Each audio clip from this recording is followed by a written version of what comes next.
head count, are we all present and accounted for? You are all present and accounted for. Yep.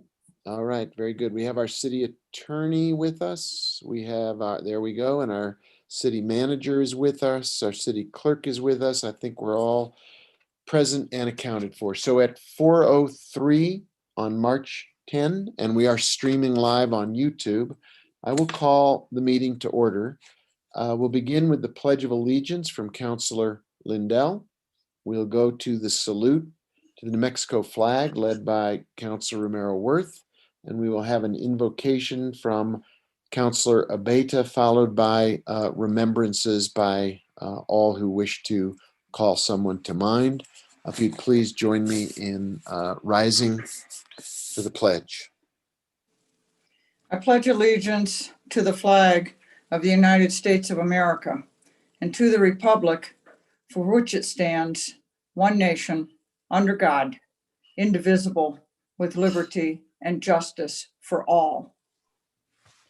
I salute the flag of the state of New Mexico and the Zia symbol of perfect friendship amongst united cultures. The Lord is my shepherd, I shall not want. He maketh me to lie down in green pastures. He leadeth me beside the still waters. He restoreth my soul. He leadeth me in the paths of righteousness for his name's sake. Yea, though I walk through the valley of the shadow of death, I will fear no evil, for thou art with me. Thy rod and thy staff, they comfort me. Thou preparest a table before me in the presence of my enemies. Thou anointest my head with oil. My cup runneth over. Surely goodness and mercy shall follow me all the days of my life, and I will dwell in the house of the Lord forever. Thank you, Mayor. Thank you. Are there folks on the governing body who wish to remember someone who we've lost? Councilor Vihel-Koppler, you have it. Thank you. I just learned this afternoon that Tom Trowbridge passed away Monday. Apparently he died in his sleep, and Tom was the KSFR news director. I know many of you are familiar with him. Probably many of us were on his show. He was the New Mexico News Network person now, and he covered the legislature. In fact, they said he submitted his last report on Monday, same day that he passed away, which is really sad. He won several awards, and one of his famous awards were for his KSFR wake-up call. You remember we had to be there at before 8 a.m. to do that, so that was a fun one. But I always admired his professionalism. He had a great sense of humor, and he was just a really good journalist. So I send condolences to his family and his friends. Thank you. Thank you. That is a loss. Others have someone they want to remember. Councilwoman Villarreal, you have the floor. Thank you, Mr. Mayor. I'd like to recognize the life of a schoolmate of mine, Phil Garcia, who passed away unexpectedly a couple of weeks ago. And just thinking about him and his family, and he had so much life and love to give, and was tackling a lot of demons in his world. So just wanted to send out love and blessings to his family. Thank you. Thank you. Anyone else? Please raise your hand if you have someone. I will take a minute to remember a friend of mine of 50 years, Phyllis Ray, PJ, as she was known.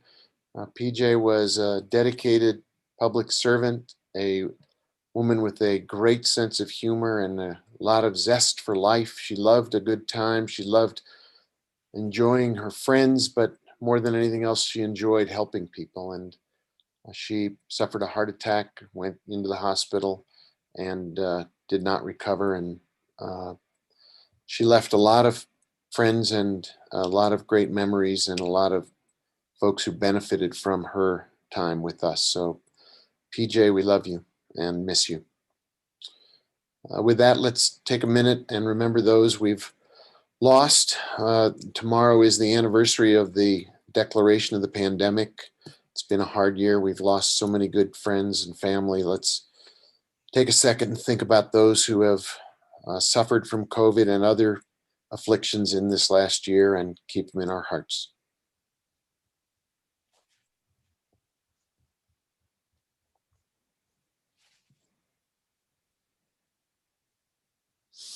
Thank you. Amen.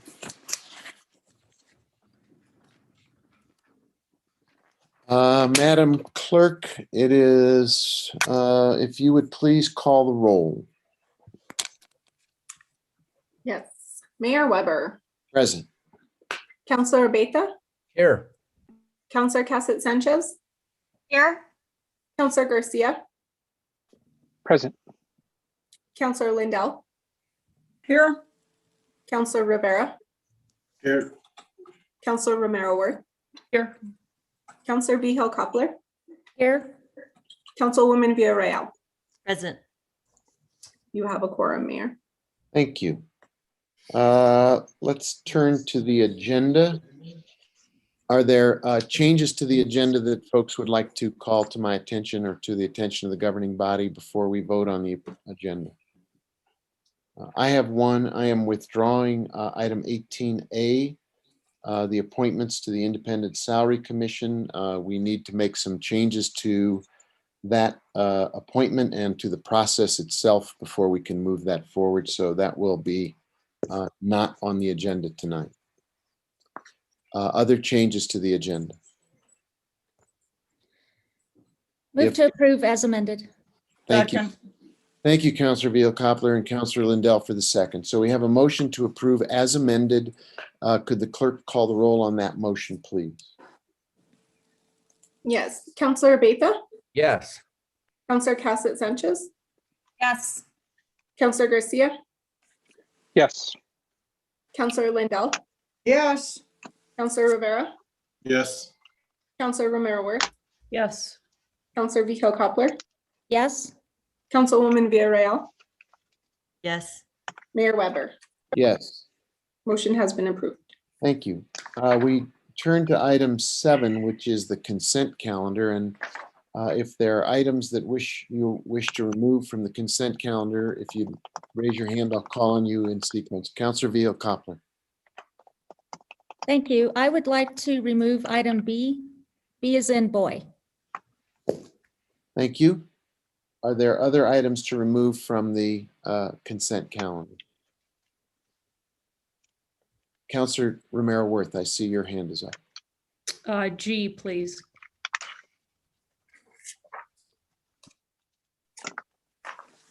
Okay, B and G so far. Are there others who wish to remove something from consent? Councilwoman Villarreal, your hand is up. Thank you, Mr. Mayor. Not to remove, but to co-sponsor the item designating Santa Fe as a B City USA affiliate. Thank you. Add yourself as a sponsor of that measure. Yes, co-sponsor. Thank you. Okay, thank you. Duly noted. Other notes or changes to the consent calendar? Okay, could we get a motion to approve the consent calendar as amended then? Move to approve as amended? Second. There's a motion from Councilor Cassett Sanchez, seconded by Councilor Vihel-Coppler to accept the consent calendar as amended. Could the clerk please call the roll on that motion? Yes. Counselor Cassett Sanchez, Yes. Counselor Garcia, Yes. Counselor Lindell, Yes. Counselor Rivera, Yes. Counselor Romero Worth, Yes. Counselor Vihel Coppler, Yes. Councilwoman Villarreal, Yes. Counselor Beta, Yes. Mayor Weber. Yes, The consent calendar has been approved as amended. thank you. Item number 8 is approving the minutes from our regular governing body meeting of Feb 24, 2021. Are there changes to those minutes that need to be made? If not, can we get a motion to approve those minutes? Move to approve. Second. Councilor Lindell has made the motion and Councilor Vihel-Coppler has made the second. Madam Clerk, could you please call roll on that motion? Sorry, my mic was off. Yes. Counselor Garcia, Yes. Counselor Lindell, Yes. Counselor Rivera, Yes. Counselor Romero Worth, Yes. Counselor Vihel Coppler, Yes. Councilwoman Villarreal, Yes. Counselor Beta, Yes. Counselor Cassett Sanchez, Yes. Mayor Weber. Yes. Minutes have been approved. Thank you. Item 9, we start then with our first presentation. Do you want to read it for people who are listening or don't have the item in front of them? Madam Clerk, introduce us to 9A. Yes, item 9A is the COVID-19 update pursuant to Resolution 2020-51. Our city manager, Darrell LePen Hill, as well as Kira Ochoa, our interim community health and safety director, are available for this presentation. City manager, you have the floor. Great. Good afternoon, everyone. So as we laid out 2 weeks ago, we have good news. Santa Fe County has officially gone green per the DOH numbers and accounting. Our numbers are pretty remarkable. If you'll indulge me a second, this is all, of course, public information. New Mexicans got it. But the way, again, the DOH determines these numbers, we need to have cases per 100,000 under 8, and ours are now 5.9. And we also need to have a positivity rate of less than 2%. Santa Fe County's as of today is 1.4. So we were really close 2 weeks ago. We continued to trend in the right direction. Being ever the pragmatist, I think that we can take a moment of pride in these numbers and also be really steadfast in our need to keep them that way because we did see there were 4 counties that did regress, that went back to yellow. They had been green and then they went back to yellow. So our intention is to keep going in the right direction. Again, just to reference the way the state is doing it, they will do another numbers run on the 24th.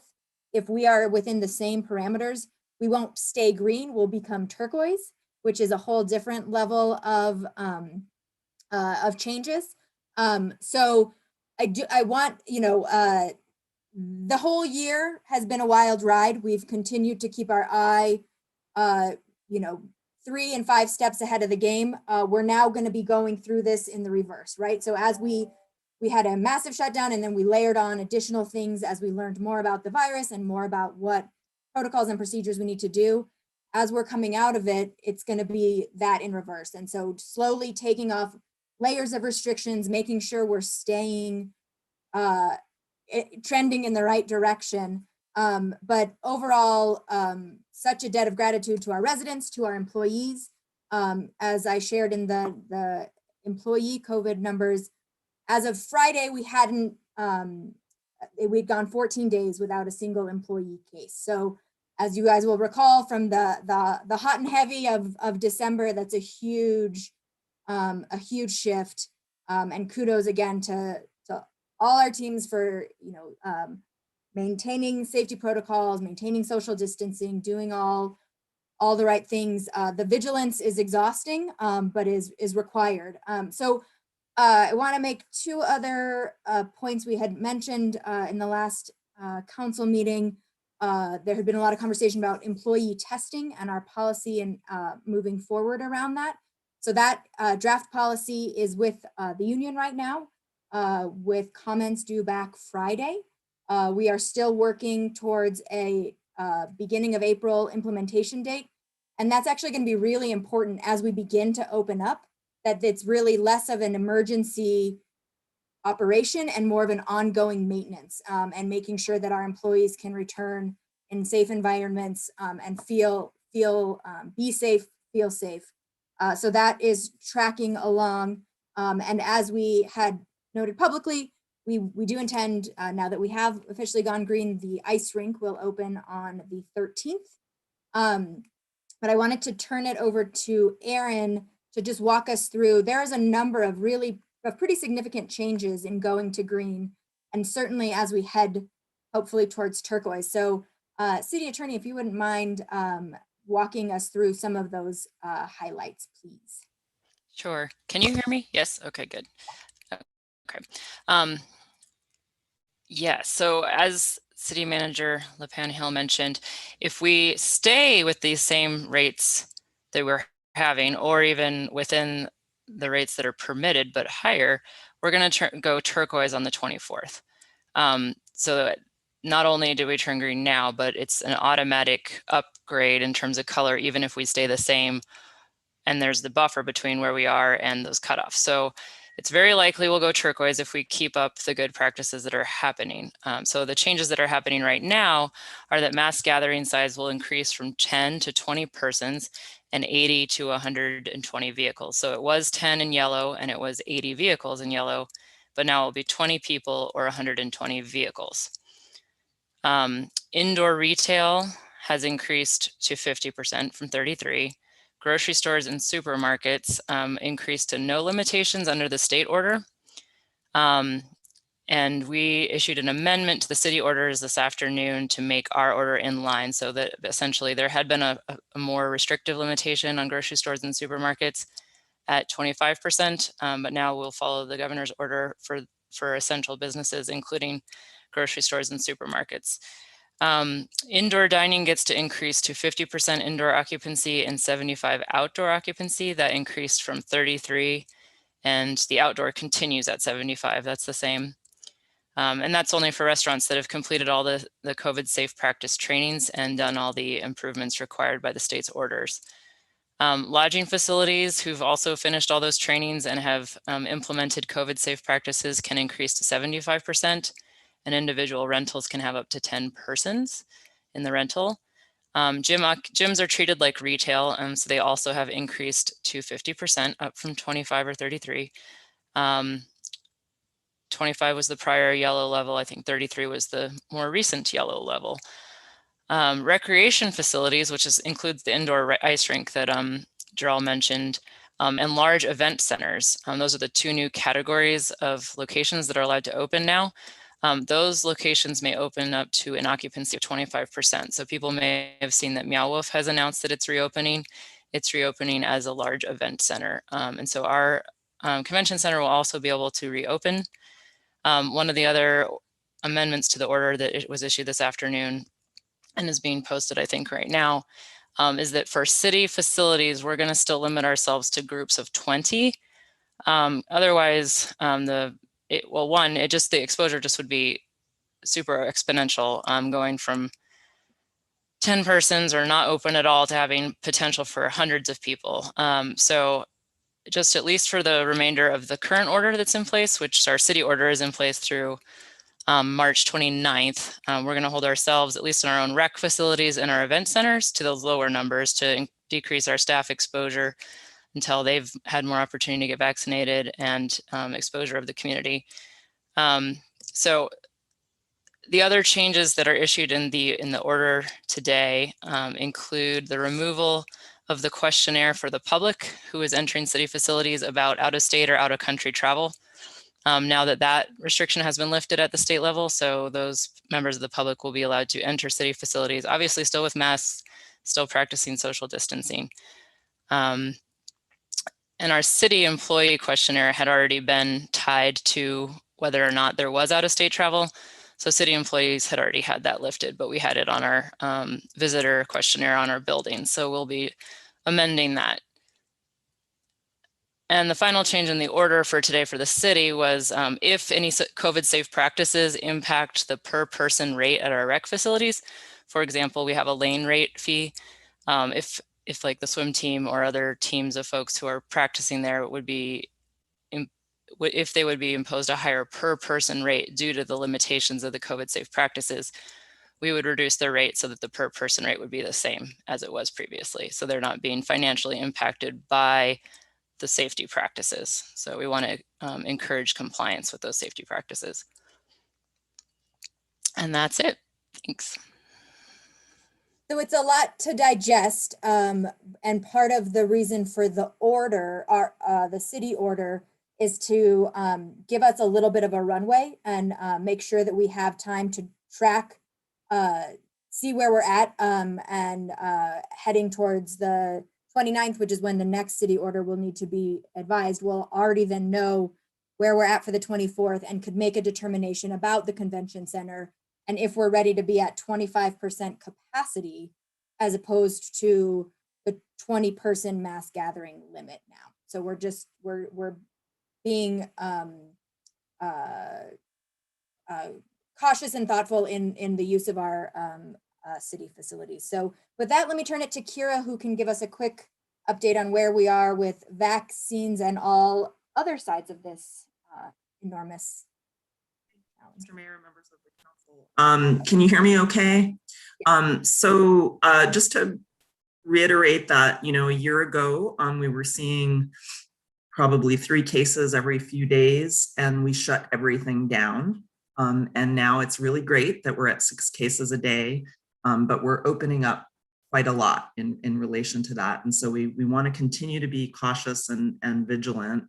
We are also in a really good place in terms of our vaccinations in Santa Fe County.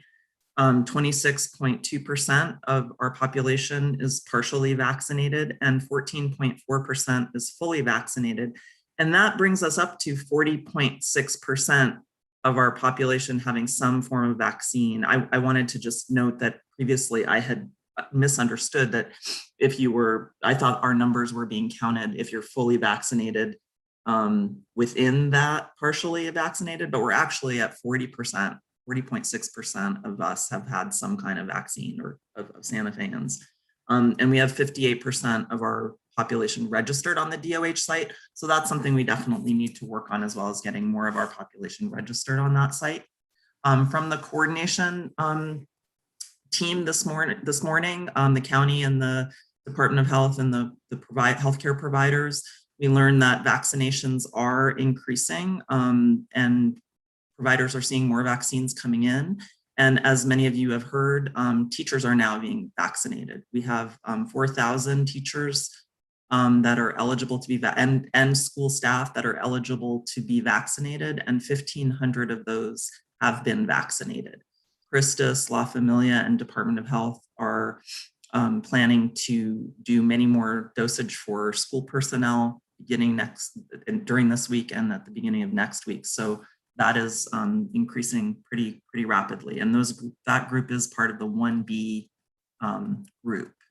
And then basically we are, I had mentioned last week, we're planning for a vaccination event. We're also planning for a registration event for our seniors who are registered and enrolled in our senior services programs in the city and the county. At the county fairgrounds on March 13th. Those of folks who are used to getting our services but having trouble on the website, the DOH website, can come by. Hopefully their family members can bring them by to the county fairgrounds from 9 to 2, and they can get some help registering on the site. And then following that, we'll be able to offer a special vaccination event for those seniors toward the end of March, down on the south side. And again, that won't be an open event for the whole public, but it's the beginning of us coordinating on hopefully more of those vaccination events. And then we are just really working closely with the county on that right now, and we'll have more information as it becomes available. Also, my entire team from the Community Health and Safety department is here to answer any questions you may have about our weekly or our bi-monthly COVID report. So with that, I'll stand for questions with the team. Thank you, everybody. Very comprehensive. Are there questions for any of the folks who you've heard from? Councilor Casas Sanchez, you have your hand up. You have the floor. Thank you, Mr. Mayor. I just have a quick question for Kira. Do you know, with the vaccines coming in, is it Johnson & Johnson, Pfizer, Moderna, or a combo of them? It is all of the above, Mr. Mayor, Councilor Casas Sanchez, it's all of the above. And are they strategizing who gets what, or is it just kind of when vaccines come in, they just go down the list and you get what you get? Mr. Mayor, Councilor Casas Sanchez, the Johnson & Johnson are particularly good for rural areas where the refrigeration needs are not as great. And so they will be prioritized for rural areas, we understand, in the near future. Right now, they haven't been differentiating. La Familia, for example, got 6 has done 1,600 Moderna and 200 Johnson & Johnson. They're giving the Johnson & Johnsons to teachers, which, you know, is nice because that's a 1 dose before April 6th, when apparently we're going to be ready to go bring our kids back to school. So it really just depends on the provider who's getting the doses. Perfect. Thank you so much. That was my only question tonight. Thank you. Other questions to follow up on the presentation? Mr. Mayor. Councilor Rivera, you have the floor. Thank you, Kira. Just on the presentation or the information that is put out, and it's not a question, it's just a comment on the distribution list from emergency management and safety. The last two, the numbers don't quite add up. So the Make Right respirators and the N95 3Ms, if we can just double check those, and as we begin to probably wrap up this presentation, that those numbers are correct moving forward. There you go. Can't hear you, Kira. I think you're muted. Mr. Mayor, Councilor DeBera, duly noted. Thank you. We'll look at that. Thank you. Thank you, Councilor. Other questions or follow-up? Okay. Thank you, everybody. It's a good report. We are in the green. We want to get to turquoise, and we want to do it safe. So thanks for being with us tonight. Appreciate it.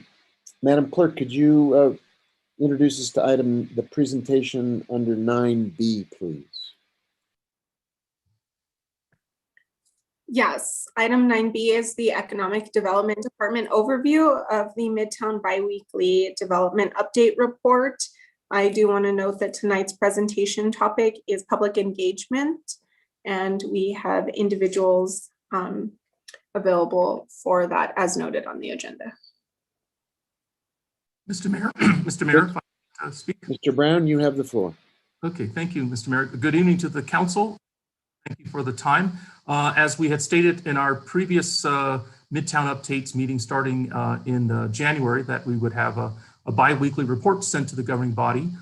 This week's report is about public engagement, and the team that includes Daniel Hernandez, Michael Pride, and our staff, Alex Ladd, will take you through where they are in the public engagement process with a timeline and some elements of how it fits together into how we move forward with Midtown and development. So just want to thank you for the time, and I'm going to turn it over to Daniel, who will then introduce the players. There's a couple of partners on the call too that might weigh in, but we thank you. And Daniel, I'll let you take it from there. Thanks, Rich. Thanks for the introduction. Can you hear me okay? Great. So yes, tonight we're going to share the presentation. Myself will do the introductions. Alexander Ladd, Affordable Housing Director, will take it from there. And then Michael Pride, the Director of the Design Planning Assistance Center at UNM, will take it from there. And she will introduce her team when she comes up on slide number 17. So I'll just dig in so we can get to any questions or comments that the city councilors may have after the presentation. Oops, let's see. So we're going to start by just looking at the major goals that have been Mayor and Daniel. Yep. Can you make the screen? Oh, yes, thank you. Please. Thank you. Yes, thank you for pointing that out. With the three goals that have been often stated in the public about the types of development that they want to see there, the city's financial goals around the project about generating revenues and reducing their operating costs for the site, and then the community development goals around engagement and development. So these continue to be drivers for all the work that we do in the Office of Economic Development, but also the way that we framed it as major goals for the public engagement process itself. But we wanted to kind of take a step back on that last goal about community development objectives and frame it in the framework of sustainable development. And we know that, and so this part of the presentation is just learning together as a public that there are 4 areas of sustainable development that the DPAC team, the engagement team, will be looking at: equity, economy, culture, and environment. And what is really desired, what's feasible, and what's viable for implementation as we begin engaging the public. So we know that we will be looking at goals, we'll be setting priorities, there'll be decisions made, there'll be tensions along the way about where priorities lie, what is actually feasible or not, and we'll learn to make compromises together. But the whole goal is to learn together on how the public can work together on creating development goals through an engagement process. So this just gives you some ideas. If you looked out to the outer margins, when we think about equity, we might think about neighborhood stabilization strategies or anti-displacement approaches, housing affordability, and creating housing choices for a broad spectrum of people who live in Santa Fe. We look at economy, we look at job creation, education, et cetera. You look at environment, we'll talk about green building, water, transportation, and connectivity.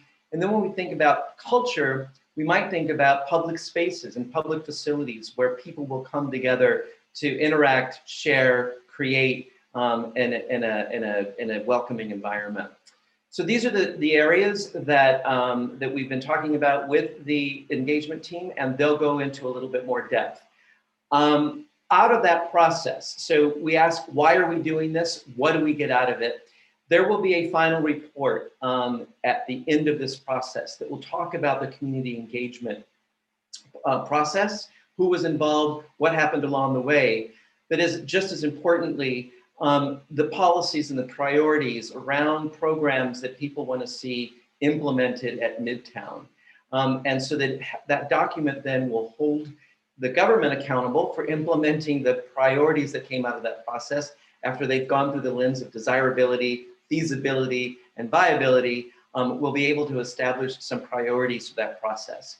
So that will end up in a document, and the development of that document will be presented along the way in progress reports and presentations at City Council hearings. I'm going to turn it over to to Alexandra to walk us through the Midtown public engagement process. The plan is now completed, and she's going to give an overview of that plan itself. Alexandra? Thank you, Daniel. Good evening, Mayor Weber, members of the council. I think a point that Daniel really touched on that I want to just start off by emphasizing is the fact that this is a shared commitment between the city and DPAC to really listen and learn and apply the most promising practices of public engagement, but not only just to this process, as setting an example for us for moving forward with all of our public processes and getting members of our community to engage with us and feel comfortable talking about the various decisions that affect their lives. So I'm just I can't move these forward, right? Say next. Next. So I'm gonna dwell for just a moment on this values page. I'm gonna read these values out loud. Transparency, co-creation, collaboration, inclusivity, and accountability. And the reason I want to dwell there for just a moment is that I think there has been some shared frustration about this piece of property, about the process around how do we develop it, what does the city do with it, because it feels a little bit like 2 steps forward, 3 steps back, and we've had some circular motion here that at times has made us feel like we're back at square one. And I want to just actually today, serendipitously, we had a conversation with the DPAC team, and somebody mentioned this idea of, well, think how much we've learned since we started this process, since we started specifically the public engagement process. And I think that that's a really important point to make, because we weren't necessarily talking about these values at the beginning. And this is what we've learned through this process is really important and really what we're going to need to drive this forward. Next. I wanted to talk briefly about the Midtown Engagement Partners. You'll hear a lot more about those from Professor Pride and her team, but DPAC is managing an application process for organizations, community groups, coalitions of various sorts to propose activities for the Midtown site or about the Midtown site. And through this proposal, these groups will get a small stipend to actually fund the work. And after they are chosen, they will become part of this Midtown Engagement Partner team. And what I think what I really like about this and really appreciate about this approach is that typically engagement is an extractive process. We're asking people in the community, give us your knowledge, give us your information, give us your input, and do it on our terms. You have to come to our meeting when we're going to hold it, and hopefully you can speak the language that we're conducting the meeting in. And this kind of turns that on its ear a little bit and says, you're in the driver's seat, and you tell us what's important to you about this space and this process. Next. Again, to this point that we're learning, and even though it feels a little bit like, well, how far have we gotten? We're really committed to this idea that as a partnership with DPAC and with the other partners, this is really a learning process. And at the end of the day, we are going to have something that's valuable to us moving forward with all of our work in the public sector. Next. So what comes out of the Midtown Engagement Partners will be an activities calendar. So this calendar will be open to the public, and it will provide opportunities for the general public to participate in various activities and events that the Midtown Engagement Partners will be hosting. So this will be a far cry from, the government inviting everyone to the Chavez Center, to that big room. That sort of can be a very productive and valuable meeting, but it's only one way to do that. So this really increases the numbers of ways that people can participate. Next. So phase one, step one, the listening and learning step, and the DPAC team will talk a little bit more about what they've done. This step has largely concluded, but we now have this plan moving forward, and you will also see that a lot of these steps are overlapping because this is an iterative process. Next slide. So step two, this is the piece of co-creation and really organizing the process. Within this time frame, the team expects that the first round of stipends will be provided, the engagement calendar will be activated, and we will start having some engagement specific to the site. Next. Step three is more into the implementation. We've left the planning and the sort of framework development behind, and now it's more of the active supporting of the process, of the activities, and creating a way to track what's happening and what folks are saying. And we'll start to really look at, like, well, what are those permanent community objectives and goals that come out of this process. So this will begin in this step three. Next. Step four, during the summer and early late fall, mid-fall, this is where we really look at what are the recommendations, what's the policy making that can come out of this process. And at the end of this, we will have a set of outcomes that will be added to the city's toolbox of ways to move forward with public engagement. And next. And then, of course, we want to be able to reflect on what worked, what didn't work, what's replicable, what kind of data were we able to bring forward, bring to light from this process, both from the lived experience, but also more quantitative data. And then the summary report will be provided to the city that brings all of those elements together. And I think that's my last slide, right, Daniel? Yes, it is. Okay. Thank you. So Michael Pride, I'm turning it over to you to introduce your team and present your slides. Great. Good afternoon or evening, everyone, Mr. Mayor, counselors, Daniel, the team. My name is Michael Pride. I'm on the architecture faculty at UNM. And as Daniel mentioned, I'm the director of the Design and Planning Assistance Center. And as you know, we've been engaged to continue in this next phase of public engagement around Midtown. I'd love to introduce the members of my team.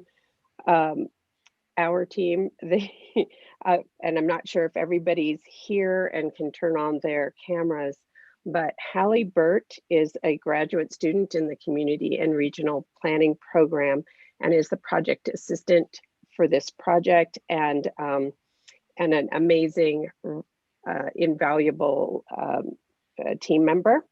Kathleen Gigi, I'm not sure if she's here. She's also working with the legislature during the session, and she's a trusted DPAC advisor and specializes in things like design thinking, human-centered design, and project program evaluation.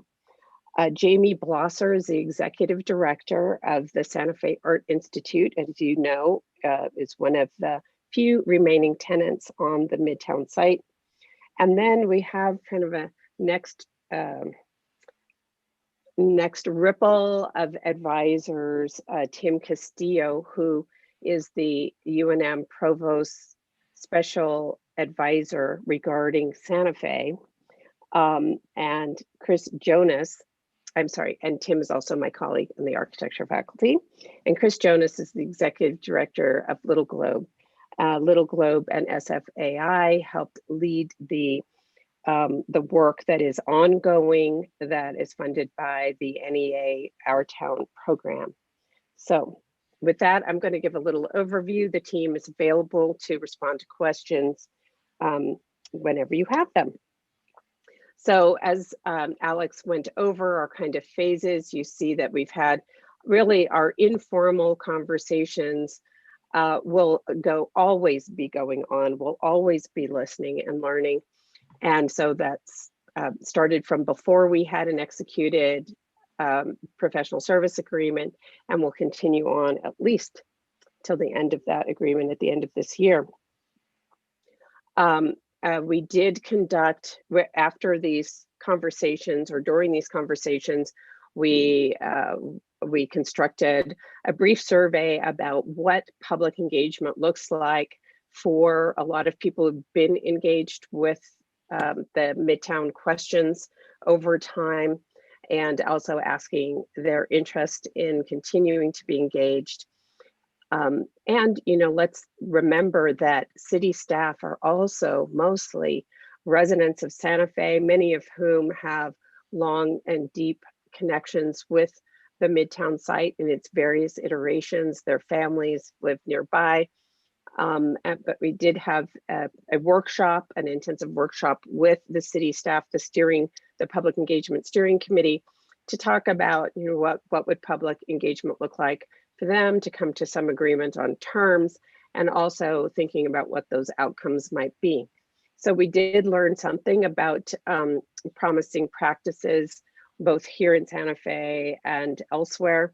We got some feedback, as I said, on these past engagements, and we were able to talk with a lot of community members about what it means to be co-creating or developing and designing an engagement process while the engagement process is going on. So next slide, I believe. So again, this is really an iterative process. Will always be evolving. We'll be reflecting on each step of the way, and then revising the plan as we continue to increase the size of our team. Here's a little bit of what we learned from that survey. Not a lot of, I mean, we had really probably more qualitative than quantitative response rate, this wasn't meant to be a huge survey sent out to all the residents of Santa Fe, but really specifically reaching out to some groups that have trusted relationships with community members, and especially those members who were perhaps less represented by their identities or their geography in the previous processes. So you can see some of the feedback about which kind of settings seem to be helpful and positive that people felt good about. And also this question about how much community input there was on the process that has gone on so far. And then there was kind of a gap in communication. Some people felt, I'll just go on to the end, emphasizing the Spanish speaking community and the neighborhoods immediately surrounding the Midtown site, pointing especially to the Hopewell Man neighborhood. Next slide, please. We also asked what kind of topics were most important out of the themes that we have called out and identified for the Midtown site from a lot of previous study, a lot of previous conversations. We asked respondents which ones were most important to their audience often through the organizations they represent. So you see housing is number one and is a close second with the overlapping concern of displacement and gentrification, and then followed by especially economic opportunity. Next slide, please. And so then we asked, while we sometimes have these multiple choice questions, we try to leave an open-ended question. Well, what else matters to you? And so here you see some of this. And we're particularly interested in trying to respond to the questions of transparency and ethics, ethical policy, equitable policy, especially. But you see these other topics that include community partnerships, strengthening the arts and culture network, racial justice, and community healing. Next slide, please. Next slide. Oh, trying, sorry. That's all right. So we have two major features that we want to highlight. They were mentioned in the earlier slide. This idea of Midtown engagement partners, those people who are helping drive the train, and reach out to community members, understand, listen, and then understand and interpret what we're hearing. And that, of course, as I mentioned before, it includes the staff at the city, the Public Engagement Steering Committee in particular, our core UNM DPAC team.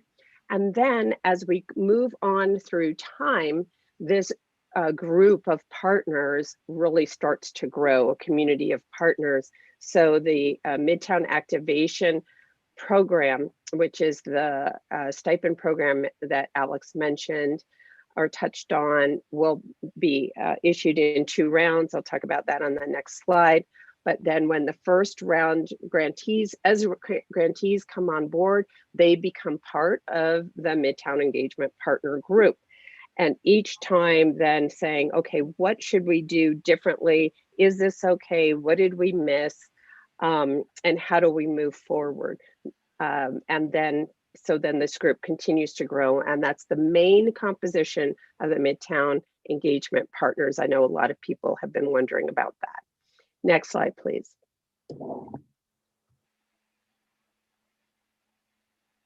Did I miss one? Oh, you know what? I may have missed this. I'm sorry, Michael. I think I skipped one. This was it. There we go. Okay. Perfect. And so one of the more visible, significant, and meaningful elements of our current engagement plan is the Midtown Activation Program, or MAP.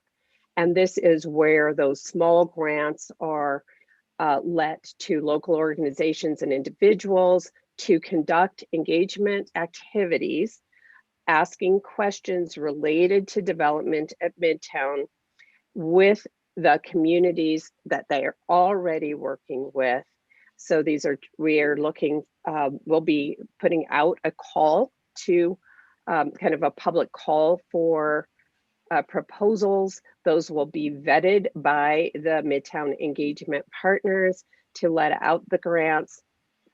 And I'm so excited about this because it's something that I haven't done before, but I think it's so, the potential is really to develop this incredible local learning community where residents and business owners are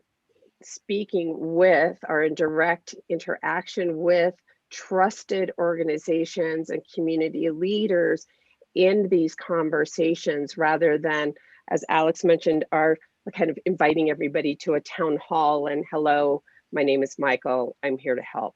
And I am, but in a very different way. So you can see as on the left, our DPAC team will provide the support infrastructure to help really maximize the impact, the reach, and of these engagement activities, and do, you know, some of the back of house paperwork and all of that. So as we bring on potential grantees, and grantees will continue to ask, what kind of help can we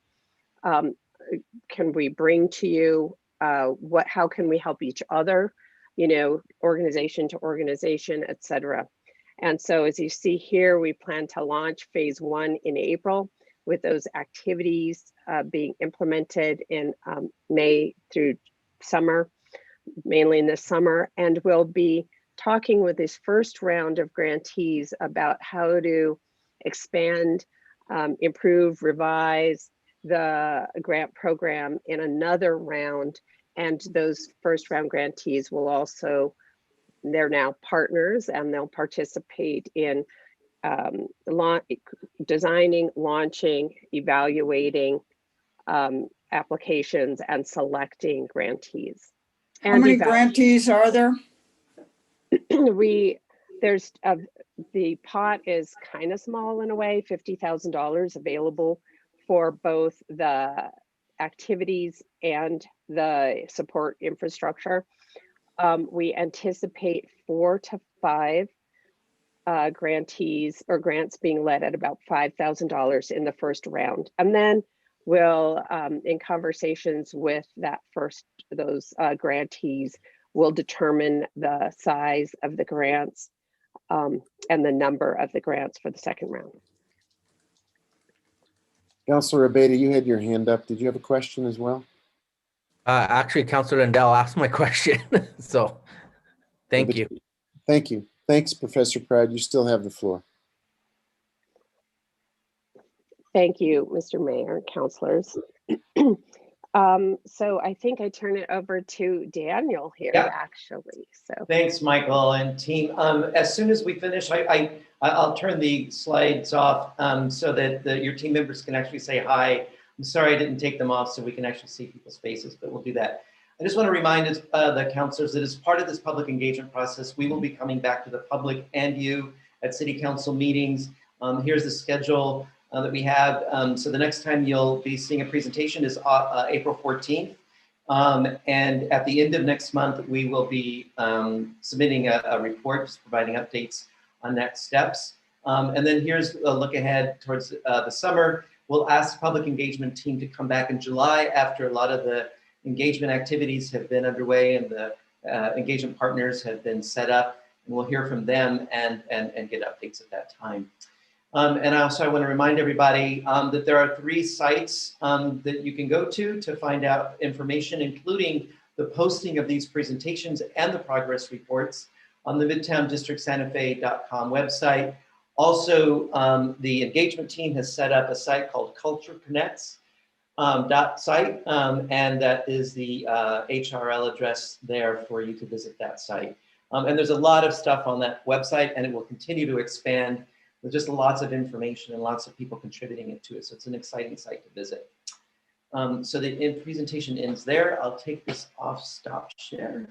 Thank you. And So Michael, can I ask your team to say hi and turn off their mute real quick and so that we can see their faces? Good evening, Mayor Weber and councilors. hey, Jamie. Chris, you want to say hello? Yeah, nice to see you all. Thank you so much for holding this conversation. We're delighted to be part of it. Thanks for being here. Who else? Ms. Burt?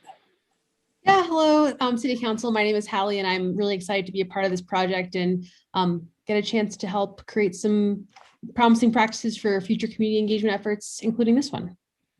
Thank you. Are there, let's see, Professor Pride, did I miss anybody? I think that might be all who's here today. You mentioned some other folks, but I don't think they're on the screen tonight. Oh, I mentioned Tim Castillo and Kathleen Gigi, both with UNM. Thank you, Mr. Mayor. So with that, we have time for some questions. Councilor Lindell, your hand is up. You have the floor.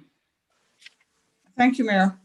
Let me go backwards a little bit. Have we contacted the other people that responded to our RFP Mr. Brown? or RFEI? Good evening, Mr. Mayor, Councilor Lindell. We have reached out to the master developer respondents via email. Okay, I mean, when will we get that information? And how does the response from them tie into this 9-month process that we are seemingly engaged in? Mr. Mayor, Councilor Lindell, that's a two-part question. I think the first answer would be that we'll probably go to executive session to talk about the proposals and the status update, but we will be back on the 31st to talk about recommended next steps. To your second question about public engagement, I'd heard someone mention this morning about rivers flowing into one. And so as we talk about in our previous presentations, we talk about incremental development. And so this incremental development will follow the same path that the public engagement team talked about, so that they will both come together and one will be informed by the other. Who put this project together? It's really, I really haven't heard anything about it. Who guided this, and did it have council approval? Did council have any input into it? Mr. Mayor, Councilor Lindell, the public engagement piece, this was council approved. I don't remember when it was last year. We approved the funding and also public engagement. We talked about having another round of public engagement. And we have been working through the process of getting a partner. And we had went out and found a partner through the DPAC group. And I think we did a couple presentations earlier last year on who they were, what they do. So this has just been a part of the process of informing both the council and the public on what's happening. Well, needless to say, I'm really frustrated with our timing. This is a 9-month, again, we went through a public engagement process before, whether people were satisfied with it or not. There's always someone that is, there's always someone that isn't, but this is another 9-month process. And I mean, I've spoken to it time and time again, the urgency that I have around this campus. I just don't feel urgency from others about this. And, you know, maybe I'm just the odd person out and no one else does feel urgency about it. But I do feel urgency. It's, we pay $8,000 to $10,000 a day for this campus. And it just seems like these processes to me take too long and that people don't have urgency about them. I'm frustrated with it. Budget-wise, I find it extremely painful. I mean, I say it almost every meeting. I know you're all tired of hearing it, but I don't remember approving this process. Maybe we approved a public engagement process, but I didn't ever feel like I was signing on to another public engagement process that was going to take 9 months. And I just think that we're not being as fiscally responsible as we need to be about this. This needs to have some urgency. So that's all I have to say. Thank you, Counselor. Counselor Vihel-Coppler, your hand is up. You have the floor. Thank you. I wanted to, well, let me go back to just something that came up as Counselor Lindell was talking. And my recollection, and I keep going back to the three-prong decision trees item that was given to us some months ago. And they were clearly outlined. And so I thought that this council was going to make a decision on which of those three ways we wanted to go and how we engage the public. Well, probably public engagement would be required with any of the three, but I kind of thought we were going to choose one of those and then go forward. And so maybe I'm not seeing this clearly as well, but I do like the presentation you made today. I like certainly love the public engagement part. Perhaps, we could whittle it down a bit. I don't know. I'm not sure about that, but I just wanted to make that comment because that's what I thought. I thought those were the steps we were going to take, was decide where we're going to go. And if I recall, that was start over. There was also the idea that maybe we would go back to the other submittals, see if any one of them wanted to take a stab at it. And there was a third one, and now it escapes me, but I know there were three. Nevertheless, I won't take up much more of that item. I wanted to ask about these presentations. So I'm assuming this verbal presentation tonight is part of the monthly reports, and that's good. I would like to know if there's any way we could get these at least the day of so that we could prepare. I don't know if you did this on PowerPoint or whatever you did it on, but obviously it was good preparation, and it would help me to focus my preparation on what you were going to present so that I could follow it more clearly. I still want that. And if this is the way it's going to be for the next monthly reports, I know you did say they were online, but that's after the fact. And then now I need to go back and I guess look them up and say, okay, you told us what you were going to tell us. Now I have to go back and look at what you told us so that I can like backward prepare on, and maybe more questions for me will come up, because this does go kind of fast and I appreciate that in the interest of saving time, but it really would help me to kind of digest what you all just presented. If I had it a little bit beforehand, that would be fabulous. That would just be very helpful. Now, with regard to that too, part of this in the past, the feedback was that we needed to engage the neighborhoods surrounding Midtown, Man Street, and the like. So it brought to mind that not, even in those neighborhoods, and I'm familiar with many people there, even in those neighborhoods, some people really don't have internet access. Affordability is one point. If they're going to go access the internet, they have to go to the library or elsewhere to access the internet. And with COVID, sometimes that hasn't been possible. So is there any way, because these presentations are for the public benefit, not just ours. So is there any way that you can think of as we move forward where we think about those that don't have internet, that can't maybe know what it is that this governing body is considering, these timelines and how, and just having them be involved in part of the process, because there are many people who are very interested in what our plans are for Midtown, especially in the the neighboring neighborhoods, and many of them have no way of knowing because they don't use internet, and they are not going to go into those websites and find it out, and because they just can't. And of course, with COVID, we haven't been able to move around as much.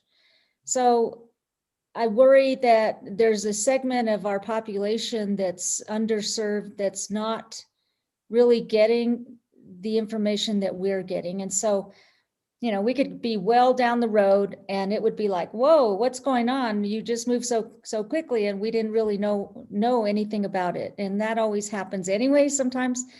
But it would be nice if we could figure out a way to reach those underserved populations to keep them up to speed. So thank you, Mayor. I hope that I can get at least, well, I'll go to the internet sites to find tonight's report, but I don't like doing it after the fact. So thank you. Thank you, Councilor. Councilor Casa Sanchez, you have your hand up. You have the floor. Thank you very much, Mr. Mayor. One thing I did want to clarify, we did start this partnership with DPAC and Little Globe prior to terminating the, whatever the acronym is with KDCC, correct? Mr. Mayor, Councilor Casa Sanchez, yes, we did. Okay, I think that that's an important point that maybe we're missing a little bit, that this process has been started. You know, I just wanted to state, I had the opportunity to meet with Michael yesterday to talk a little bit more about this and discuss some of the challenges that we are facing that Councilor Vigil-Koppler brought up about how do we engage. And I am very excited about this model that we are working on with the, I apologize, I am forgetting the specific term, but bringing in these different community groups. And one thing that I want to state for this council is we do have to work on this balance of looking at Midtown as a financial investment. And we frequently talk about it as a financial investment, but I also, especially as a councilor representing Midtown, this is mine and Councilor Vigil-Koppler's district. So very important to, I know, both of us. What is the community investment here? And I think that's really what I am very eager to gather from this process is when we are developing this property, when we are planning this property, when we are deciding what is going to be prioritized on it, what is the community investment that we are going to see here? And I frequently think about it, not necessarily for myself, but for my 2.5-year-old. You know, what is this going to bring to him and the other children in our community and the young families that we potentially can see from our investment in Midtown? And so I am very excited about this process. I know that it takes time, and that is money. Time really is money, especially when we are talking about Midtown. But I hope that as we continue to have these conversations, we are thinking about what this means to our community, what this means to our city, and what those opportunities are, as well as balancing out, you know, can't go broke. We're not allowed to. We're not allowed to operate in the red the way the federal government is. So we do have to worry about those pieces as well. But I'm really eager for this process to get started. I know that it does feel like a long time, and I do think that we can be moving simultaneously with some of these other pieces. But I do just really want to thank the team and for trying out this model. This is a model that the city has not done before.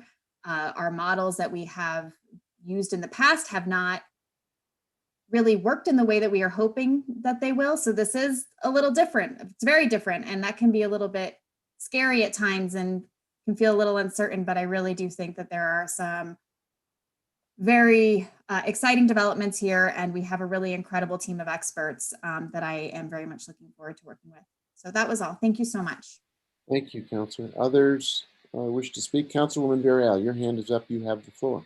Thank you, Mr. Mayor. And just wanted to thank the team for your presentation and see familiar faces on the core team. I'm excited to work with you all in whatever capacity is available to me. You know that this has been important to me since the beginning. And I feel like we started off on the wrong track, especially approving an out-of-town, out-of-state person entity to do community engagement. And we lost a lot of ground during that time. I feel like there was so much time lost because of that, and then COVID didn't help. So I think we're on the right track. I think we have a strong core team. I look forward to see who comes forth with the other community groups. And also I agree with my colleague, Councilwoman Cassette Sanchez. I think community investment and financial investment go hand in hand. And it's a burden for sure. I just think that we've lost some time and we need to make it up. And so there'll be things hopefully running parallel as we've been trying to do. And I am also concerned about what those pieces about options that we have, whether they're master plans or a master developer. And that is also, I think that has urgency. So I'm excited to hear about the structure. And yeah, I think you hit all the high points and you said the right words, and then it'll be how you actually put it into action is a whole nother kind of level. So please let me know how I can help with this process, and just want to make sure that we are efficient because time is money. But yes, I'm happy to see all of you and be able to partake in any way for community engagement. Thank you. Thank you, Councilwoman. Others? Thank you, Professor Pride. I would echo both what Councilwoman Villarreal and Councilor Casa-Sanchez said. I think social capital is just as important as financial capital. And what you're building is not only social capital, it is brilliant in its design. And it's something that not only will serve us in this project, but I think it's going to be groundbreaking for all of us going forward on a myriad of different fronts as we continue to learn how to do community engagement better, more with more heart and more soul and more community-based learning rather than us doing the teaching. So congratulations to you and your team. I think it's outstanding and really turns the model upside down as it should be. So thank you for bringing it to us. Thanks for the presentation. It was very, very well done, and we keep engaging and learning every time we hear from the team. So thank you both. Thank you all for bringing it forward. Thank you, Mr. Mayor, councilors. Any brilliance in this plan, still a design, still on paper, mostly is a testament to the amazing team with whom I've had the pleasure to work. And that includes really capable and thoughtful and future thinking city staff. So thank you very much. Well said. Thank you. And Mayor, just one last comment. I just want to remind everybody that we're coming back on March 31st to talk about next steps that a lot of the city councilors said, and how does this align, what's happening next? And so we'll be back on March 31st for that presentation and progress report. Thank you, Daniel. Yeah. Very good. Thanks all for being here. Let's move forward. It's 5:15 and we've got work to do and then an evening session as well. So with that, I believe that our next item, Madam Clerk, is 10B, if you could introduce that.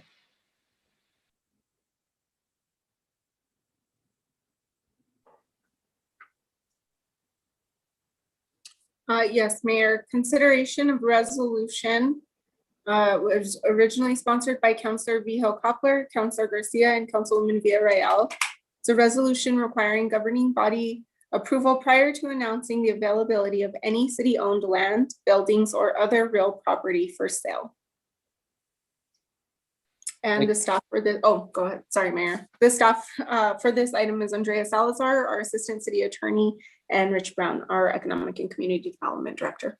Thank you. And Councilor Vigil Koppler, you both sponsored this and also removed it from consent, so you have the floor. Thank you, Mayor. I wanted to pull this in order to thank my colleagues. My co-sponsors originally Councilor Garcia and Councilor Villarreal, and especially to thank Councilor Carol Romero Worth and Councilor Signe Lindell for for all of us batting this around back and forth. And I thank them for working on a substitute resolution. And I think we all compromised a bit, and I want to recognize that. And I would like to move, well, the substitute bill is it's number six, I think it's number 6 down the line on the attachments. Anyway, it's the only substitute bill there. And I would like to move for approval. There's a motion to approve. Is there a second? Wait a minute. Mayor Weber, We have a city attorney raising her hand. City attorney, are you there? Oh, I thought you did not raise you raised your hand, but everything was going okay. Okay, we have a motion to approve from Councilor Vihil-Coppler. I didn't catch the second, however. Who seconded? Hold on. Don't take her mute. I'm sorry, Unmuting. Mayor Weber, councilors, I accidentally pushed go on the YouTube and I was having this like amazing chorus of voices and I couldn't keep track of what was happening. I apologize. I've stopped the chorus and it's just a monologue now. So I'm sorry. So I was just going to say, I think we need to move the item that's on the agenda and then move to substitute it with the substitute legislation, because the substitute's essentially a large amendment to the legislation. Okay. So the process would be to move the item that's on the agenda, get a second to that, and then have a motion to substitute. So Councilor Vihil-Coppler, can we turn it back over to you for that piece of parliamentary practice? Yes, I would like to move consideration of resolution number 2021 dash, I guess the city clerk will put a number there. And Madam period. Clerk, do you have a number for that?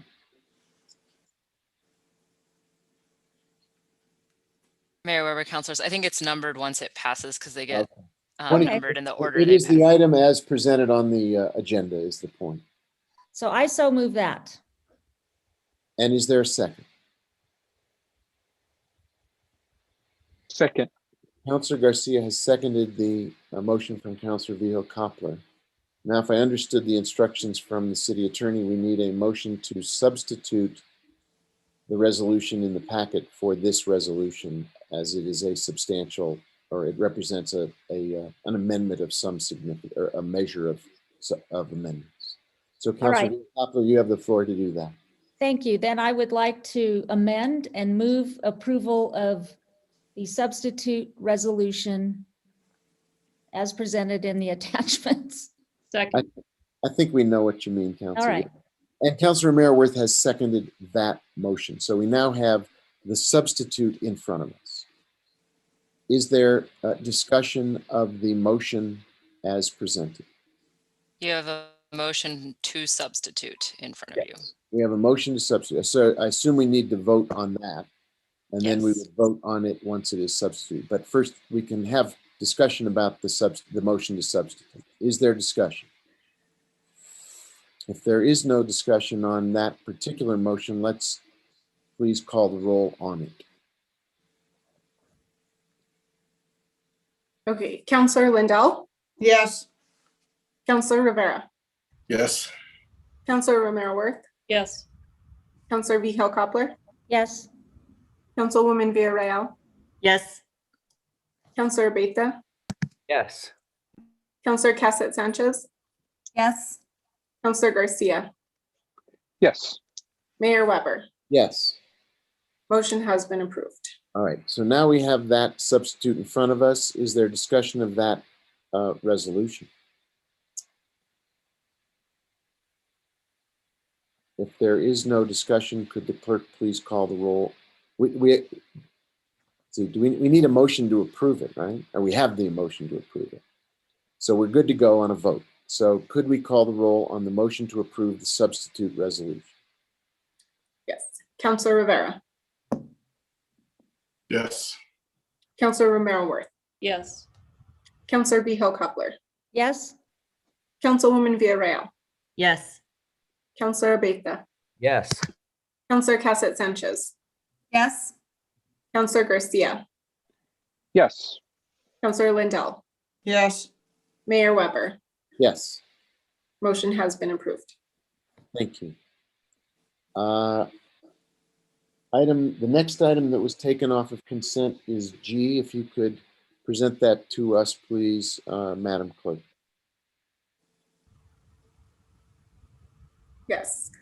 Consideration of a resolution sponsored by Councilor Rivera and Councilwoman Villarreal. It's a resolution updating the terms of Resolution 2020-29 to extend the duration of the Community Health and Safety Task Force through the end of calendar year 2021.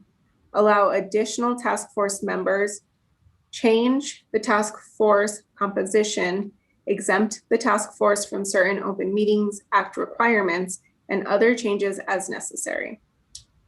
And Jennifer Fabian is here as staff to present the item. Thank you. I think I would recognize, I don't know whether it's Councilor Rivera or Councilwoman Villarreal, you are the sponsors. Do you have a preference who speaks first? I'm okay with Councilwoman Villarreal unless she wants to give it to me.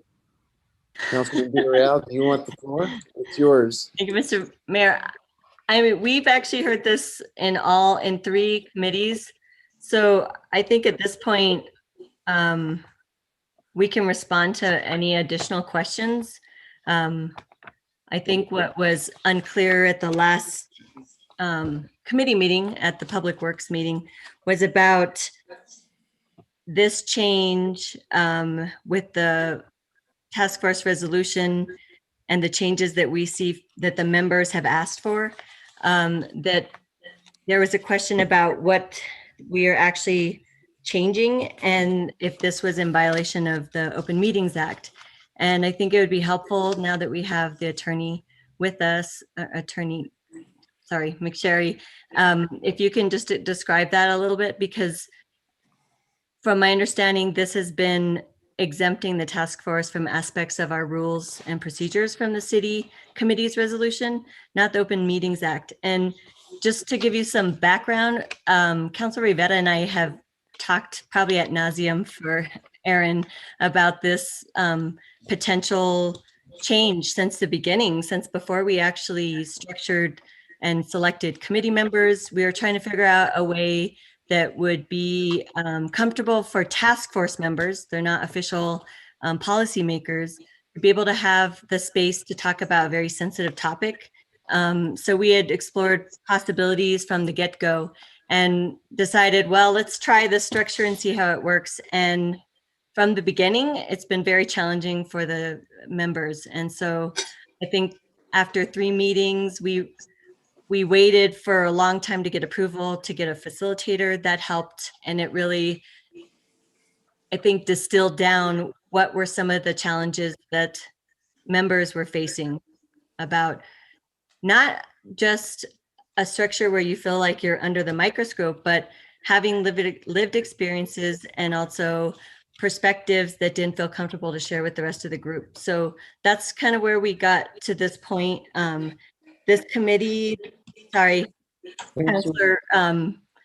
Councilwoman, why don't we get a motion in front of us and then we'll have. That's fine. That's fine. I just wanted to give you handed it over to me. So I'm going to make a motion to approve the amendment to, the resolution as written with the amendments that Councilor Rivera and I proposed that were also approved in committee. Mayor Weber, Councilor. Wait. Yeah.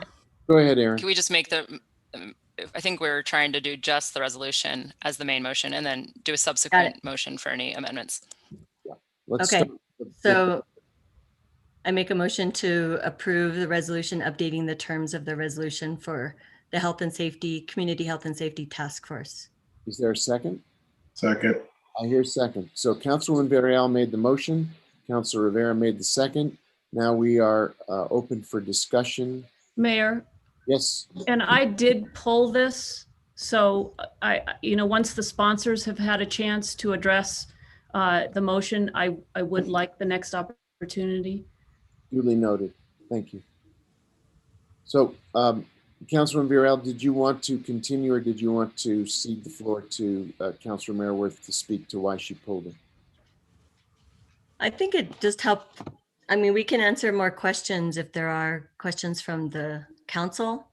I think you all have heard that what I've said in multiple committees and probably what Councilor Rivera said. So maybe I'll yield the floor and have Councilwoman Romero Worth ask her questions. Thank you. Very good. So Councilor Merworth, you have the floor, and if others want to raise a hand, there is a motion, there's a second, and we are in discussion on the motion. Merworth, you have the floor. Sorry. Thank you, Mayor. I would at this time like to move my amendment, which is in your packet, for discussion. Second. There's a motion from Councilor Merworth to consider her amendment, and it is seconded by Councilor Lindell. And Mayor, if I could speak to my amendment, that'd be great. That would be appropriate. Please walk us through your amendment. Okay, thank you, Mayor. And I believe Councilwoman Villarreal is correct. We have discussed this quite a bit. I have offered this at least 2 committees. And now I would like to seek formal acceptance of this particular amendment.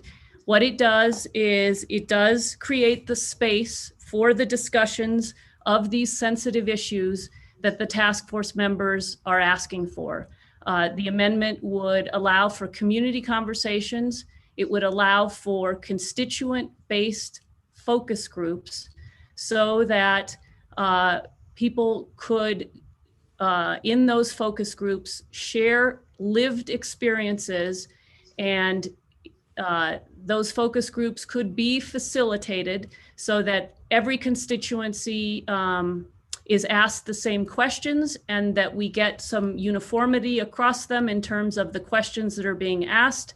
And we allow that facilitator to compile the themes and possible solutions that might develop in those focus groups and compile them in a way for consideration by the task force in an open meeting. My amendment would not allow the task force meetings to be closed.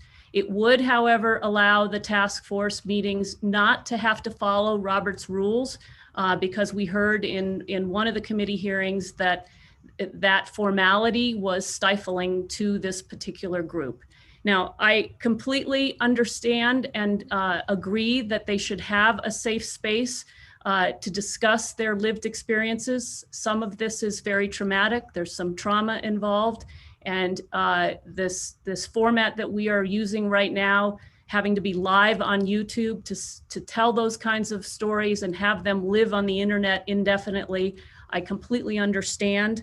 I do think we want to, the task force, I do respect that the task force has asked for changes to the way this operates, and I respect that, but I hope they also respect that as elected officials, we also have filters and lenses that need to look at their recommendations, and I cannot support closing the task force meetings, particularly when the resolution provides that the co-chairs might be other than the current 2 counselors, elected officials, and when the resolution does not call for any parameters about when meetings can be closed and when they can be opened. We heard at Public Works and Public Utilities that the meetings will close as deemed necessary. I did have a conversation with Councilor Rivera yesterday or the day before, and honestly, I don't know how to structure language that says under these circumstances, these meetings can be closed and these can be open. And so I'm open to that. I just don't know how we find that language, and I haven't seen anything come forward. So at this time, I really still stand against closing the task force meetings themselves. And again, my amendment would create that safe space for these sensitive conversations. Then it could be referred to so that and the task force members that wanted to, if there are constituent focus groups that they belong to, that they would like to participate in, I think they can, and it should give them the buffer that's required so that people don't have to share their stories, but we can refer to the themes and the kinds of stories that were told in the focus groups to help inform the policy, and the public understanding can be developed about why a particular policy solution is being offered. So with that, that is the explanation of my amendment, and I yield the floor. Thank you. Thank you, Councilor. Councilor Lindell, your hand is up. You have the floor. Well, thank you.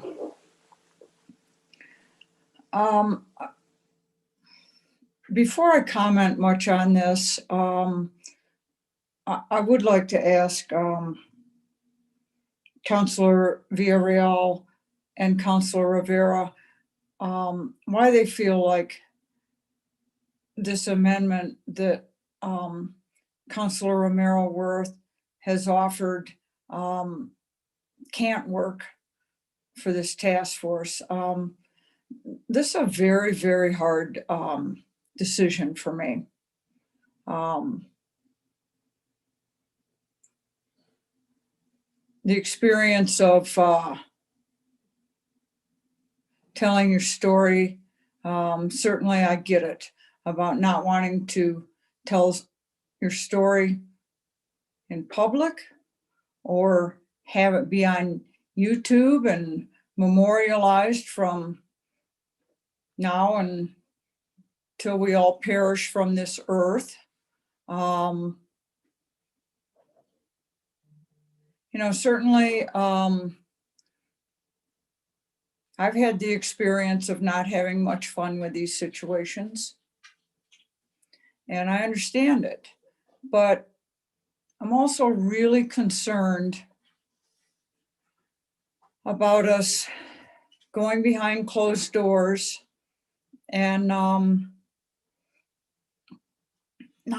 having much parameter about doing that. So I'm really torn about how we come up with something that allows people some safety,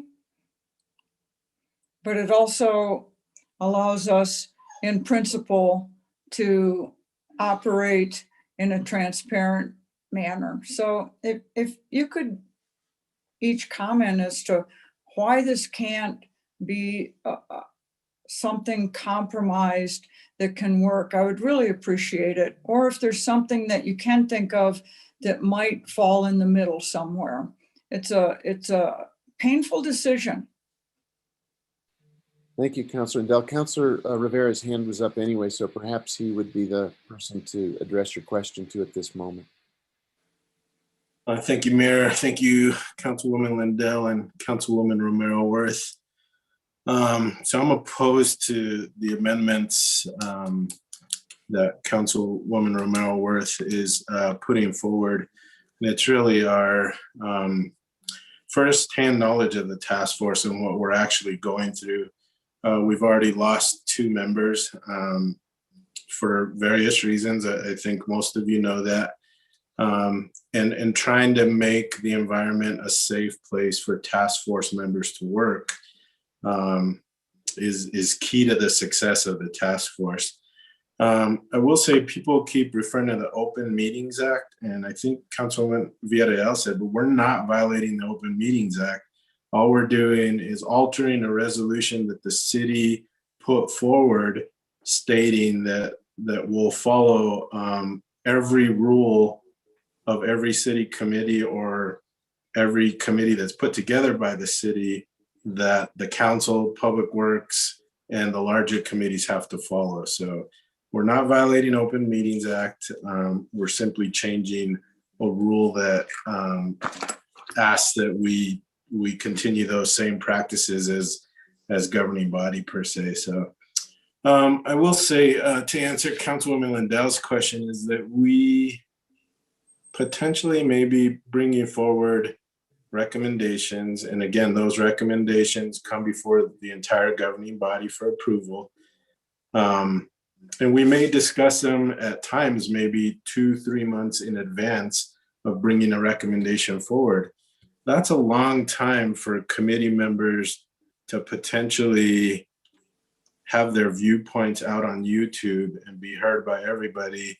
And at a time where this is still a hot topic in our nation, to feel like maybe some of those recommendations aren't going to be accepted very well by every party or member of the community is difficult. So to try to say things in that open session that maybe you're not ready to come out yet until we're ready to present it to the governing body, I think is important. I think everybody's safety is important, and the ability to speak freely about a topic that's never ever been discussed in this city before is extremely important. This is something that's very different than anything else we've had to take on. And I think Councilwoman Villarreal and I are very committed to it, but we have a responsibility as task force members to make sure that what they talk about, they can do so safely without fear from the public or anybody else, really. So hope that answers your question. Thank you, Councilor. I noticed the city attorney's hand is up. Is there a point of order here? Mayor Weber, councilors, I did want to just clarify a couple points. One is that even under Open Meetings Act or our resolution subjecting our committees to Open Meetings Act, a recording is not required. It is recommended by the AG's office, and it's been recommended during the pandemic. That was a specific COVID recommendation. And YouTube is not necessarily used for all of our committees, and I'm not sure if it's been used for all of these or not, but Jen's shaking her head. But it's YouTube specifically is not required. Some sort of public access is, so either a link to a Zoom meeting or whatever it is we're using for this electronic meeting. And if we're in person, obviously, the location of the room and access to the room. So those are the requirements under Open Meetings Act. And to confirm, as a few others have said, that the requirement for our committees comes from a resolution that was passed in 2009 that applies to all committees and says they shall be subject to, the meetings of those committees shall be subject to the Open Meetings Act. So that is accurate. Thank you for the clarification. Councilor Garcia, your hand was up after. I still have the floor, Mayor. Oh, I'm sorry, Councilor Lindell. You asked a question. I thought you might be done, but okay, you're right. You have the floor. Thank you. I didn't mean to cut someone else off. I'm just not done. The amendment that Councilor Romero Worth has brought forward, it mimics our drug task force. And I just am having a problem with not seeing why this couldn't function similarly. I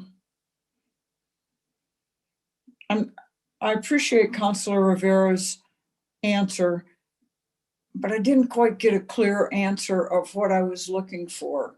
I don't know if Councilor Villarreal wants to take a stab at it, and I have one more question on it. Do you want to repeat the specifics of the question? Yeah. It's worth being as clear as you can about what the specific question you'd like Councilwoman Villarreal to respond to.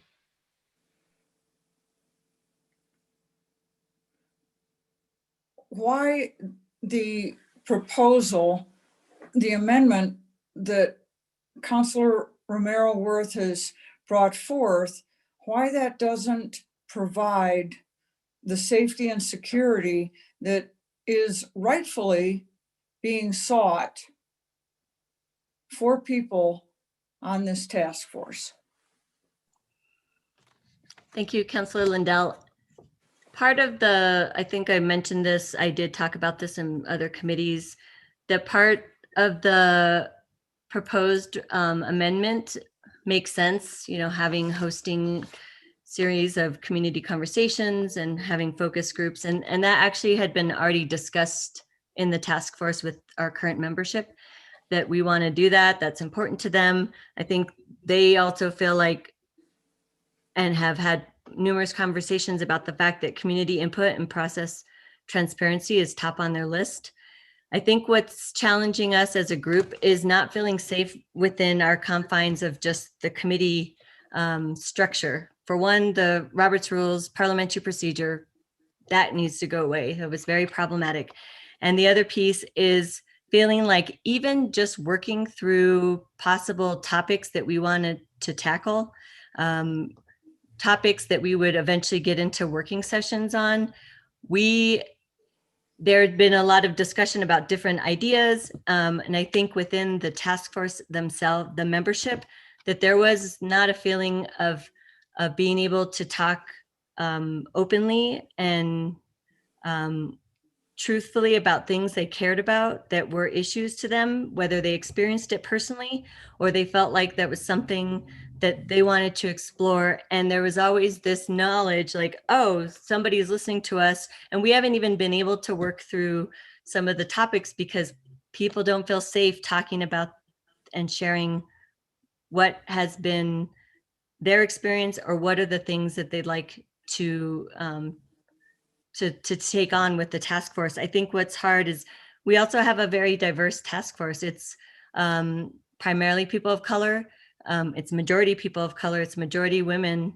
And we have some members that also, have different opinions about maybe they don't see necessarily the same or have the same experience with law enforcement.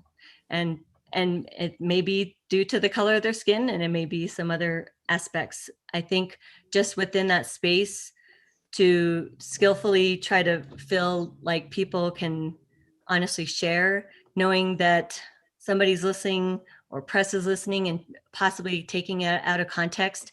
And I think what we said even in the memo for this item is that we're in a different world now. We were already in a very challenging way, but the fact that white supremacy is right in our face and we're not unique and that we don't have those same problems in our city, that also brings a level of fear.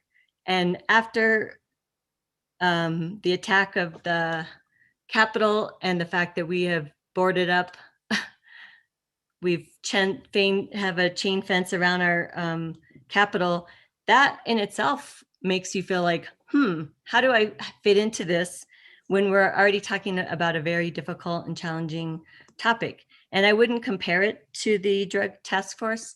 That was a sensitive topic, but it's not necessarily directly impacting people's ability to share because they feel unsafe talking about it in a session. And I guess I do want to clarify, we keep talking about closed sessions. Well, there's a very strong need from the task force members that we want to have public meetings about this. We don't not want to hear from people. We do not want people to know what we've actually come up with and ideas that we're considering. It's just that we're at the point where we need a safe space to be able to get organized, feel like we're being listened to, that we're not children on the task force, and that we actually have a very important role to play.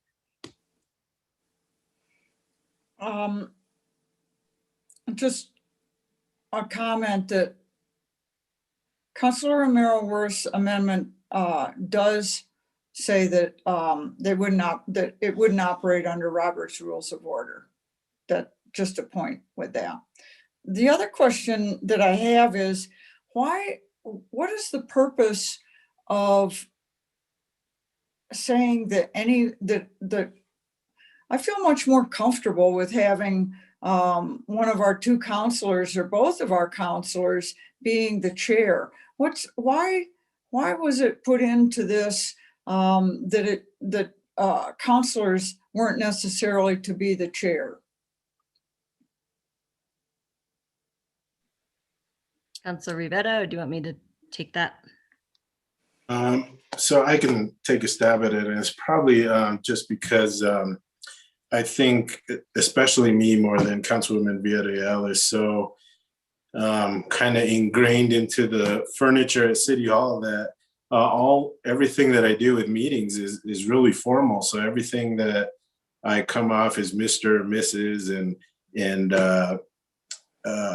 following Robert's rules and everything that we have to. And even if we take it away from what the task force has to do, it's still going to be a difficult thing for me to work my way through back into just, let's just kind of have a conversation about what we need to talk about. So it's going to take some work for me, and it's really part of informalizing the process, I think, a little bit, so that we feel a little freer with each other, and really having two governing body members as chair people. And let me say one more thing too. I don't think it'll change. I don't think the committee hasn't said that they don't feel comfortable with us there, but we did want to have the ability that if I can't make my way past the formalities of what's going on, I definitely don't want to be part of the problem of making people uncomfortable. So that was the only reason for that. But like I said, I think most of the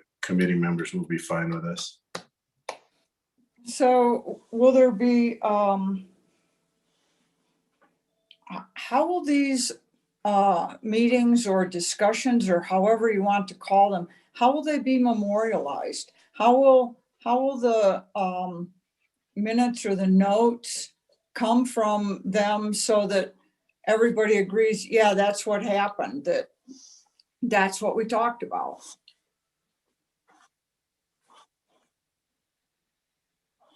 Councilor Liddell, are you referring to note-taking during our meetings? Counselor, Yeah. are you talking about if it's a closed meeting, where's the record of it? Is that the question? Yeah, I mean, how do you memorialize that meeting so that when everybody comes out of it, that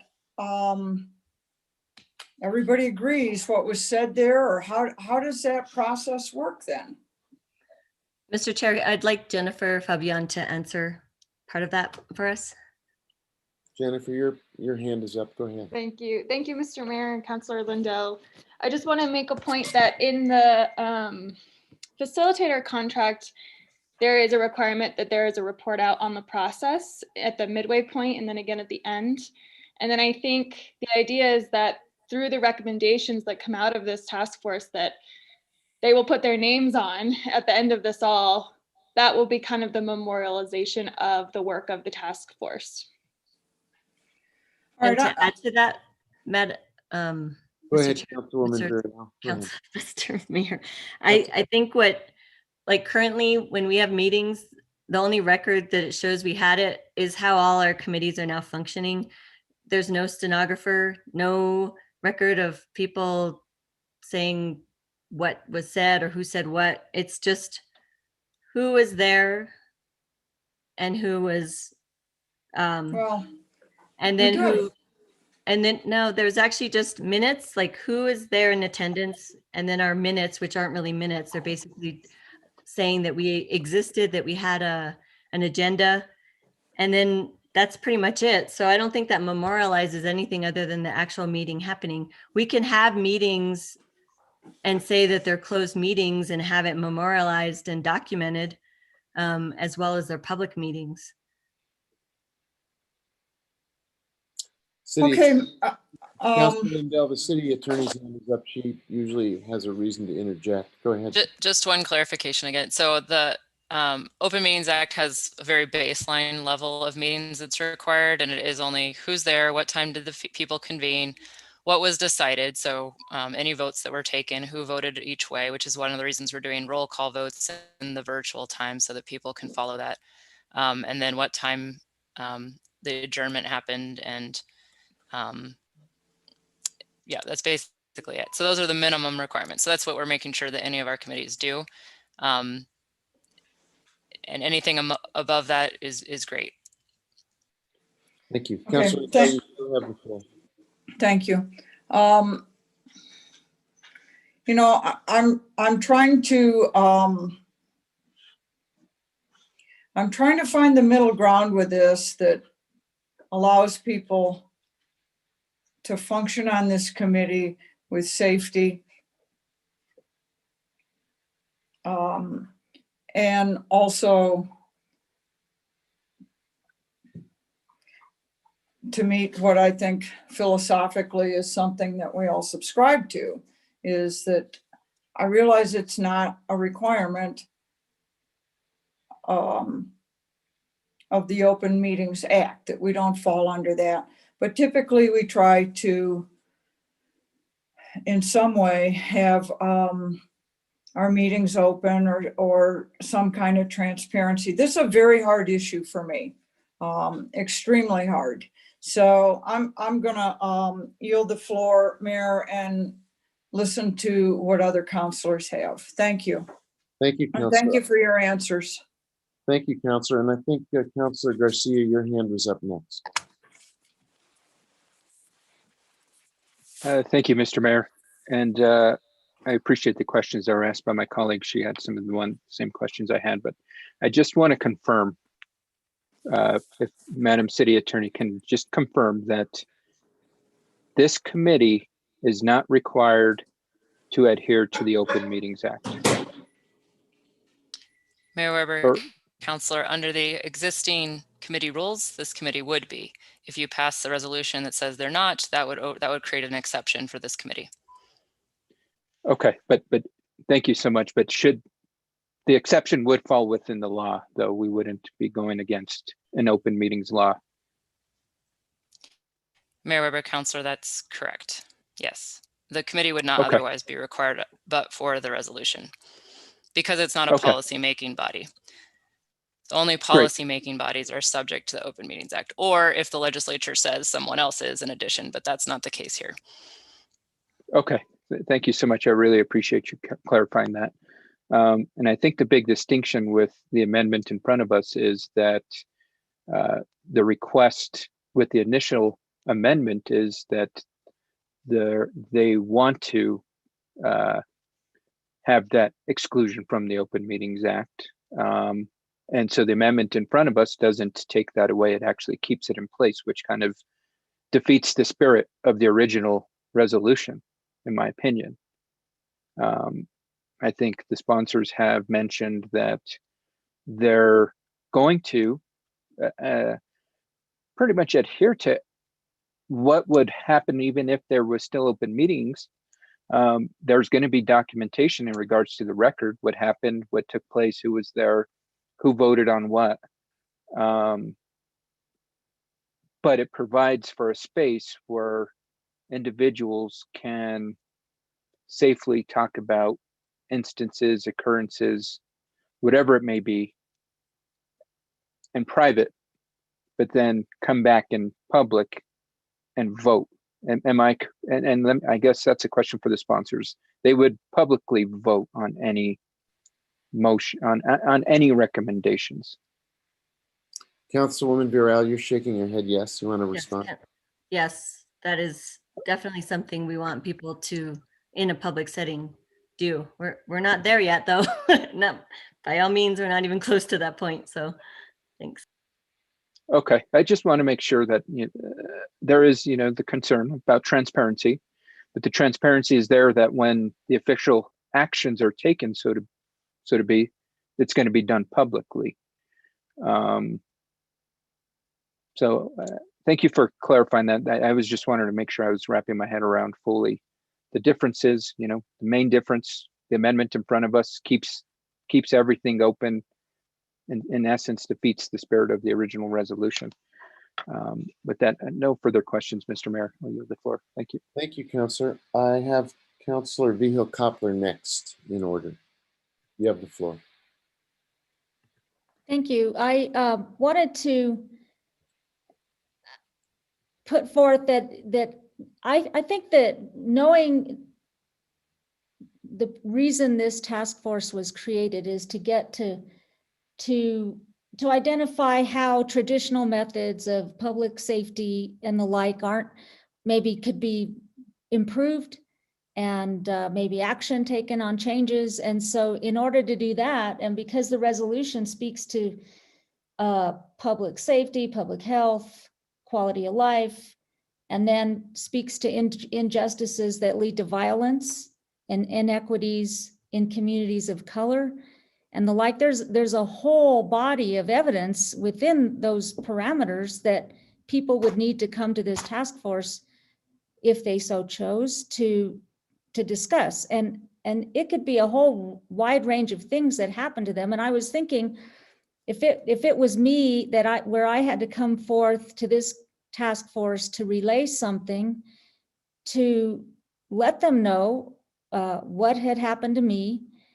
And let's just say, and these are very hypothetical, this didn't happen to me, but what if it was something to deal with domestic violence and maybe the way a police officer or two or whoever handled it, or maybe it was a situation of rape where maybe, I was the ex-girlfriend or ex-wife of somebody that worked in the public safety profession.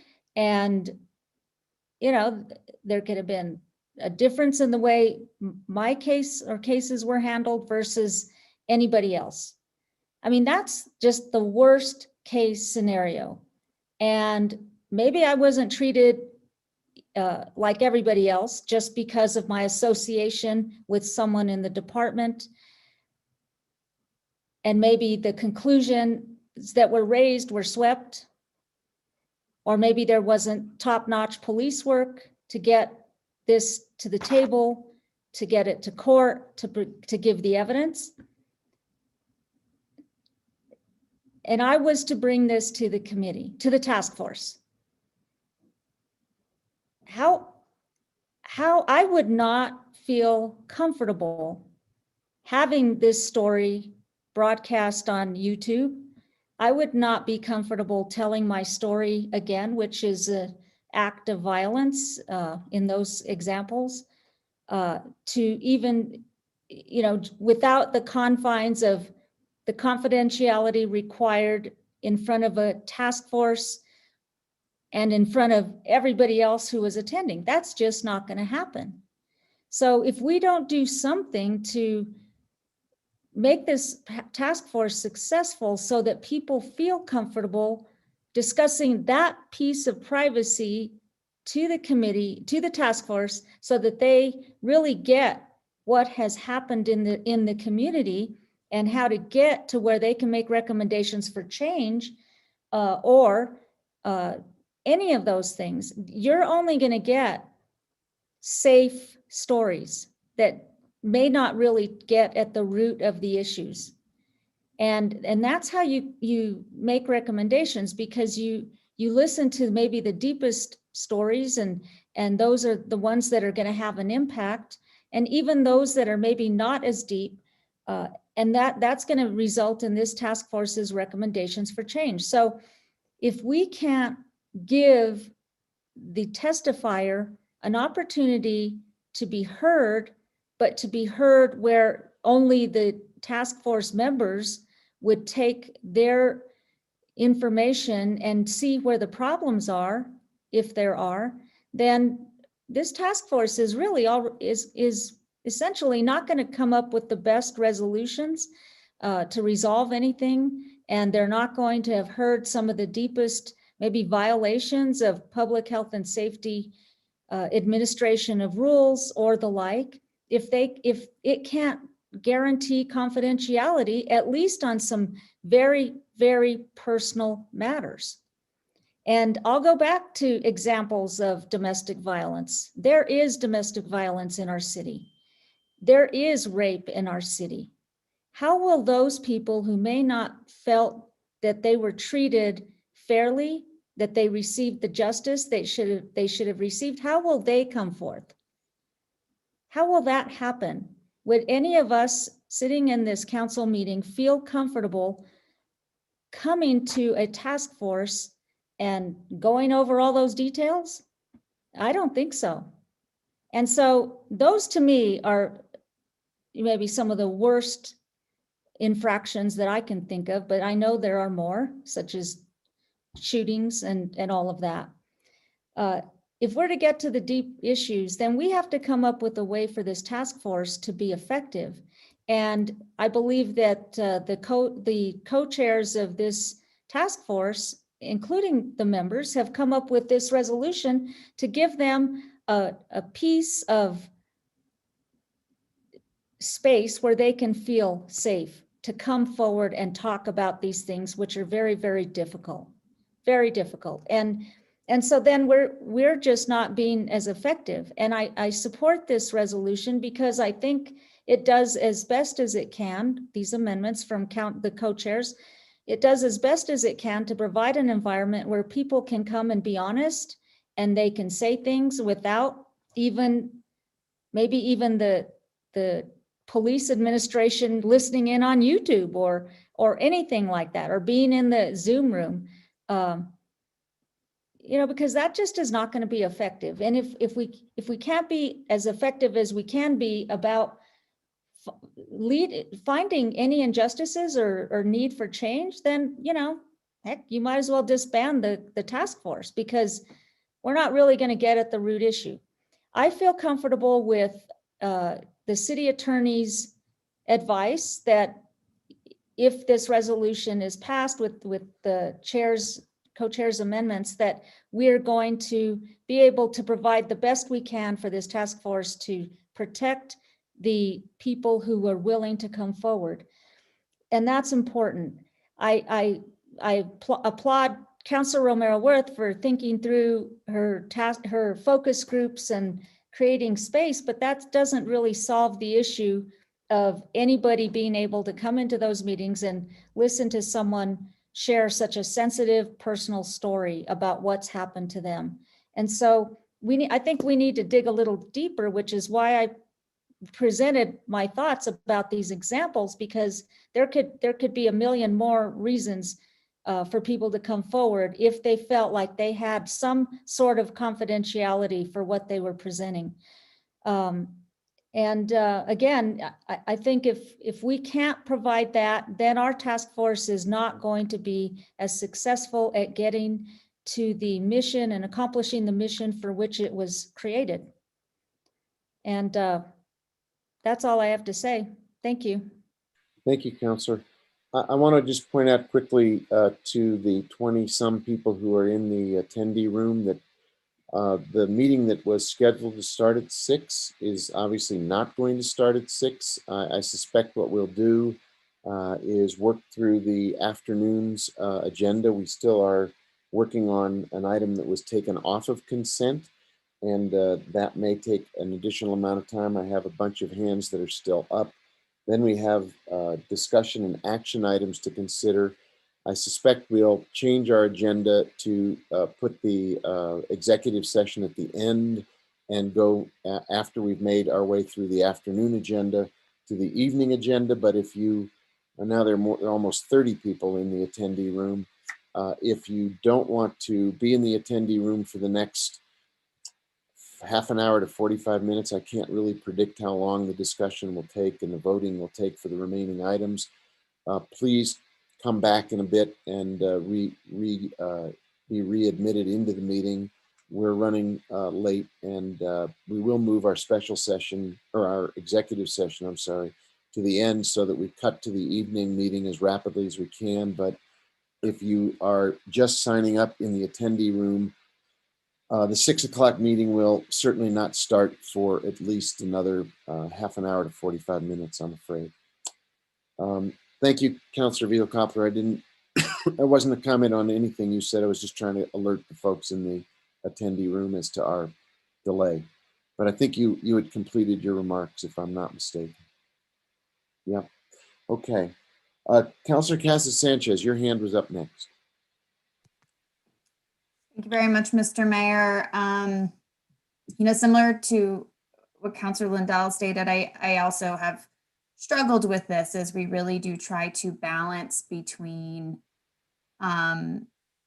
being as transparent as possible and as well as how do we take on really challenging topics. A few things. One, I'm curious, has there ever been a request in the past from another task force to take meetings private?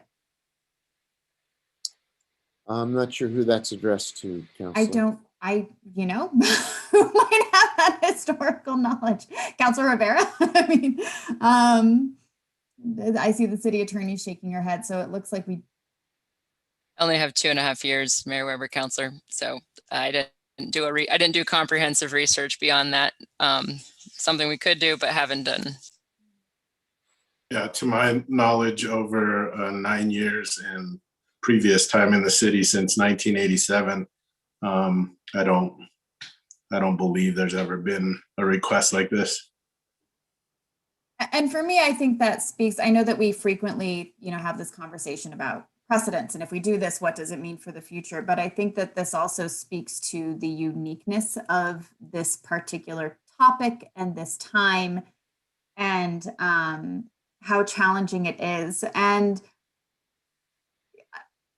I think that it is important that the task force as a whole has the opportunity to have these very challenging conversations. And it's not just about lived experience, but it is about how we move forward, which can be really hard to have those conversations with a topic that is so incredibly charged. It's charged politically, it's charged emotionally. There's trauma involved, there's identity involved, and I keep thinking about this class that I took when I was in public health. It was a social epidemiology class called Racism in Public Health.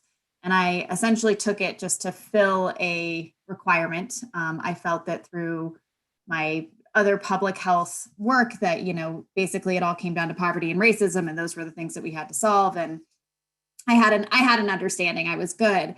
And it was quite a small class, just maybe 15 students and 3 white individuals, including myself, all women, of course. And what I really took from that class was the amount of growth that I had. And when I think back on my thoughts and comments and opinions at the beginning of this course, how incredibly tone deaf they were. And it comes from a place of not having that experience, and the appreciation that I hold for those students that were really able to push back on me. And what I found really interesting is I had been in classes for a year and 2 quarters with these students, having these same conversations, probably making very similar comments, but in a lecture hall full of 80 people, they weren't giving me that pushback. And I think that the setting matters. And as Councilwoman Villarreal mentioned, there are different viewpoints in here. And I think that it's important that there is that space for those really, really challenging conversations and that challenging disagreements to occur. The argument can be, we disagree in public all the time, but we quite frankly asked for that a lot. We knocked on people's doors and asked for the ability to disagree with each other in public. We asked people for money for the ability for us to disagree in public. But I think that we need to be held to different rules and different standards because 1, again, we definitely asked for this, but 2, we do make the decisions and they don't. And whatever policies do come forward, again, not all of these meetings are going to be closed, but whatever policies come forward will come forward through us. And we will discuss them in public a lot, as we do, till 2 a.m. if we extend our rules. I think for me, I have come down of supporting the resolution as the sponsors have recommended. It has been a really challenging conversation. I think that it's been a good exercise for us. And I do think, again, that there has not been a request to this speaks to how incredibly unique and sensitive this topic is in this moment in history. And extraordinary times sometimes call for us to do things in ways that we normally don't do them. So I won't belabor the point. That are all my comments for today. Thank you. Thank you, Councillor. I think Councillor Maraworth, you are next, and Councillor Abeyta. He has not had a chance to, no, your hand is up for something else, Councillor Maraworth. No, take Councillor Abeyta first, and then I just have a couple closing things. Okay, Councillor Abeyta, you have not spoken yet. You have the floor. Okay, I just have a quick question. I think my colleagues have pretty much stated a lot of what I was going to. And my question is, the task force does still end its work on December 31st, 2021, right? That's not being changed as part of either of these amendments.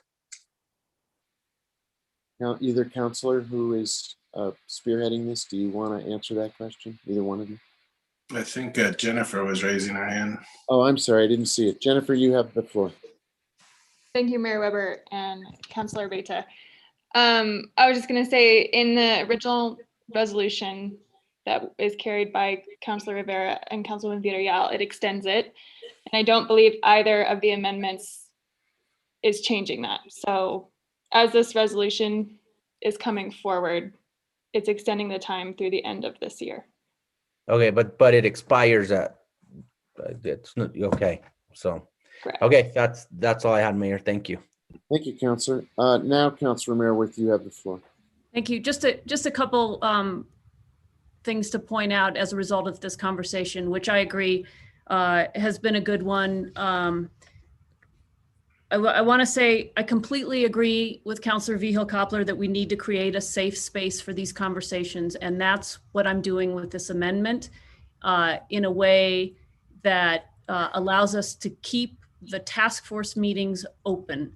I think part of the task force conducting their meetings in open that we're forgetting is that it helps develop public understanding about why they're recommending what they're recommending. And they don't have to, in that setting, point to their own lived experiences as the justification for a particular policy. They can point to the community conversations and the work that's done in focus groups to help build the understanding that's necessary for a particular policy solution.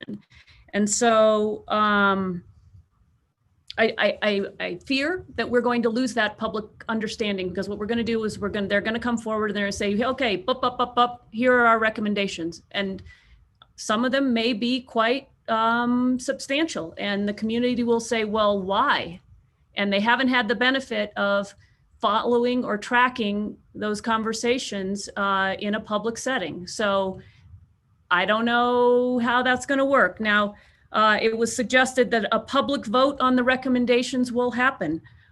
The resolution does not specify that. There is no obligation for a public vote to be held on recommendations. Now, Councilor Villarreal said that's the way it'll happen. We also don't know whether Councilor Villarreal will remain as chair. And we don't know. So I think it would be great if in the resolution it said, the task force shall vote on recommendations in an open meeting. Doesn't say that right now. As for our own meetings, on PrimeGov now, there's this great feature I tell the public about.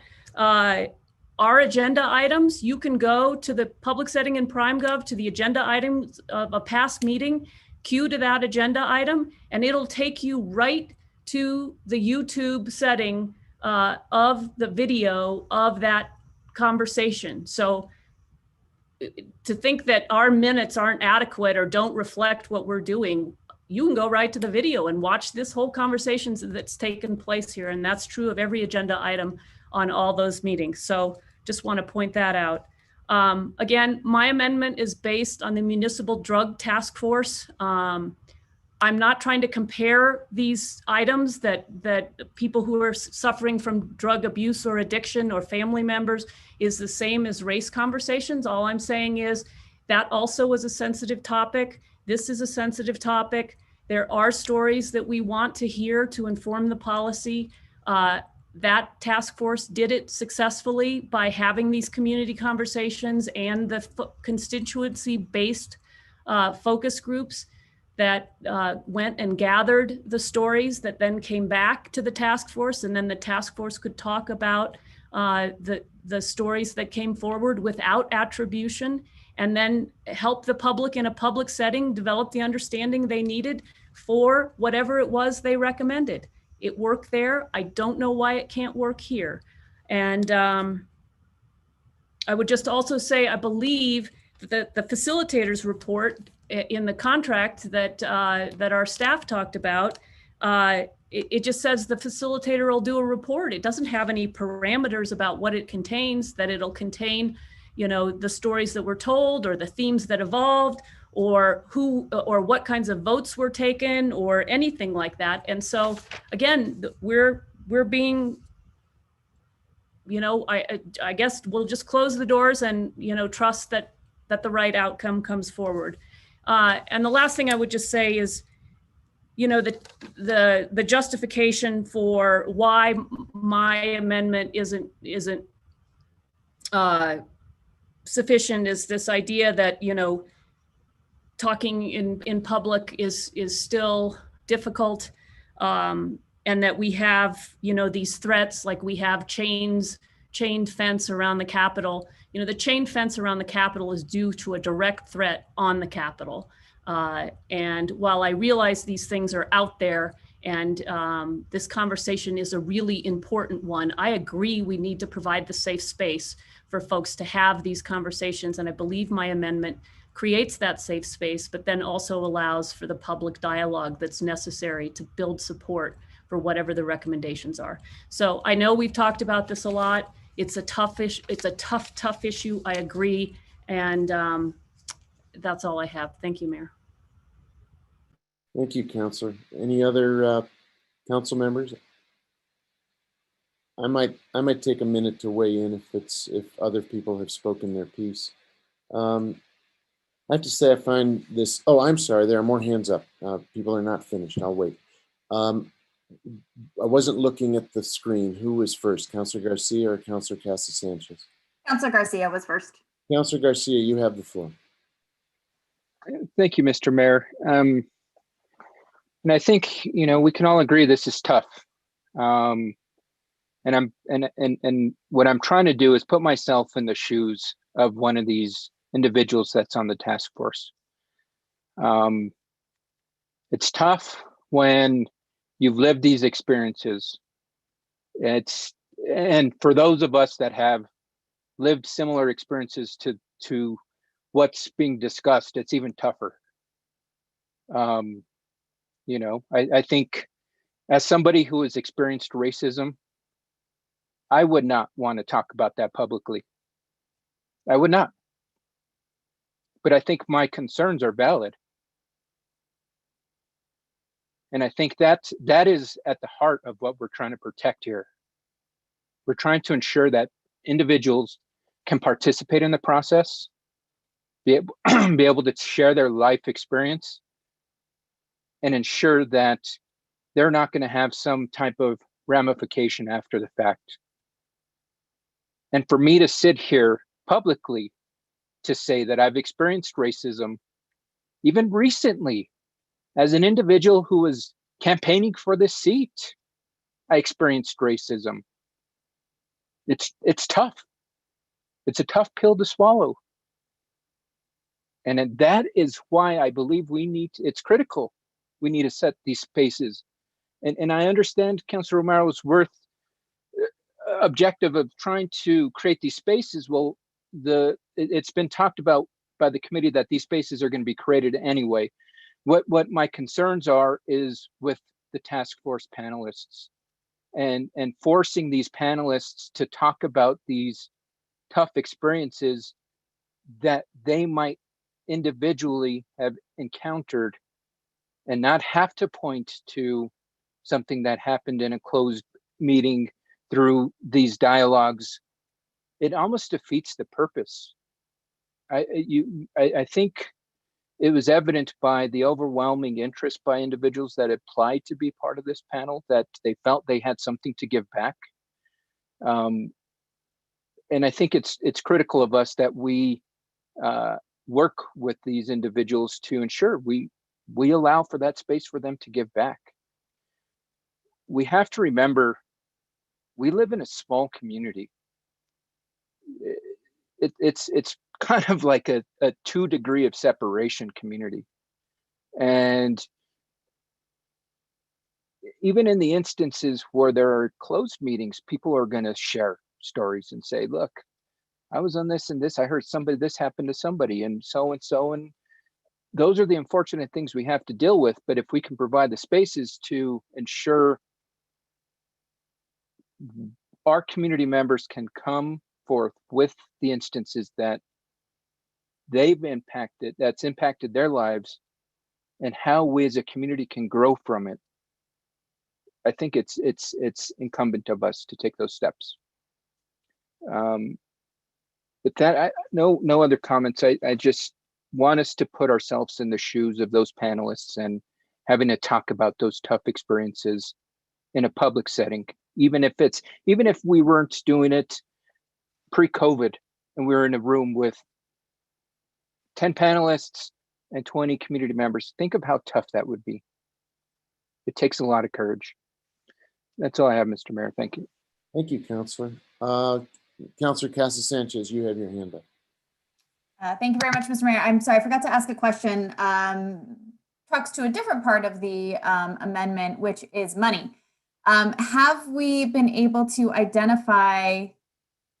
have the discussion of identifying additional dollars to potentially support the work of the task force with community conversations? As it does sound like, regardless of whether or not this amendment passes, that is something that is still desired and needed. And so has that been looked at? Do we have money available? And have we identified where those dollars are coming from? City manager, or I don't know, I'm not entirely sure who that's addressed to. Is that coming to me, to the city manager? I'm assuming it would go to the city manager. Is this something that we will have to appropriate through the budget process? Because this has been an ongoing conversation in the committees about appropriating more money here. So I'm curious if we move forward with any part of this, it would state that we'll be putting more dollars towards this, or requiring activities that would need more money. Can we actually fulfill that from a financial standpoint? Councilor Sanchez, I've not been part of specific conversations, but we would need to identify the money, and I think we have a number of mechanisms by which to do that. And depending on the amount of money, it would either move through a process that's under a threshold, or it would come back to the governing body for approval. So I'm not sure of the specifics, but there are pathways forward. Okay, thank you. I just want to make sure that we are not putting something on there that we would not be able to fulfill financially. I know we're in a different financial place than we were when we first passed this. So just wanted to double check there. Thank you. Thank you. Councilwoman Villarreal, you have the floor. Mr. Mayor, on that point about the funding piece, I had already told some of the council members and our other committee members or committee meetings that would be great to have more funding. We had to fight for just the 10,000 that we asked for the work of the very hard work for the facilitator that is already in place. And I'm all for trying to find funding sources. And until we actually locate them or define where they're coming from, I would not want the task force to be set up for failure, requiring them. It says shall do this, shall do that. They were already going to do that. But the fact is, you can't have our current facilitator have to take on more facilitation work at the rate she's getting. So that was another piece of the language that was still unsure. We don't know if we have funding yet, and therefore we don't know if community conversations with additional facilitation support would be there yet. Not saying that it wouldn't be there, I'm just hoping it will be. And then the other piece is, I just think we know that there's pieces in the amendment that Councilor Romero-Worth was placing forth to us. There were pieces that actually were good. And I had asked, can you please extract those of us that felt that they were important to we would consider them and actually would support it. The fact is, the way it's written now, it's countering everything that we're trying to do and make changes accordingly with this resolution. So it counters all the work and all the input that we got from current task force members. And I don't think that's fair. I don't think that we've even given them a chance to weigh in, even though all of this that we have put forth have come from the task force members. Thank you, Council. Any other comments? I do want to say a few things, but I don't want to cut anybody off. I think what we've heard tonight is incredibly powerful, and I agree with Councilor Garcia about putting yourself in somebody else's shoes.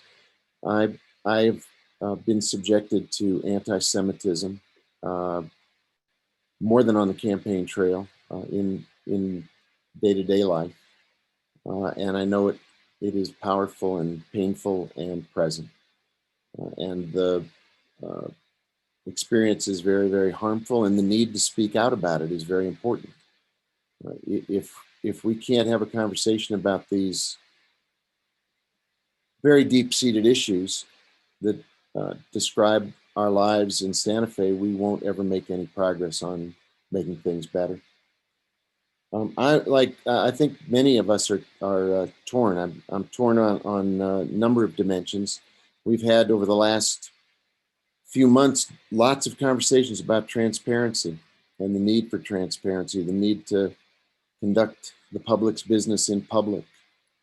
At the same time, we want safety and we want people's voices in a secure place.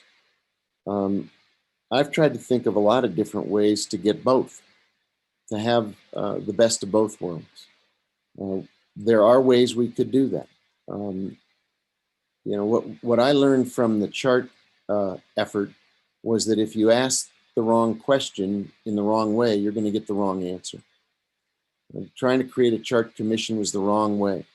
And it took pivoting to a process and away from a commission to create where we are now, which is an open grassroots dialogue that's moving forward with the kind of facilitation that Councilwoman Villarreal just spoke about, which is absolutely essential so that trained people can listen in a secure way. I'm wondering if the same thing might apply to this task force, that at the time we created it, it was the right instinct. The country was having these kinds of debates across the land, and we wanted our own voices to be heard. And now we're learning a number of months later that the actual setting prevents us from having the conversations we want, that the structure is not the best way to get into the lived experiences, the shoes that Councilor Garcia spoke about, of people who have had traumatic experiences and want to talk about it, but don't want that to be part of a public record.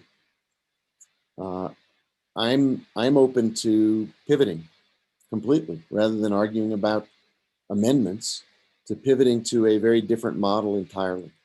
Not to abandon the effort, because I continue to believe, as we've all said tonight, that the time for a conversation about public health and public safety, and as Councilor Casas-Sanchez said, those are intertwined, fundamentally intertwined. Feelings of health and feelings of safety are very deep in our day-to-day lives here. And creating a space for that dialogue is the right thing to do. What I'm worried about is we're putting a round peg into a square hole.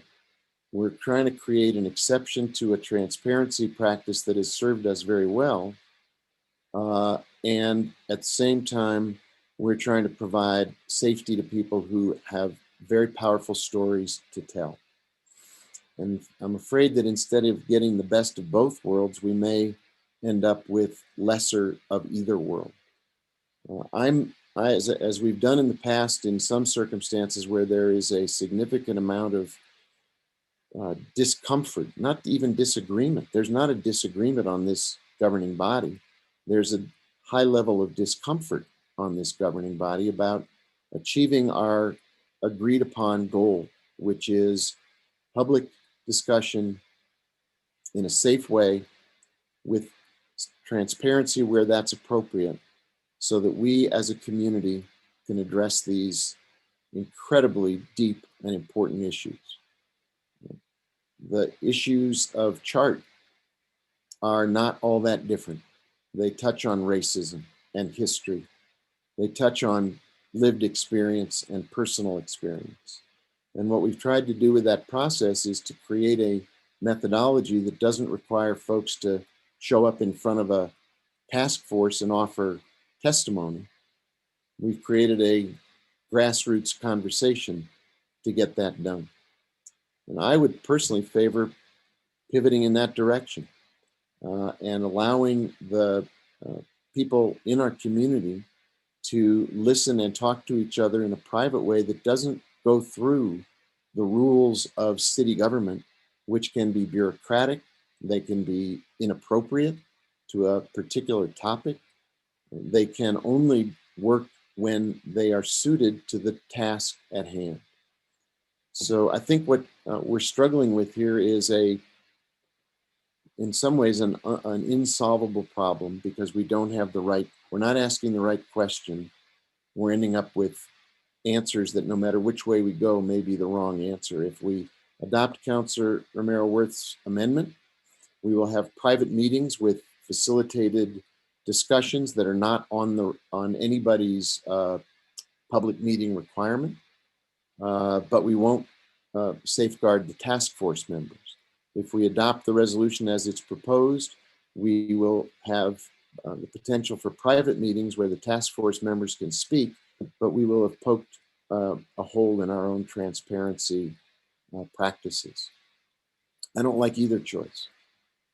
I think we may need a third choice, a different path, a different avenue, a different option that isn't in front of us tonight. So I reflect on that as everything I've heard. In a very powerful way, I agree with everybody who has spoken tonight, and yet I think we don't have the right remedy. Councilor Merriworth, your hand is up. You have the floor. Thank you. Sorry, couldn't find the mute button. I'd like to move to postpone. I'll second that. Muted too, Councilor. There's a motion to postpone and there's a second. The motion was made by Councilor Merriworth. The second came from Councilor Lindell. Mayor Weber, councilors, could we clarify if that's a motion to postpone to a certain date or indefinitely? Which is the one that's non-debatable? Neither one. Neither one. Well, I don't know that. I mean, I'm happy to find a date, but I don't know that I can.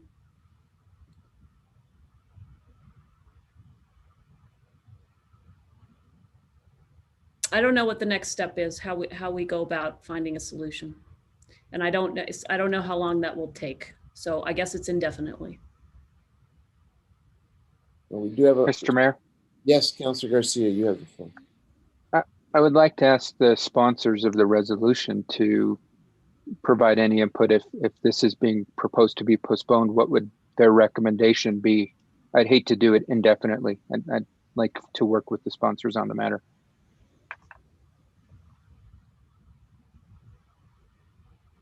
Aaron, are we allowed to have discussion after that motion? Mayor Weber, Councilor Rivera, yes, it's a debatable motion. So yes, the motion on the table is now, it sounds like indefinite postponement. Yes, I'm not in favor of that. The task force has already been working. We're ready to move forward. We're just making these small changes. And then we only have till December. So if we're gonna work, we need to start working immediately. We can't continue to have delays. And it sounds like the postponement may be to do away with the task force altogether and find some other process. So I'm not in favor of that motion. Councilor Garcia, was that an answer to your question? Yes, it was. Thank you, Mr. Mayor. Okay. I see two hands up still, both Councilwoman Varela and Councilor Romero Worth, your hand is still up. I don't know if it's a old hand or a new hand. It's a new hand. I mean, I'm happy to amend the motion to be a retract the motion and put it back out there for a particular date. You tell me what would be, could we postpone it to the next council meeting? Should we, and I agree, I want this task force to be successful. I want them to be able to do the work. I just don't know. I don't have the answer for how long it will take us to come up with a solution. Councilwoman Villarreal, your hand is up next. Thank you. To answer Councilor Garcia's question, I'm not in favor of postponing. We've already delayed this and our members are anxious to get to work and they have the capability to get to work, and to say that you want to postpone it feels like that you don't trust that the task force is committed to this, that we want to work on this. We want to have a place and space to be able to have conversations before we actually get into the nitty gritty. I mean, it's just, it's offensive to me to think that we just want to stall it or postpone it because we don't want to, that we don't agree with maybe the structural changes that are happening. So I just think that by postponing it, you're sending a clear message to the task force members that you don't trust their, hopefully not commitment, but that you don't trust that they can come up with a process that's transparent and that at the same time feels safe to them. So that's how I feel about it. Point of order, Mayor. So actually, a motion of postpone indefinitely is actually out of order. It is lower in priority than the motion to amend. But a motion to postpone to a definite time would be in order. So I think the initial motion is out of order. So I'd amend my motion. I'd retract my motion and offer a new motion if the second would also. Councilor Lindell, that was you. She's agreeing. Yes. She's agreeing to your request. So I would move to postpone to the next council meeting. Is there a second?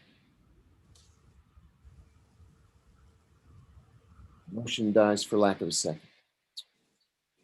With that concluded, I think we need to call the roll then, since we've had our discussion about the amendment proposed by Councilor Maraworth. Can we call the roll on that amendment, please? Yes, Councilor Viho Coppler, I'd like you to clarify the motion, please.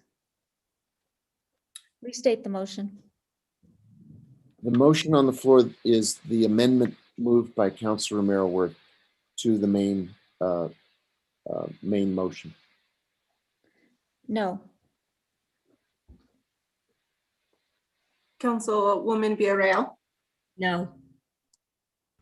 Councilor Abeyta, No. Councilor Cassett Sanchez, No. Councilor Garcia, No. Councilor Lindell, Yes. Councilor Rivera, Sorry, no. Councilor Romero-Worth, Yes. Mayor Weber. Yes. Motion was not approved. Thank you. So now we go back to the main motion, which is to adopt the resolution as proposed. Is there further discussion? Councilor Casa Sanchez, your hand is up. Thank you, Mayor. As I had alluded to earlier, there were parts of Councilor Romero-Worth's amendment that many of us were in favor of. Is it possible to simply move items 7, 8, and 9 on Councilor Romero-Worth's amendment, or is it a take it or leave it situation? Mayor Weber, Councilor, that would be an appropriate motion. Appropriate motion. You broke up a little bit. That would be an appropriate motion. That's fine. It's distinct. It's distinct from the other motion. Yes. Yeah. Okay. Well, then I would like to move to approve items 7, 8, and 9 on Councilor Romero-Worth's amendment. Is there a second? I'll second that. Councilor Lindell has seconded that motion. Is there discussion of that motion? Mr. Mayor, can we read what would be put into that? amendment.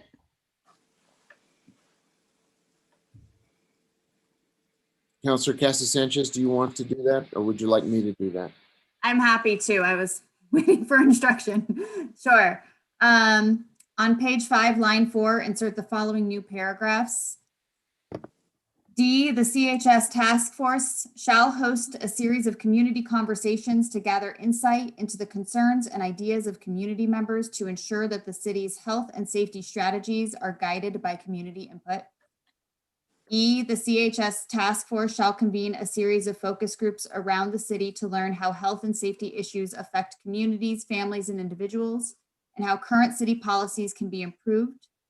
Focus groups shall represent specific constituencies that are affected by the city's current health and safety policies.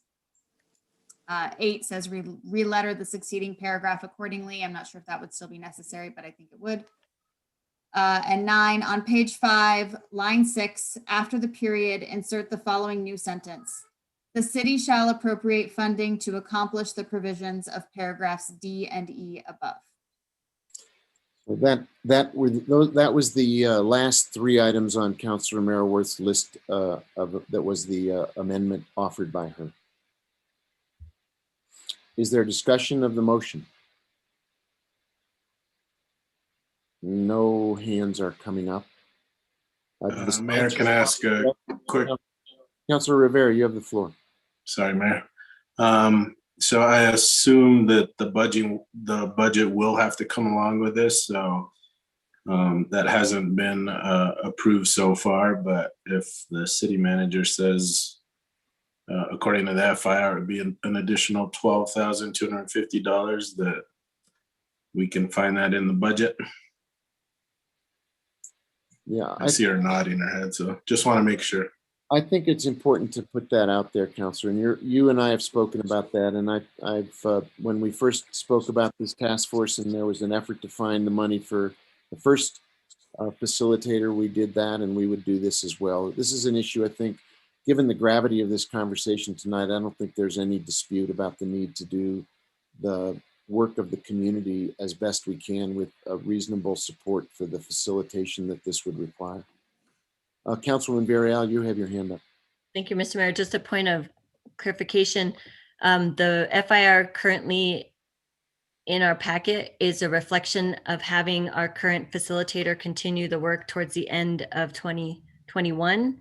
And so by approving this, it's talking about additional appropriate funding to accomplish D and E. Correct. As I said, we've spoken about this offline, and I think, again, tonight's conversation is reinforcing the sentiment among all of us, whether we agree or disagree on issues of transparency or not, that we agree on one fundamental fact, which is this conversation needs to happen. Got it. Thank you. Other discussion of the amendment as proposed? If there are no other hands, could the clerk please call the roll on this amendment? Councilwoman Villarreal, Yes. Councilor Beta, Yes. Councilor Cassett Sanchez, Yes. Councilor Garcia, Yes. Councilor Lindell, Yes. Councilor Rivera, Yes. Councilor Romero Worth, Yes. Councilor Vigil Coupler, Yes. Mayor Weber. Yes, The amendment has been approved. thank you. Are there other amendments that people wish to propose at this time? Councilwoman Villarreal, your hand is up. Thank you, Mr. Mayor. We have an additional amendment that Councilor Rivera and I proposed that was passed in committee. So I move to accept that amendment as well into the record. So there is a motion from Councilwoman Villarreal to add the amendment that she and Councilor Rivera proposed. If you would do us the courtesy of simply reading it so that those who don't have it open in front of them, I think we did that with the amendment just proposed. Sure. It's adding the language on page 3, line 18 after the word force to insert which may include exploring innovative approaches to community health and safety, reimagining the current structures and systems in which the city currently operates, and examining root causes of identified problems. So that is the motion. Is there a second? Second. We have a second from Councilor Rivera. Is there discussion on this motion? If there is no discussion, could the clerk please call the roll on the motion? Councilor Beta, Yes. Councilor Cassett Sanchez, Yes. Councilor Garcia, Yes. Councilor Lindell, Yes. Councilor Rivera, Yes. Councilor Romero Worth, Yes. Councilor Vihil Coppler, Yes. Councilwoman Villarreal, Yes. Mayor Weber. Yes. Motion has been approved. We now have a motion as amended. Is there any further discussion about the motion as amended from the members of the City Council? I have one, but I'll yield to anyone who has one before me. I would ask Councilors Rivera and Villarreal, who I have so much admiration for taking this project on, and so much gratefulness to you for doing it. Now that we have adopted part of the amendment proposed by Councilor Romero Worth, by Councilor Romero Worth, that calls for these community conversations, recognizing that those would not be required to be open. Those could be handled as subcommittees and sub-meetings.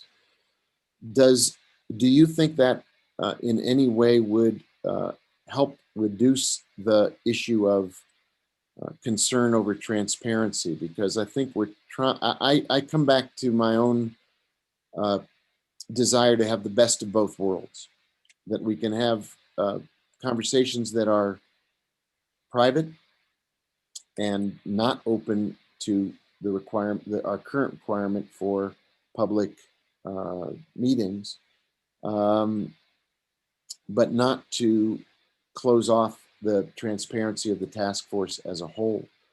Does this begin to come closer to a compromise that would solve the problem? That's a question for either or both of you. I also see our city attorney's hand is up. Mayor Weber, I just checked with the city clerk to confirm, but our last motion didn't have a second. We took a vote before we got a second. I seconded the motion. Seconded it. Okay, then our record didn't reflect it. Thank you. Yeah, it was moved by Councilwoman Villarreal, seconded by Councilor Rivera.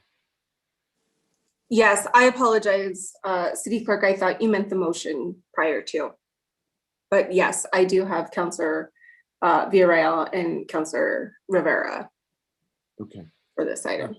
So let me come back to my question. I'm still looking for that compromise middle ground. If by pursuing these community conversations that are not required to be public sessions, where members of the task force presumably could or would be present and offer their own experiences, are we beginning to get closer to this middle ground that I think we are all looking for? I think the last, as I say, transparency is something that has come up consistently with this governing body, and I think we're all committed to it. We're also very sensitive to this and to the nature of these conversations being, and the moment we're in, as Councilor Garcia said, as being extraordinary. What do you think would the practical applied effect of this amendment be in terms of the operation of the task force?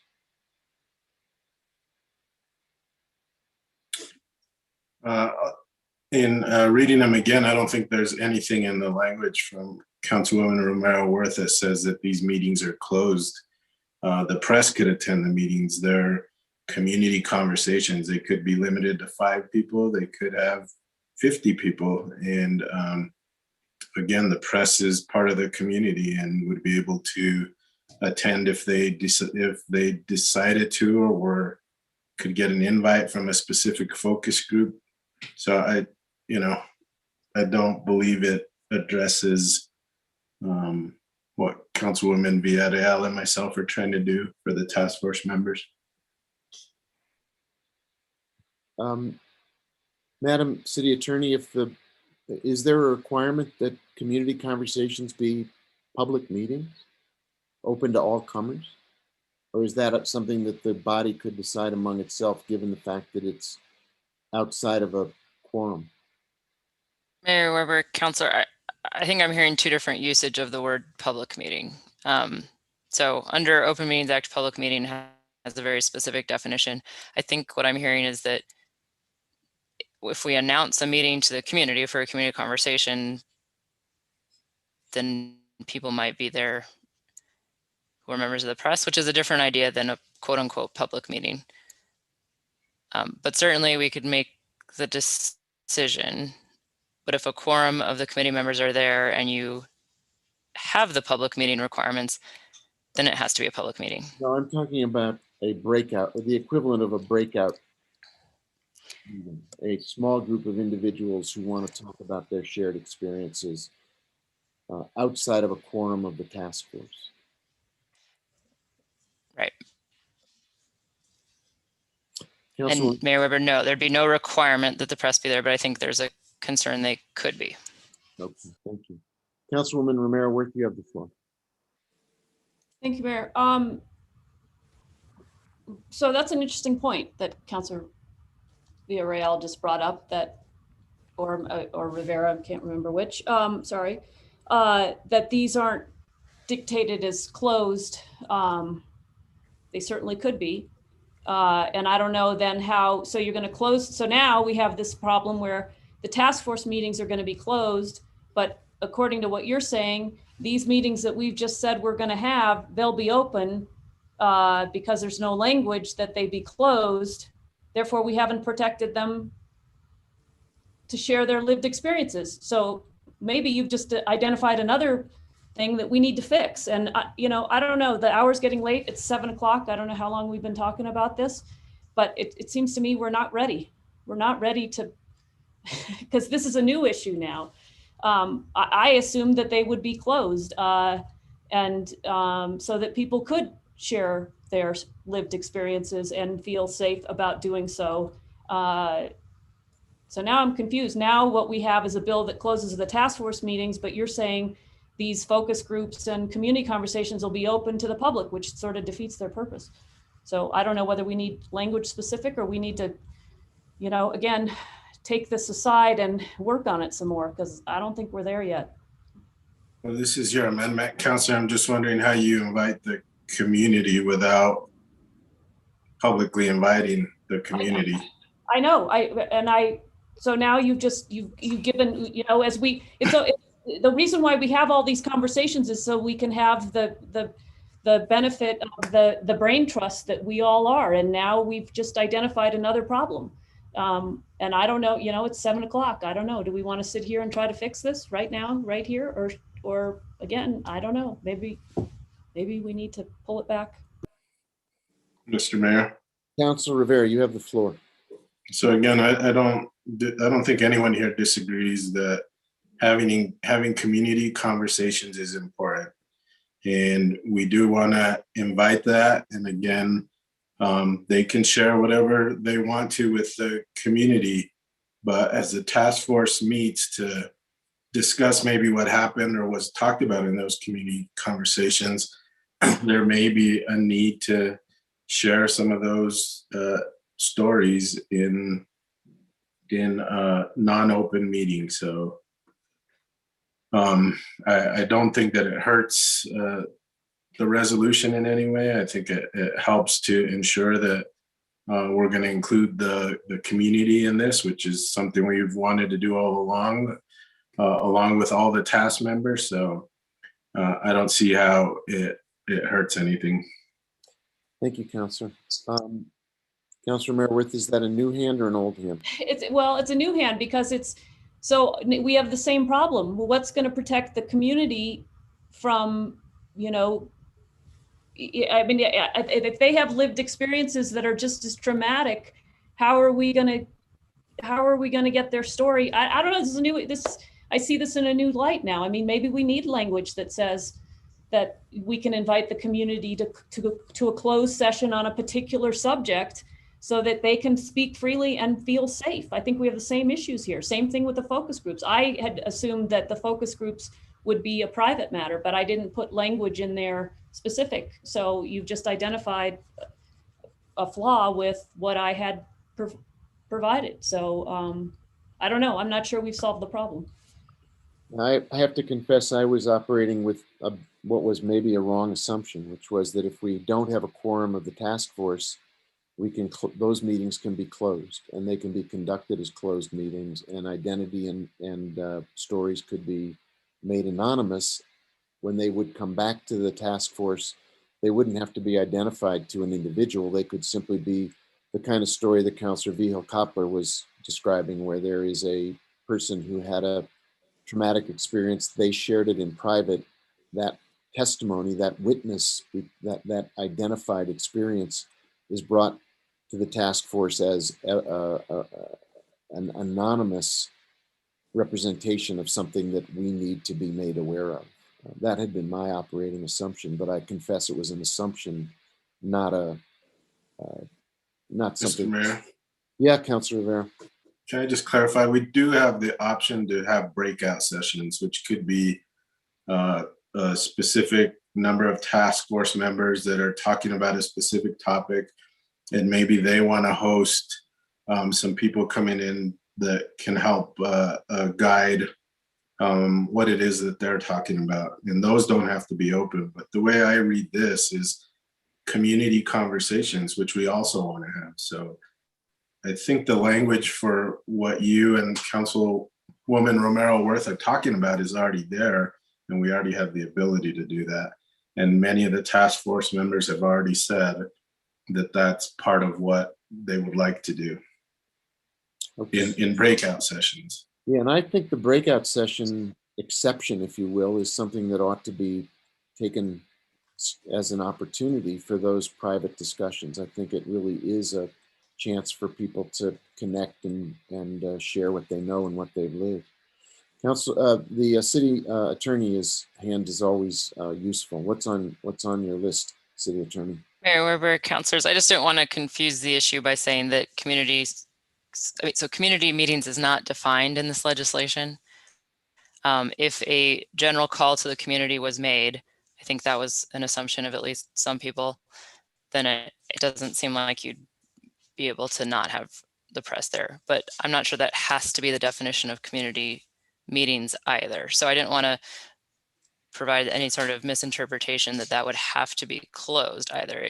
It really could be designed however this task force wanted. Yeah, presumably there is we're talking now about adding another component to the work of the task force, which involves, as Councilwoman Villarreal pointed out, a different kind of a facilitated meeting. Those could be designed to the specifications of the subject matter and the time we're in. Councilwoman Romero-Worth, your hand is up.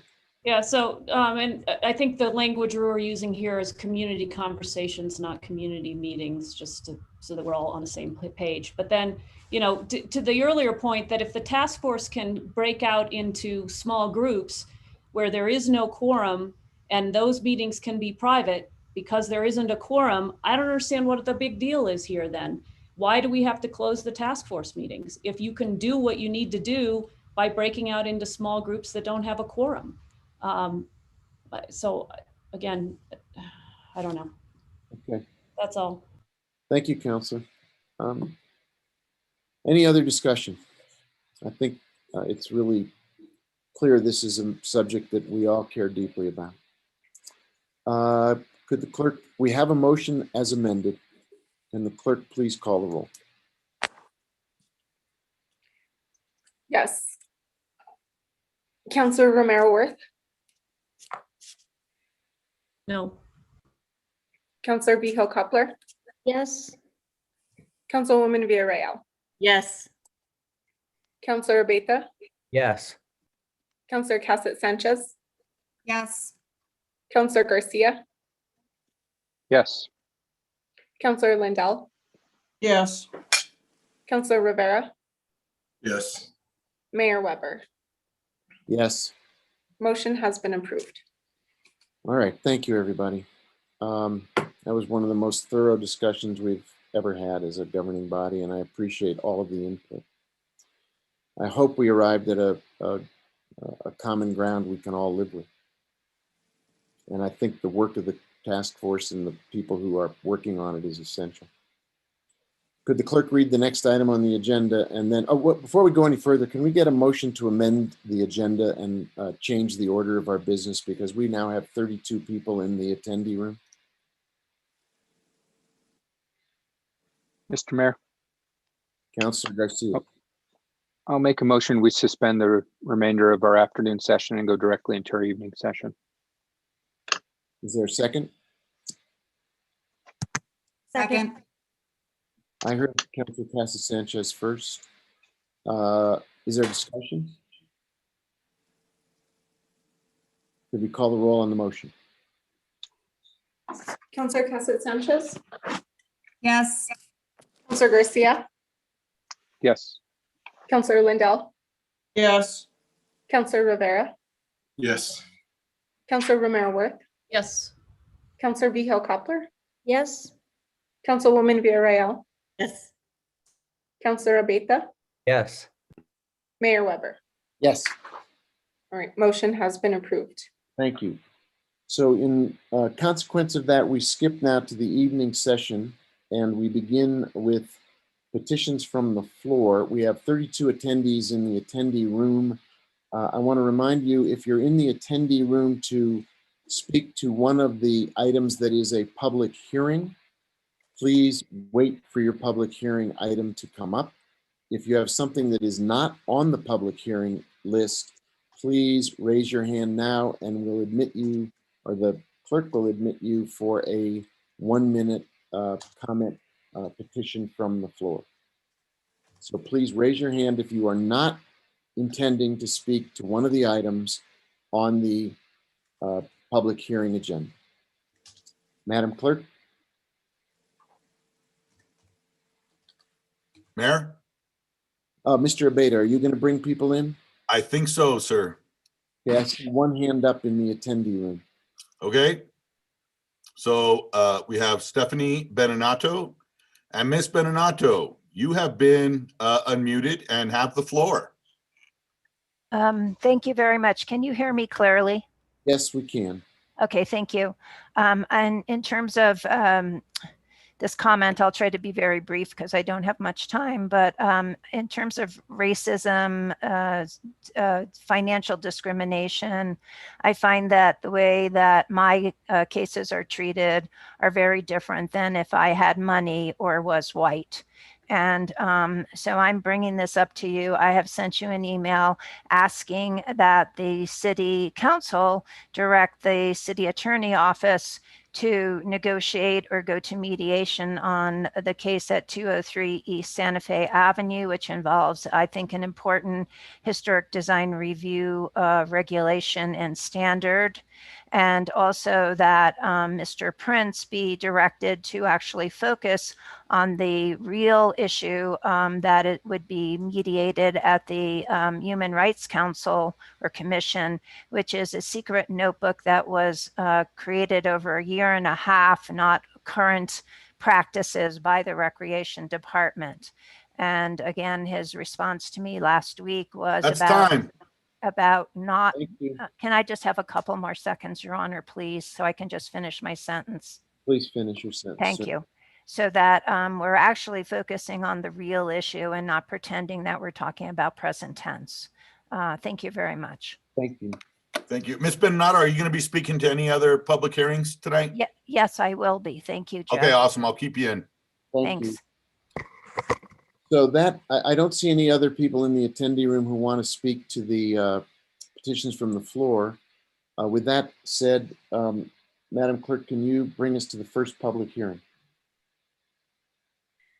Yes, the first public hearing is item 19A. It's consideration of bill number 2021-5.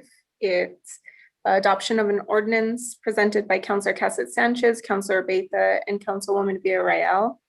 It's an ordinance amending section 7-1.1 SFCC 1987 to adopt the newest version of the International Energy Conservation Code as adopted and amended by the State of New Mexico Construction Industries Division, and amending Section 7-4.2 SFCC 1987 City of Santa Fe Green Building Code to update code references in conjunction with the adoption of the 2018 International Energy Conservation Code as adopted and amended by the State of New Mexico Construction Industry Division.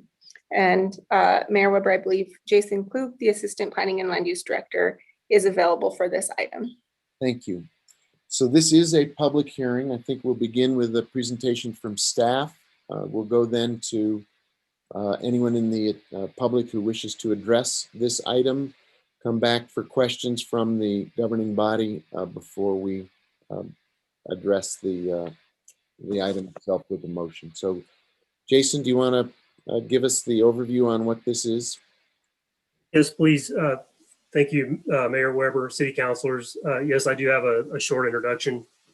So the proposed legislation before you tonight for consideration would amend the Energy Conservation Code currently adopted by the city's building code.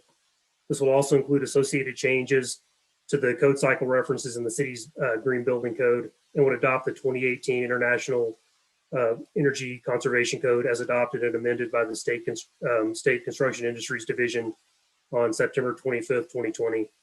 Under state law, the city's building codes must meet or exceed the requirements set forth in the state building codes, and the city must adopt state building codes within 6 months of their adoption by the state.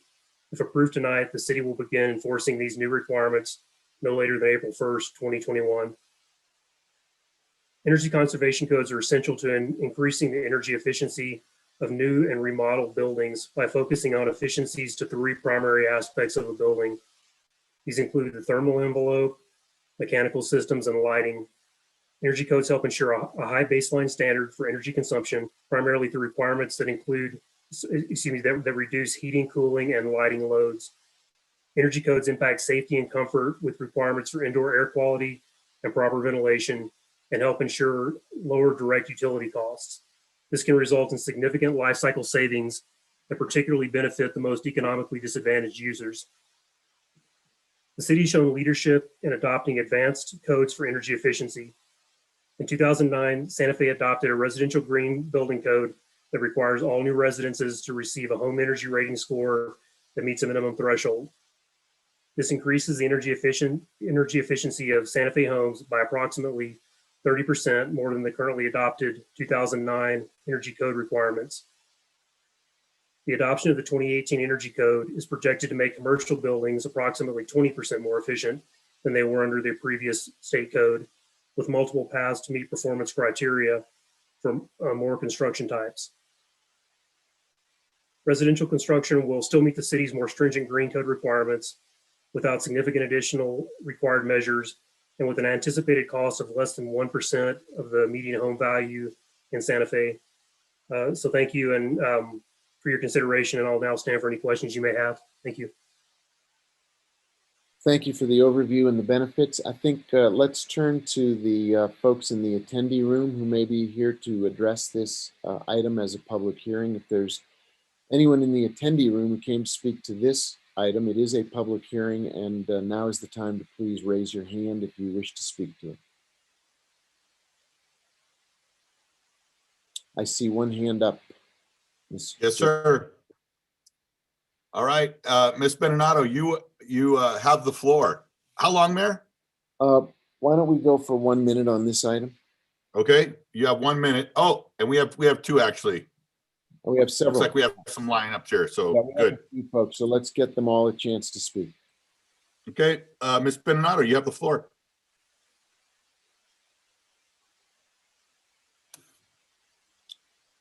Me ask her to unmute here. She has been unmuted. There you go. Now I'm unmuted. I wasn't unmuted before. Thank you. Okay. I did present a written comment to you, But I do wonder why commercial is less effective than, or has to be less effective than the residential. I'm particularly concerned about the ventilation because it does require mechanical equipment to meet, I believe, the ventilation requirements, and opening windows somehow doesn't actually address that. And the biggest thing that I would like some questions asked about is whether an expert, a green code expert, is needed to review an owner builder's plans to submit them so that the city would approve it. And my understanding is that an owner builder or anybody is going to have to hire an expert to look at their plans to say they meet the code, and the city land use department is not going to do that. And I do think that we are paying the city land use to do exactly that, and that if they are standards, that the land use department should be conversant with those and be That's able to time. review the plans. Thank you. Thank you.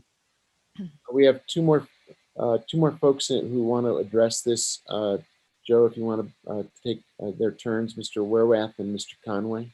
That's correct. Okay, let me, okay, Mr. Werwath, you have been unmuted and have the floor. Thank you so much, Joe, Mayor, councilors. Just wanted to express support for this. This was adopted unanimously last night by the county commission.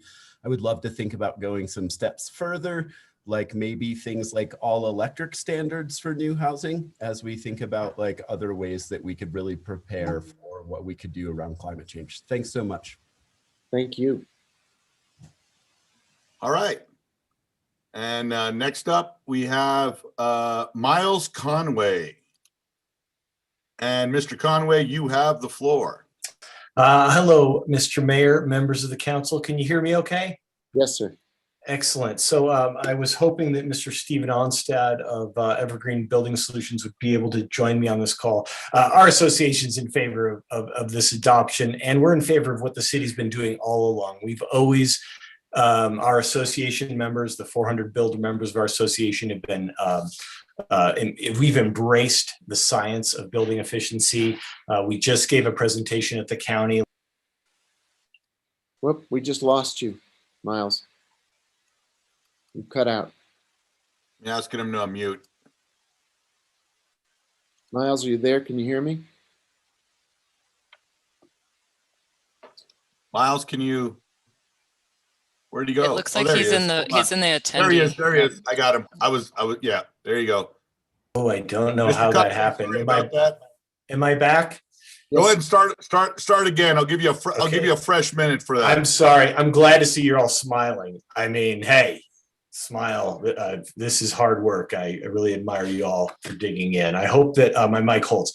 We, the 400 members of the Building Association, Santa Fe Home Builders Association, we embrace building science. We support what the city has been doing all along. We support this move, which is not a huge change from what the city has been doing already. We just gave a presentation to the county where we demonstrated that these highly efficient homes can be built inexpensively, affordably, you know, finally, just I was hoping Steve Onstad would be on. We had a question for the city attorney. We noticed that on one line of the bill, I believe it's page 6, you reference section 405 of the code. And I believe the city's under section 406 right now, which really is where the ERI and the HERS rating is located. So our local HERS rater was a little confused about why that choice was made. But again, thank you for your work. I won't take any more of your time, and we support this ordinance. Thank you. Thank you, Miles. I see there's a telephone in a hand, Joe. There is a telephone line that wishes to speak, Mayor. 8001. You have been unmuted and have the floor. Please identify yourself for us for the record. Hi, this is Jason Rogers. I work at Sierra West Appliances, and I'm responsible for about $1 or $2 million a year of appliances being sold here for new home construction and remodeling. And I would like to speak to the land use department. The inspection and permitting would greatly increase revenue, I think, for the city if we could speed up the permitting and of new construction and remodel. That's all I had to say. Appreciate your time. Thank you. We also have Mr. Roth. Bill Roth's hand is up now. Okay, and Mr. Roth, you have the floor. Thank you very much, Mayor Weber, fellow councilors. I've been a home builder in Santa Fe for over 20 years and always been tried to be a green builder, and spoke last night at the county commission where we prevailed 5-0 on upgrading the code. I think this is a good move, and it's one of many we're going to need to make if we're ever going to hit the net zero pledge the city made. So thank you for your time and considering this. Thank you very much. Anyone else in the attendee room who wishes to speak to this public hearing item? I see a hand up from Steve. Yep. And Steve, you have the floor. Yeah, I was the one that Miles was talking about. You know, I think I'm sorry, Steve, just for the record, we need your full name. Stephen Onstead. I'm a HERS rater. Thank you, sir. Do a lot of work with the city building inspectors. And I guess I really am addressing this to the city attorney because I don't understand the actual bill itself that was referenced. It's page 6, line 13, which represents the IECC 405. 405 is a completely different path. It's not related to a HERS or a ERI rating at all. And I'm wondering if it's just a typo, or if you were trying to use that to get around the ERI concept in the code that the state adopted, and using the HERS rating to make that work with their system. Okay. We can take that up when we come back from public comment. Any other folks in the attendee room who wish to speak to or raise a question about this item? It is still a public hearing. If that was the last person who wishes to speak to this item, then I'll close the public comment period and bring it back to the governing body for questions, and ultimately we'll get to a motion. Or do we do the motion first, Aaron? How do you prefer us to do this at this time? Mayor Weber, the technical next step would be any clarifying questions of staff regarding the proposal. So not getting into debate or maybe questions of the merits, but yeah, right. Just to make sure we understand the proposal, and then a motion would be appropriate. All right, so we'll do questions and clarification, and we'll go right down the line, I believe. Councilor Garcia, your hand is up first, so you have the floor. Thank you, Mr. Mayor, and thank you, Mr. Cluck. Got a quick question for you. Is this going to cost more in fees for a person who is building a home or planning on remodeling their home? Mr. Mayor, councilors, Councilor Garcia, no, this will not incur any additional fees as far as the review process, the review and permitting fees. Great. Thank you, Mr. Cluck. That's the only question I have right now. Pardon me, it's Kluk. Thank you. Kluk. Sorry, I apologize. It's okay, Councilor. It was not intentional, we know. Councilwoman Villarreal, I believe you're next. No? Councilwoman Casas Sanchez was next? Okay. It's just how it shows up on the screen. Councilwoman Casas Sanchez, you are next. Thank you so much. I just wanted to get clarification on the question that some of the individuals in the public hearing had brought up. On page 6, line 13, section 405 being referenced. Could either Jason or Eli or Aaron, whoever is appropriate, provide some response to that? Jason, would you like to take that? Yes, sure. Mr. Mayor, councilors, Councilor Casas Sanchez, yes, I can answer that. I actually had fairly lengthy discussions with Mr. Onstead. So 405, from our opinion, is not an error. The reference to 405, we actually are referencing the section 405, which is titled Simulated Performance Alternative.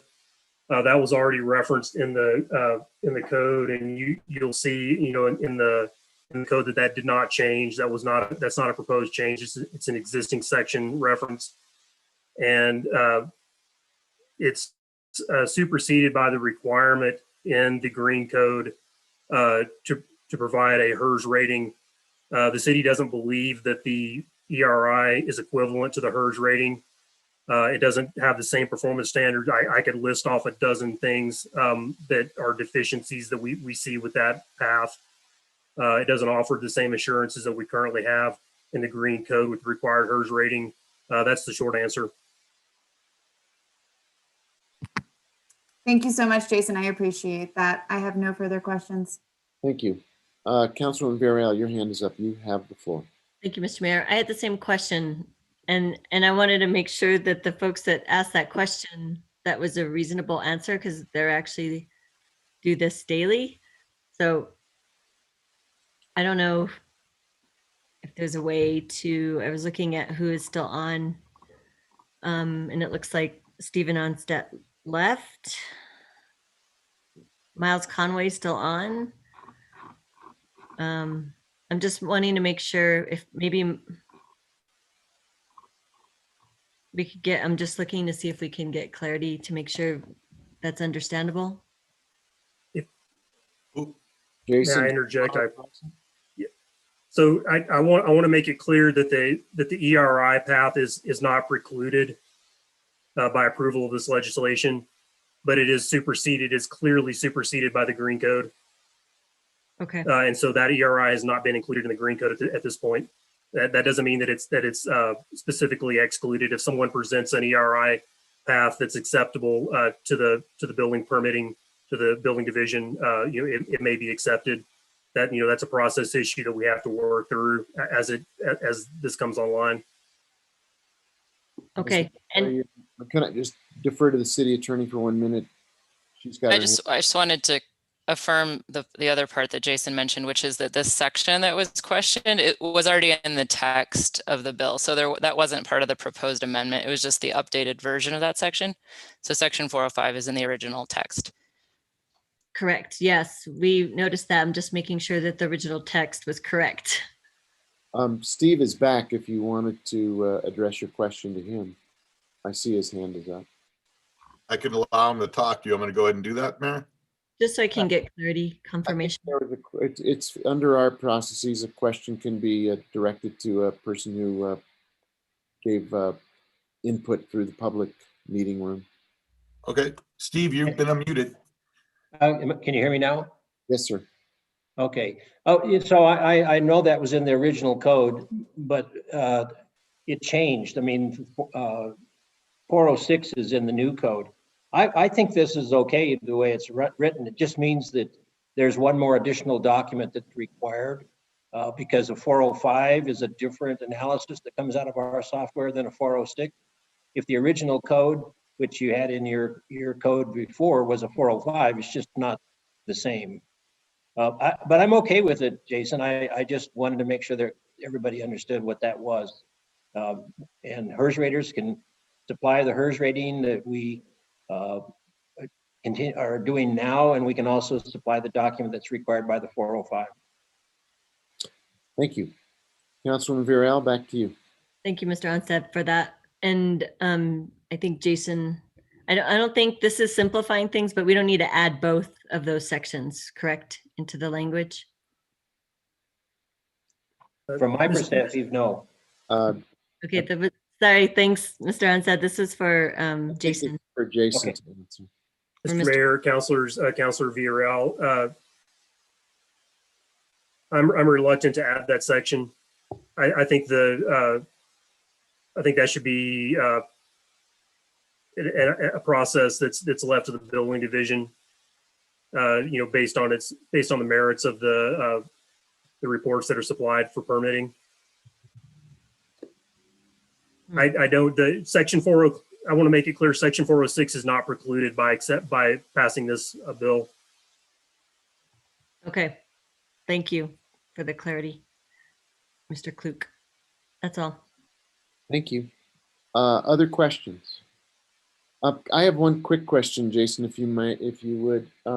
How does this differ from what the county did?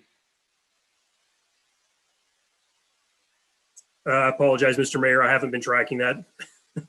I'm extremely busy. I apologize. Maybe Eli might be able to field that one. I was just curious to know whether we were in lockstep with them or there's any slight changes that between the two of us. There are people in the attendees room who have their hands up. Maybe they could. Kim, do you want to answer that question? Well, Aaron, if somebody didn't speak to the issue, can they answer my question, or do they have to have spoken during the public Mayor hearing? Weber, councilors, I would defer to staff if they would like to defer to a outside speaker Let me do that. if they didn't speak earlier. Jason, we have a couple of hands up or one hand up in the attendee room. Is it something well, they both went away. Never mind. It's Steve's hand is up. Steve, how does this differ from what was the county voted on, if I may ask? Okay, so what the county did is they adopted 406, which requires what's called an ERI. It's a similar thing to a HERS rating, but as Jason and I have discussed quite a bit, it's a different animal. Okay. They did that for a different reason. Their main reason is they don't have a building department. Right. And so they've worked out with CID that if they approve this with the ERI requirement, which is a 61 in our climate zone, that allows CID to enforce that for them. So it puts an enforcement element into their code that they didn't have before. Now, I'm speaking for them. You should probably ask them directly how they interpret it. But no, I think you gave me a good working answer about the difference in the structure. So that's all I needed to know. Thank you. Bye. Other questions, clarifying questions. That's where we are in our process. If there are no other clarifying questions, the next step is to go to a motion. Is there a Mr. motion? Mayor, I'd like to move for approval. Second. I heard Councilor Sanchez move for approval. I heard Councilwoman Villarreal move the second. Is there discussion on the motion? Could the clerk please call the roll? Yes, Councilor Garcia, Yes. Councilor Lindell, Yes. Councilor Rivera, Yes. Councilor Romero Worth, Yes. Councilor Vijo Koppler, Yes. Councilwoman Villarreal, Yes. Councilor Abeyta, Yes. Councilor Cassett Sanchez, Yes. Mayor Weber. Yes. Motion has been approved. Thank you. Thank you, everybody who spoke to this. It's very, very important. And I think the point that Jason made early on, that this goes to the issue of sustainability and meeting our goals, is absolutely right. Could the city clerk please take us to the next item on the agenda? Yes.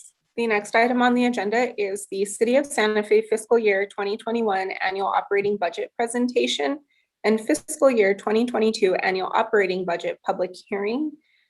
Finance Director Mary McCoy is on Zoom and available to start her presentation. Thank you. Before we go to our finance director, I just thought I would give a quick statement about the context for this, and then we'll go to the finance director, we'll go to the attendees, and then we'll come back for council discussion. But there isn't an action item at the end of this. It is primarily a listening session. So let me put this in the context of what we learned last year. If you remember our budget process last year, there were a number of items of controversy and discussion, including one we touched on earlier tonight involving our police department. There were voices in our community, as in other cities, who wanted to defund the police or change the funding of the police, add different capabilities to the police in particular. And our budget process held that discussion way late in the process. It didn't happen until there had been a substantial amount of preparation, budget development, presentations in front of the governing body, in front of the finance committee, And then we went into a process where the residents of Santa Fe could be heard. And what we learned from that last year was that we needed to change that process.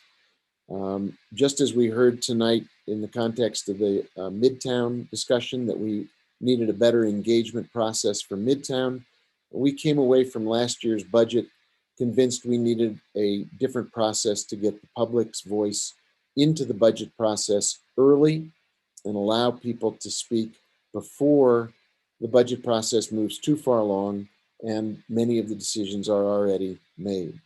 Tonight is an opportunity for people to address the budget before it is developed. It is a chance for people to speak their mind and offer guidance and advice to the governing body. It is not a hearing in the sense that we're voting on something at the end of it. There's no motion to be made. There really isn't an item to adopt, but rather it is an open listening session so we can get the input of the Santa Fe residents before the budget is fully developed, brought forward to the Finance Committee and to the governing body. So we have 36 people in the attendee room have been patiently waiting. We'll want to listen to them, but first I think to do a little bit of level setting, I'm going to turn it over to Director McCoy, and then we will open it up to public comment. Director McCoy, you have the floor. Thank you, Mr. Mayor. Good evening, councilors. The presentation that we will be brief about so we can get to the public comment is a presentation you've seen many times. It's an overview of our city's all funds revenues and our general fund revenue, as well as some details on the gross receipts tax. So again, I will be brief. This is posted on our website. It was also emailed to all of the councilors as well. So I'm going to begin this presentation. We're going to have an overview of we've included an overview of the organizational structure, our current organizational structure. I'm going to talk a bit about fiscal responsibility and the credit ratings, and then do an overview of operating expenses and revenues. And then we'll turn it over to the public for their comments. Again, as I mentioned, we've included in this public presentation an outline, an overview of our current city structure. Again, it starts with the city residents and our elected officials, and then outlines all of our major departments. As you all are familiar, the several departments were recently consolidated. So I've included here at the bottom all of the details of what is included in the new Community Development Department or Community Health and Safety Department for the public's reference as well. The city of Santa Fe has, according to S&P, strong fiscal resilience, which is derived from a combination of our revenue and expenditure flexibility and our solid reserve levels.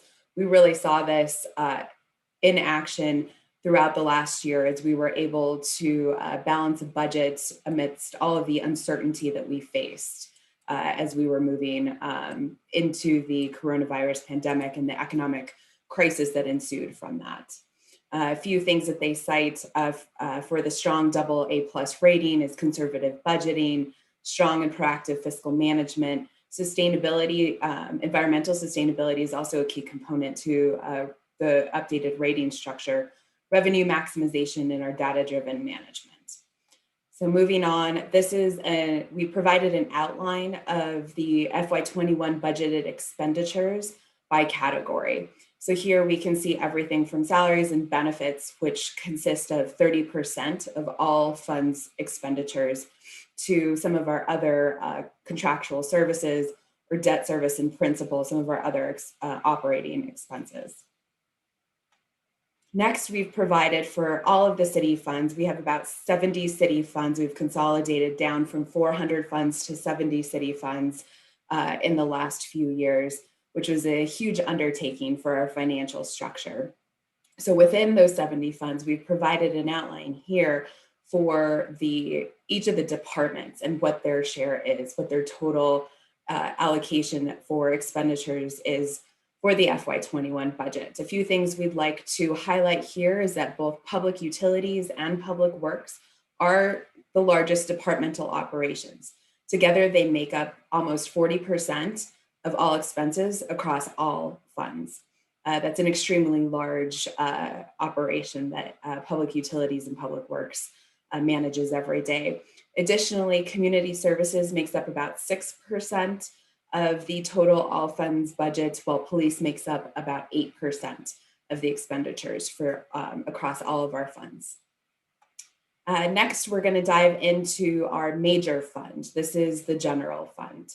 This, again, we've provided the breakout for different operating expenses by category. So salaries and benefits we'd like to highlight is the largest share of our general fund expenditures at 65%. We have other fixed costs like utilities and insurance costs, and of course our contractual services and other areas like repairs and maintenance that we've highlighted for you as well.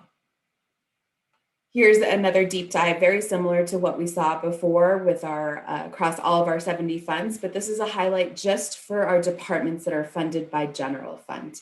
So here we can see, for example, public works, which is funded by the general fund, and it's multiple different divisions, which this year for the first time include the MRC and the Parks Division, total about 18% of our general fund expenditures. So police and fire also primarily funded with general fund expenditures, as opposed to multiple other funds like other departments are.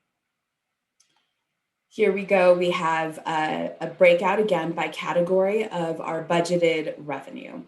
For this, again, we've highlighted different categories of revenue. So taxes at 32%, fees and services, which include all of our utility fees that are paid into the Public Utility Department for water, wastewater at 35%. One thing I would like to highlight is that gross receipts tax revenue is the single largest source of revenue into the city's funds. This for FY21, GRT makes up 25% of all of the revenue coming into our 70 funds. A few other things we'd like to highlight is due to the economic recession, the city did have to rely on using our cash reserves, which we had built up over the series of a few years to be able to balance our FY21 budget. However, when we're looking specifically at our general fund, we did ensure in FY21 that our general fund reserves met the 10% reserve level that is required for the city. And this was really important. So in the event, through all of the uncertainty through the last year, if there were any revenue fluctuations, this would be our cash reserves that we could dip into to be able to manage through those revenue fluctuations and maintain our fiscal responsibility. I want to say a little bit more about gross receipts, since it is the largest revenue coming in, and it is highly a volatile source of revenue, as we've seen throughout the last two recessions. We talk about revenue in two different ways: taxable gross receipts, which is really the revenue coming into the businesses in Santa Fe. So here we've also provided a breakout of all of the different sectors of taxable gross receipts.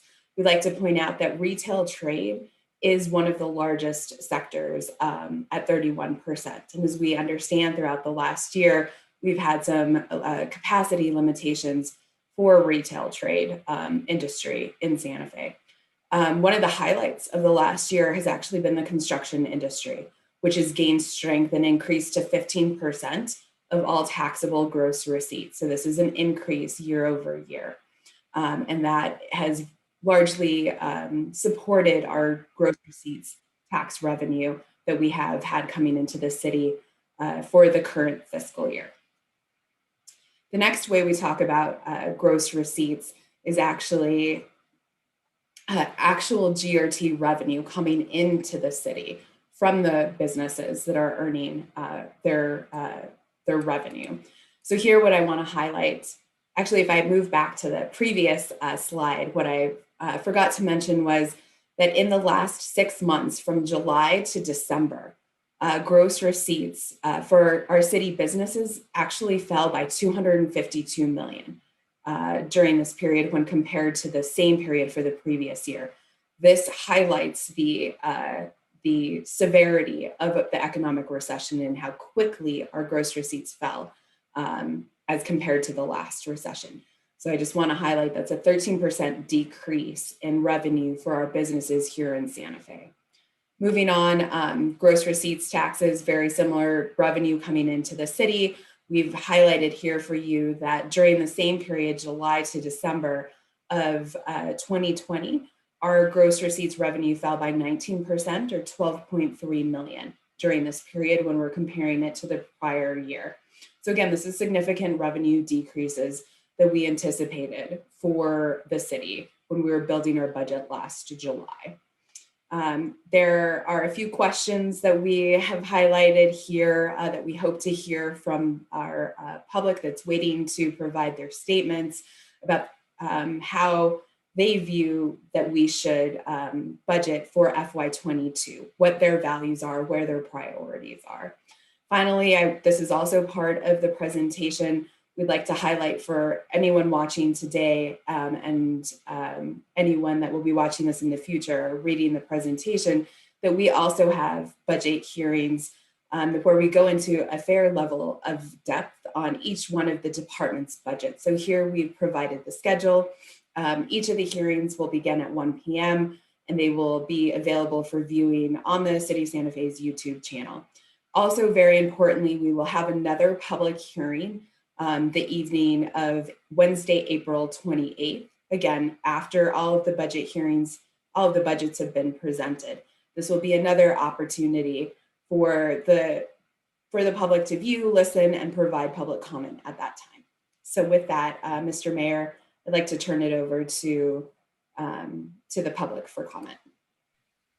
Thank you, Mary. Very, very well done, very thorough. I think the presentation lays out the structure of the budget, the structure of our revenue, and provides a good fundamental base for everybody who wants to comment. With that, let's turn, Joe, to the attendee room and ask people, their hands are all raised, so I assume everybody here wishes to speak. Let's give everybody a chance to talk. Let's offer them 2 minutes to speak to us. They've been waiting a long time, and this is a budget here, an opportunity for them to speak to what the budget will be about. Excellent. Okay, first up is Matt Segura, and Matt, you have the floor. Mayor, how long are they going to be? Are they going to get for this? 2 minutes. I see a hand up in our room already, Karen. Oh, okay. Karen, were you? Your hand is up. I'm not sure what the process here is.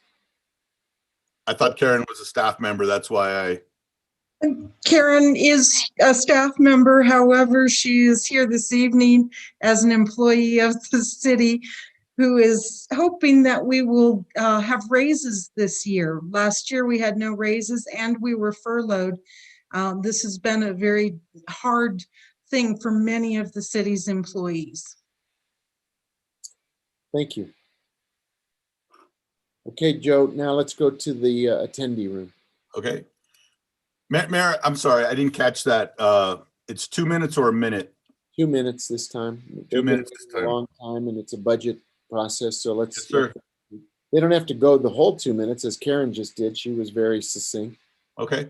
Well, Matt Segura, you have the floor, and you have 2 minutes, sir. Thank you, Mr. Abeyta. Thank you, Mr. Mayor and councilors. My name is Matt Segura. I am serving as the president of the Santa Fe Area Home Builders Association for this year.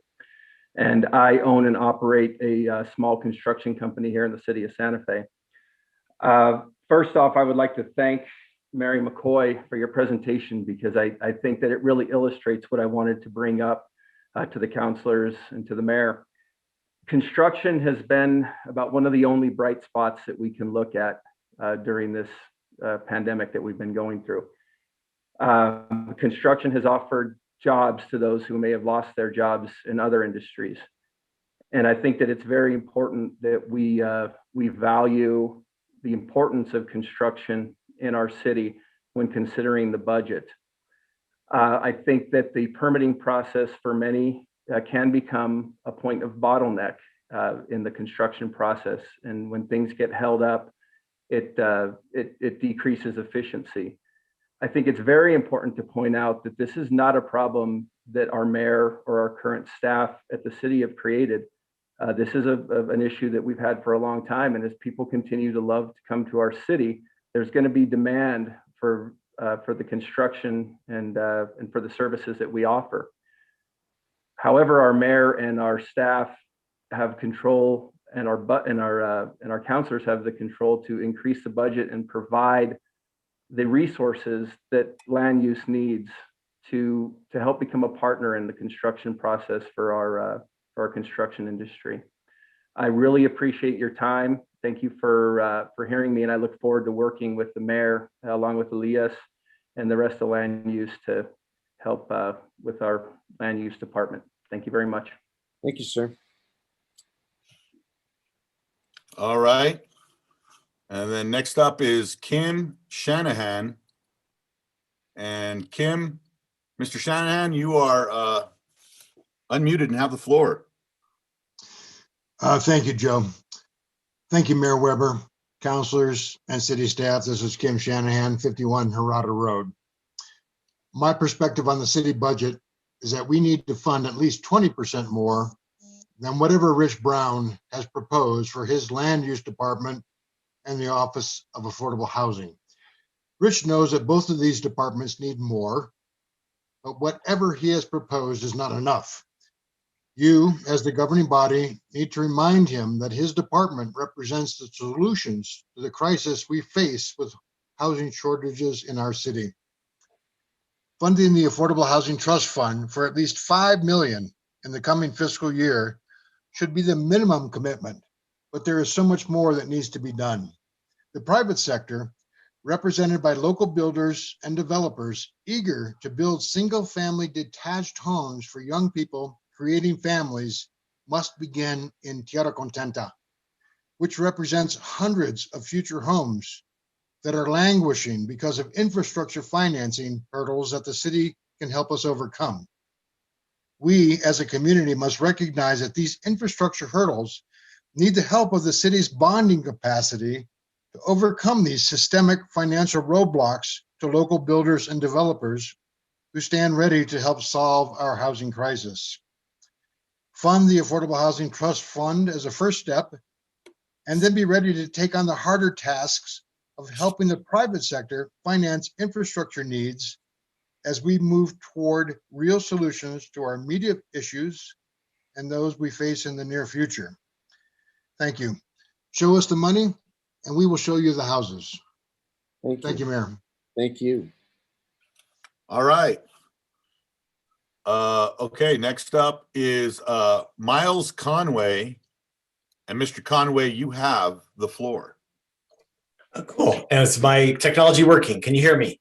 Yes, very well. Thank you, Mr. Mayor, members of the council. I'm back. Glad to be talking with you. Miles Conway, I live in Rio and Medio, 87506. I'm serving as the executive officer of the Santa Fe Area Home Builders Association. We're 400 builders, associate members, all involved in our thriving home building industry. I also serve on the Santa Fe Affordable Housing Action Coalition, and glad to go after Kim and Matt, because I can cut out a lot of this beautiful haiku that I've been writing over the last few hours for you all. We love the trust fund, fund it. It's gonna challenge us in the private sector to find the most imaginative and successful approaches to address these housing challenges. We know the data, the trust fund, it's a lot of economic bang for the buck, creates all kinds of economic activity, jobs, not just in construction, but across the spectrum. So last, I do also echo Mr. President Segura, implore the governing body to examine during this budget process, decide if the land use department is adequately funded. Do the pay scales match, or are they adequate to attract the additional professionals we need? You know, quick shout out to Director Isaacson, Deputy Kluk, Alexander Ladd, Carlos Gamora. You got a great team. They're talented, they're young, they can do it, but is there enough, right? So, two of my grandparents worked in the railroad industry. Growing up, I was lucky to spend a good bit of time on the train between the Rockies and Chicago. And you know who we loved? We loved the conductor. They represented a connection between the engineer, the passengers, the station we were leaving, made sure the station we were heading towards knew we were going to get there. And most importantly, they told us passengers where we were on that vast prairie. So as builders, using the city's permitting and inspections process, we're passengers on a train, and the station we're headed for represents this completed home or commercial development. And we could use a conductor. Our association, along with may I continue 15 seconds, Mr. Mayor? Along with the Architects Institute of America, the realtors, the roofing contractors, we're in the process of canvassing our members for their ideas and experiences when using the land use department. We're excited about the process, the chance to work with your city staff, Director Isaacson and his team. But one trend that clearly is clear, we need a conductor. Someone to pick up the phone and answer those emails. Thank you for your time. All right, Mayor and governing body. AFSCME Local 3999 is up next. You have the floor.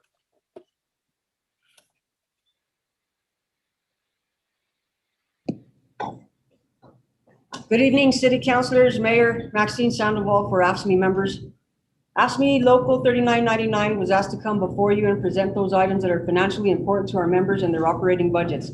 We would like to reserve a time to address those concerns during budget review, but at the present, we find of utmost importance a more pressing concern that is employee morale and support. So this evening, we come before you with our first and foremost request for you, councilors, mayor, to set a placeholder, a budgeted amount for pay increases, raises for AFSCME city employees. You all received letters from your constituency, these AFSCME employees, asking for your attention to this very important request. It is not a request for a handout, but a show for appreciation with dignity and a job well done. We ask you, how valuable is that person who collects your trash, that lights or cleans or repairs your streets, that makes sure you have clean running water or that the utility bill is correct, that gives out books curbside, that invites others to Santa Fe, that makes sure permits are submitted correctly to build in our community and then expects their safety, that repairs and maintains and cleans every building, that makes sure your city computer is running, that your copies are printed, that the phones are answered, that the bills are paid, that the addresses, and prepares information for every meeting, that keeps the city operating. Can you put a price tag on that person? On that employee? How about not a price tag, but an honest value with a gesture of appreciation and gratitude? That regardless of the pandemic, the masking, the hand washing, and the social distancing, the testing, then the vaccine, all these faces, all these everyday folks just doing their jobs deserve acknowledgement, reward, and respect for their dedication, humility, steadfastness, and need. Please show these strong, resilient, loyal, and honorable employees that they are appreciated, important, recognized, and worthy of being rewarded for every part of the job they do, that behind the scenes keeps the city running smoothly, efficiently, seamlessly, and beautifully. Put a budget, a placeholder, a budgeted amount, and acknowledgement. A thank you to the hardworking, dedicated AFSCME employees of the city of Santa Fe. We all deserve it. Thank you for your time. Respectfully, AFSCME. Thank you very much. Very good. We have one more, Mayor. Different speaker. He's another speaker. You'll get to him in the queue. Okay, fair enough. Joseph? Is he coming on, or are they going to bring him back? He's in the queue later on. So okay, later on. Okay. Gotcha. Okay, well, next up is R. Morlino. And Mr. Morlino or Ms. Morlino, you have the floor. It is Mr. Morlino. Sorry, I didn't realize my full first name wasn't there. Thank you, Joe. Thank you, councilors and mayor and friends, community members. My name is Rob Morlino. I'm a marketing director for HomeWise. I'm also on the leadership committee, along with Miles, of the Santa Fe Housing Action Coalition. Thank you for having me. I'm here also to endorse the idea that we fully fund the Affordable Housing Trust Fund. You've all heard me make arguments on this topic a number of times. You've heard me talk about how for every $1 of down payment assistance, it leverages $14 of other investment. You've heard me talk about providing avenues for people who work here to live here, because it would increase revenues in terms of potentially property taxes and gross receipts tax. You even heard me present or propose multiple specific solutions for funding the Affordable Housing Trust Fund. All good reasons, but just to return to one fundamental point, which is that working families cannot afford to live in Santa Fe. American families take all forms, but even if we assume 2 adults in a household working full-time, both making our living wage, it would be exceedingly difficult, near impossible to find housing at that income level in this city. That is why I ask you to make funding the trust fund a priority in this budget process. It's an emergency, maybe a long emergency, but it's an emergency nonetheless. And relieving the pressure on this critical issue is critical to the long-term economic viability of our entire city and community. So I urge you, members of the governing body, to fund the Affordable Housing Trust Fund to at least the agreed upon amount of $3 million annually. Any source I think we've presented would be just fine, because it is just that important. I think we need to find this money. This is the very character, history, and viability of our community at stake. That concludes my comments. Thank you all so much. Thank you. All right. Next up is Bill Roth. Mr. Roth, you have the floor. Thank you, Mr. Mayor, councilors. I'm here as a builder again, and just to reiterate the very clear fact that since construction is probably one of the 2 largest employers in Santa Fe, anything we can do to expedite the receipt of those nice large amounts of gross receipts tax should be taken into consideration. So you have a department that handles that, that's land use. So staffing and budget needs to be increased, and also expedite the completion of the online permitting system. Getting this in place would streamline the whole construction process, and frankly, probably take the weight off some of your other employees that still have to deal with in-person plan intake and basically answering questions and phone calls. Another thing that would be great is if there was some sort of basically a person at land use whose primary responsibility is to answer and return phone calls. Your staff is extremely busy and it's difficult for them to return emails and phone calls, and it would be great if there was a person, even just a couple of days a week, that could be kind of a liaison for the department and help builders and homeowners in this town answer questions that always come up during the process. Thanks for your time. Thank you. All right. Next up is Daniel Werwath, and Daniel, you have the floor. All right, thank you so much, Joe, Mayor, City Councilors, senior staff. I'll try and be brief. You've heard this all from me probably in the last 2 weeks, but just really focused on getting this money into the trust fund. It's super critical. We also need to back it up with goal setting and some real determination around the number of projects and units we want to do. That's going to take making sure we have enough capacity in the housing department. And I want to just, appreciate the city for not cutting the housing department's budget as planned last year, and suggest that we add a staff position at least to handle a second round of the Affordable Housing Trust Fund allocations, because the more money is going to, if we don't add that, it's not going to hit the ground until, well into later in the year, right? That February round. So we need to get that money on the ground fast. That's going to take another person at least. And then the other thing is the perpetuity of the money. I know we're scrambling to find some one-time fixes now, but I would encourage the councilors to consider adopting a resolution committing to a certain level of funding in perpetuity. We have elections coming up. You're all, I'm sure, going to win, but there's no guarantees. The other thing that I would say is on the land use department, this echoes what other people have said, but we really need to invest in long-term planning.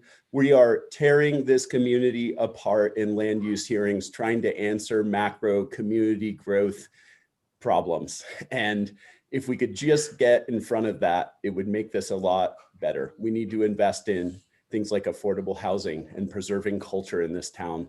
And we're not going to do it if we're tearing ourselves apart over the number of stories in a building and prioritizing 30-year-old code. So if we could just please put money into long-term planning, growth planning, climate, affordability, cultural preservation, those are the big keys that we need to be out in front of and align our code to. Thank you so much. Time. All right. Thank you. Thank you, sir. Whoa. Okay. Gotta learn how to use my phone there. Sorry.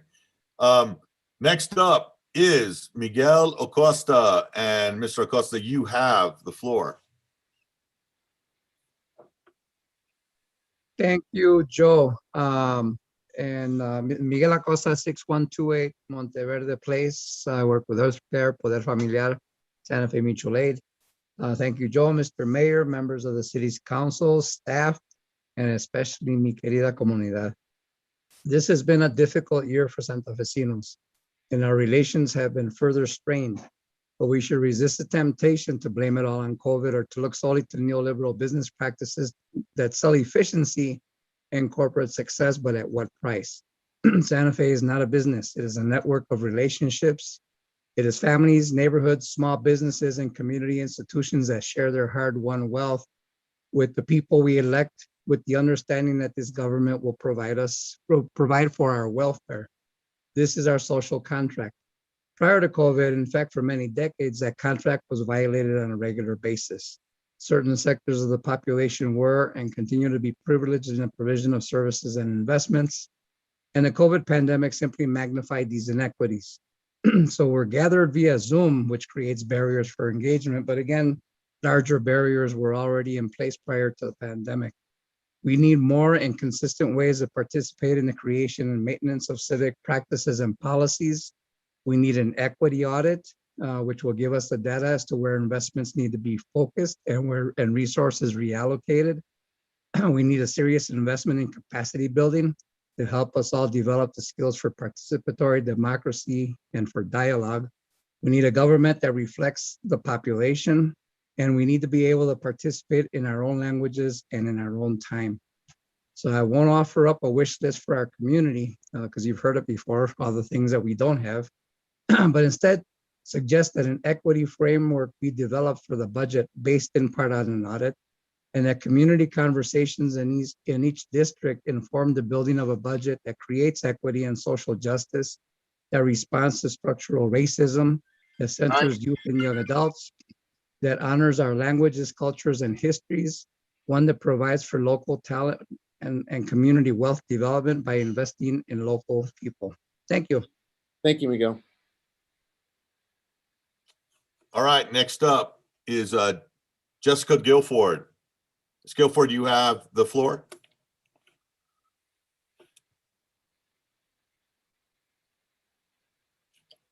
That doesn't. Thank you. There you go. Can you hear me? Yes, you're unmuted now. My name is Jessica Guilford. I live in voting district 2. Carol Romero Worth, Michael Garcia, I believe you're my counselors. I work for Santa Fe Public Library, the Community Service Department of Santa Fe. I'm a librarian. I provide much needed programming, services, and community support. Please appropriate money for the AFSCME employee raises. We deserve a raise. We worked for you during a pandemic. We've worked harder than we ever have before. Please show that you work for us. As far as raises, I've worked for the city for 7 years, and I've gotten that 2%. Thank you, Alan Weber, in that whole time. That's all I have to say. Please think of your employees. Thank you. Thank you. All right. Next up is Elena Valdez. And Elena, you have the floor. Hi, thank you. My name's Elena Valdez. I live in District 3. I also work for Community Services, and I'm a librarian at the Southside branch. I'm here to express my support for the AFSCME employee raises. There are many reasons I believe raises are due, but I don't have time to discuss them all. I will say this: I have not worked for the city for long, but during my short time with the city, I have witnessed how much pride and care some of my coworkers take in their job. Yeah, you want to take a shot? Yeah. I do want to hear mine. Those at the library. I'm sorry. You need to mute Jessica. Thank you. Sorry, Elena, you still have the floor. those at the library and in the city at large take a lot of pride in their work. They do their jobs well, even if they hardly get paid enough to live in Santa Fe. These people are treasures and they should be treated like that. And I want to encourage the city to raise wages, because you're never going to attract younger, creative, hardworking people if you continue to not pay them their worth. There are lots of us out there, and you want to maintain a workforce that takes pride in their jobs. So please give us raises.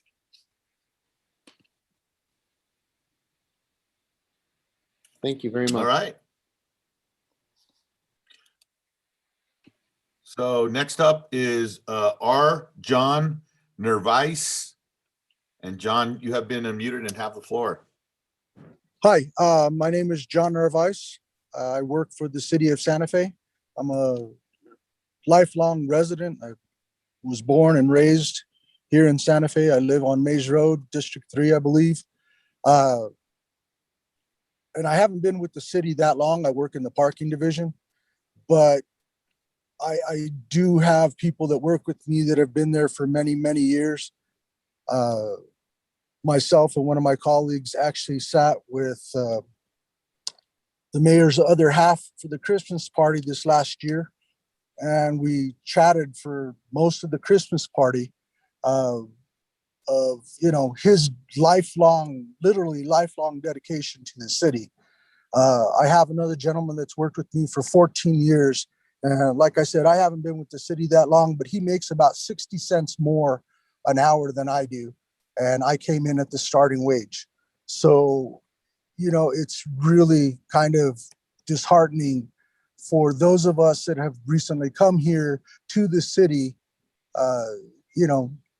seeking our livelihood or sharing our skills with you and with the other constituents of the city, to have nobody having our backs when it comes to this budget process. I'm wholeheartedly asking you to set aside that money in the budget to provide us with raises. Many of my other coworkers and colleagues here have already spoken about how hard they work and the pride that they have. And it really is just that. It's pride. It's, that Mr. Acosta that came on here talking about vecinos and community, he really hit me in the heart. And I would like the city council to please keep our concerns in your heart. That's all. Thank you. Yeah, thank you very much. All right, Mayor. Next up is Kathy Garcia. Ms. Garcia, you have the floor.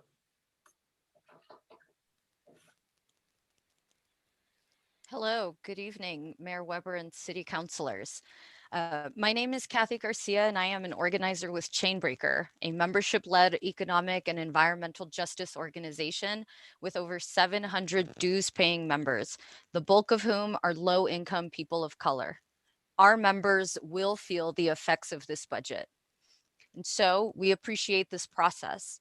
We are looking forward to similar processes with other important city decisions as we move forward into reopening and recovery. We'll speak plainly though here.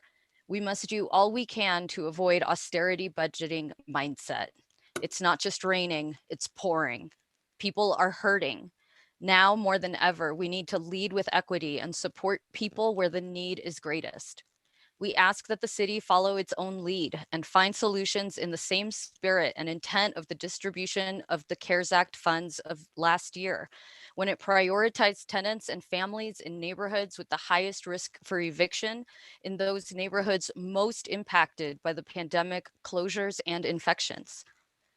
Chainbreaker right now is in the middle of writing research reports, investigating the impact and efficacy of the eviction moratoria with publication of our full findings in the coming months.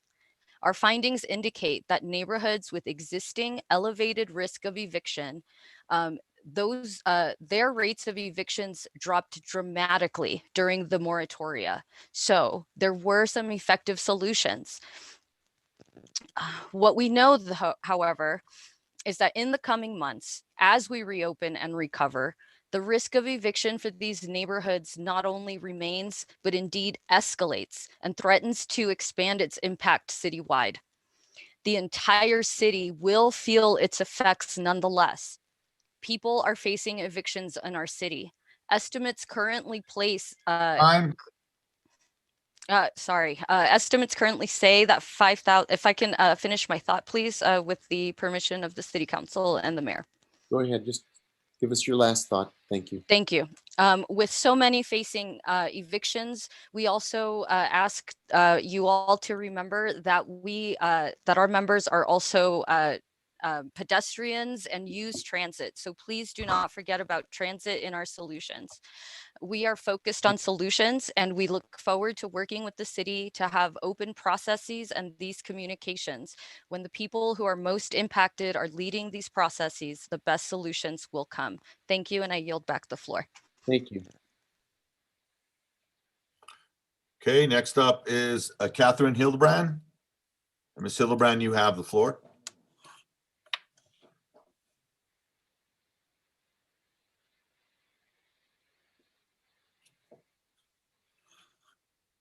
Ms. Hildebrand? Yes, can you hear me? Yes. Yep. Yes, good evening.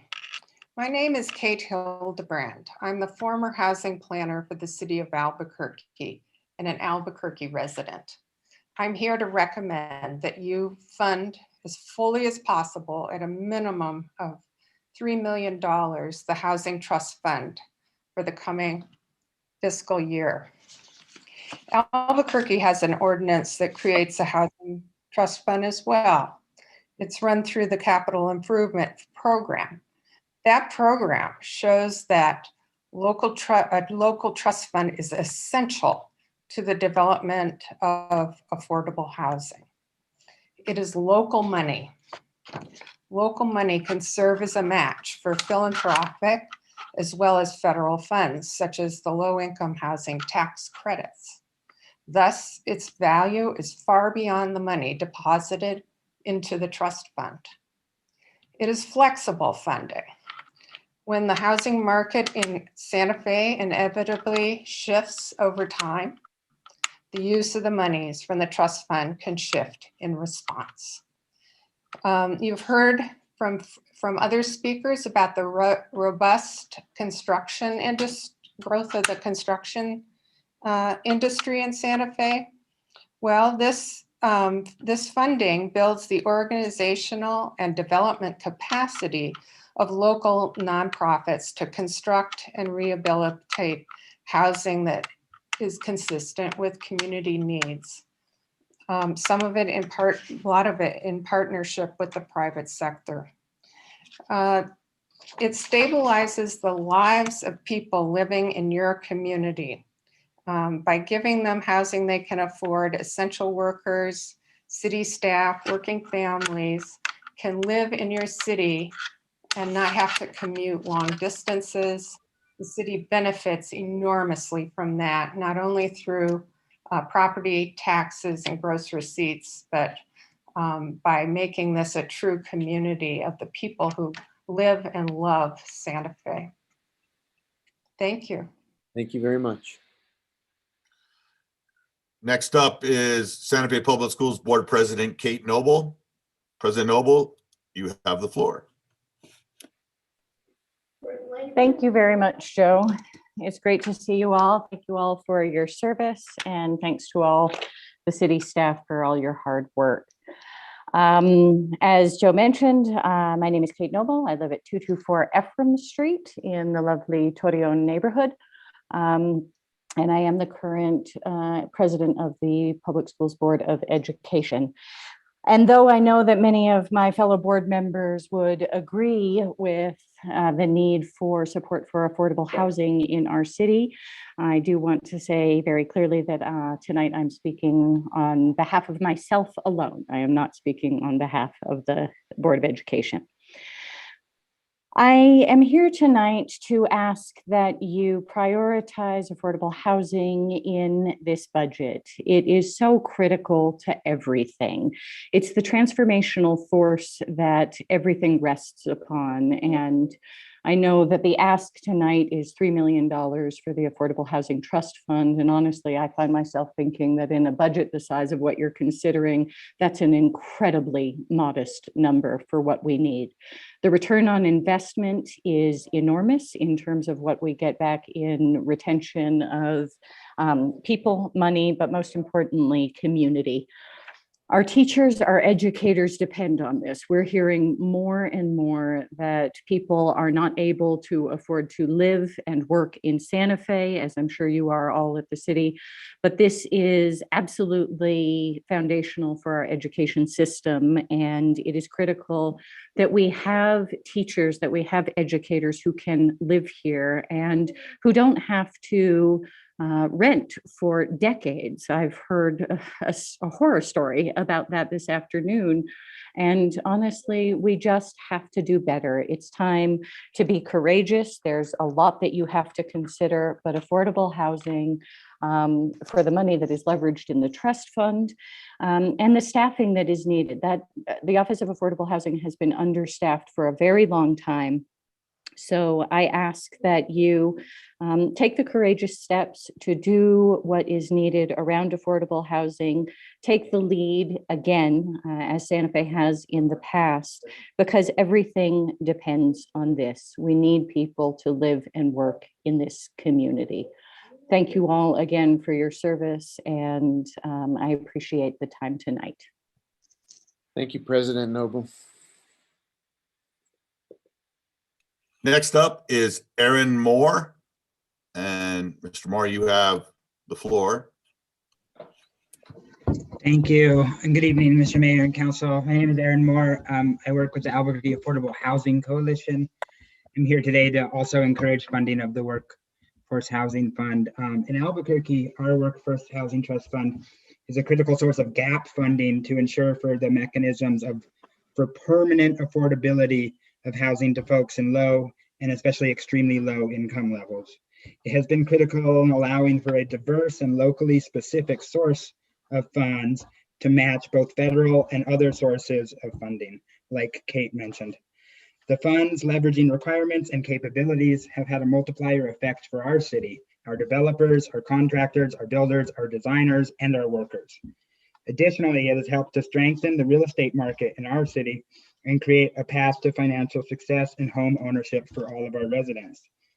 In Albuquerque, our Workforce Housing Trust Fund requires a 4-to-1 leveraging match for funds in its use.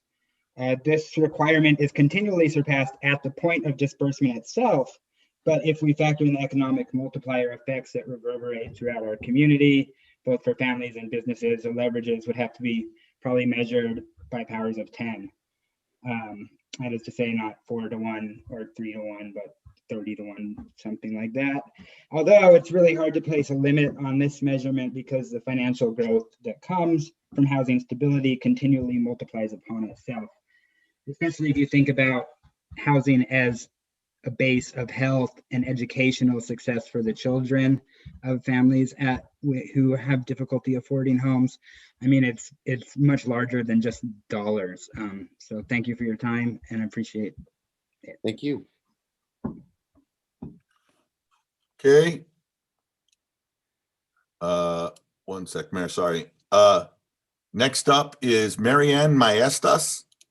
Ms. Maestas, you have the floor. Thank you. Thank you, Mayor, members of the City Council and staff. My name is Marianne Maestas, and I'm a Santa Fe resident in my late 20s. Generally today, I ask for civic investments, investment in care for social equity and quality of life measures, especially in communities in Santa Fe that have not received much attention and investment historically and are now bearing the brunt of the pandemic and just from existing inequities. And I also asked for investment in local talent and community development by investing in local people and also our housing options. And when I say local people, some of the first people that come to mind are my peers and those younger than me who were raised here and call Santa Fe home. To be frank, a lot of us feel abandoned, we feel left behind. Some of us stay here and do the best we can. Some of us, get told to go to college and go away and learn new things because you can't do that here.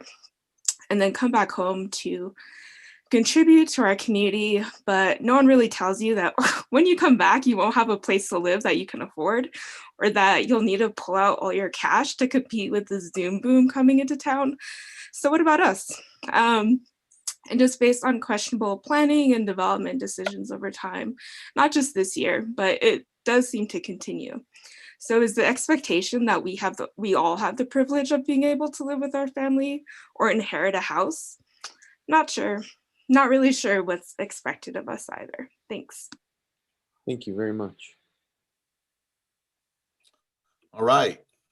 Up next is Bree Sillery. Bree Sillery, you have the floor.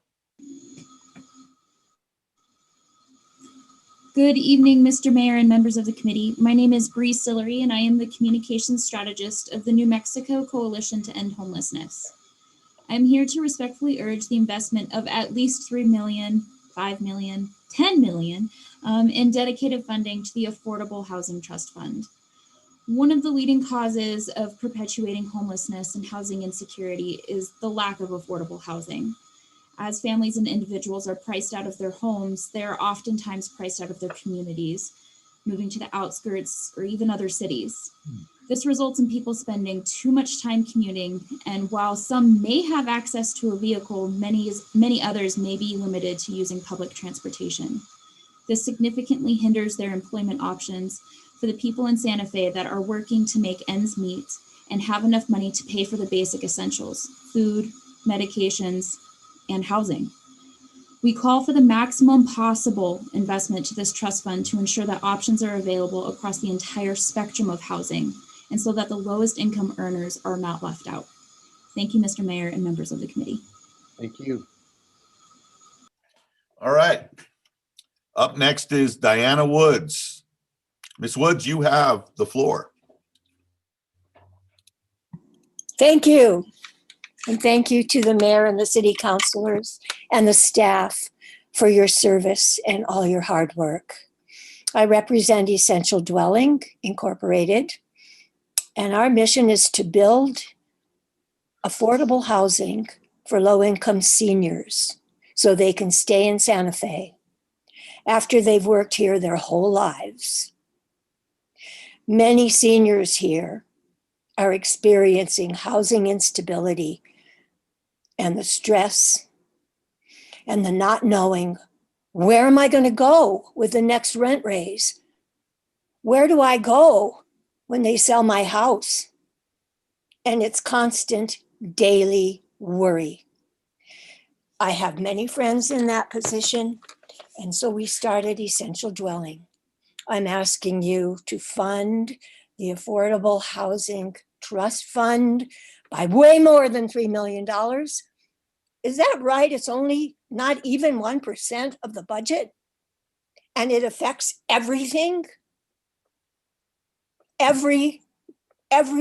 It affects our community. What do we want to be left with? What is Santa Fe turning into? This should be a priority. Many people. Ed Romero does a great job.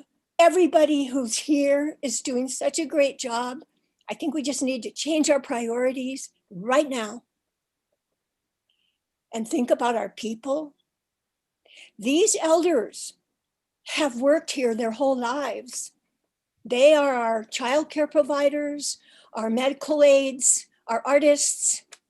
They have given their lives here, and now they have to move somewhere, who knows where. Thank you for listening. And I really wish that you would fund this more than. Thank you. All right. Next up is Michelle Reich. How you doing, Michelle? You have the floor. Thank you. And thank you, Mayor Weber and City Council and city staff for all the work that you do. It is much appreciated. I am a youth services librarian at the Lafarge branch of Santa Fe Public Library.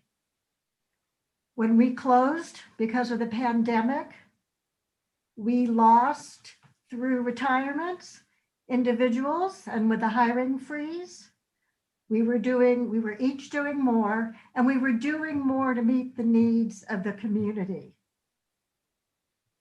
I would like to see money appropriated to AFSCME, and not so much for myself, because as a librarian, I make a living wage, but for my colleagues who are making $11, $12, $13 an hour, which we all know is not a livable wage in Santa Fe.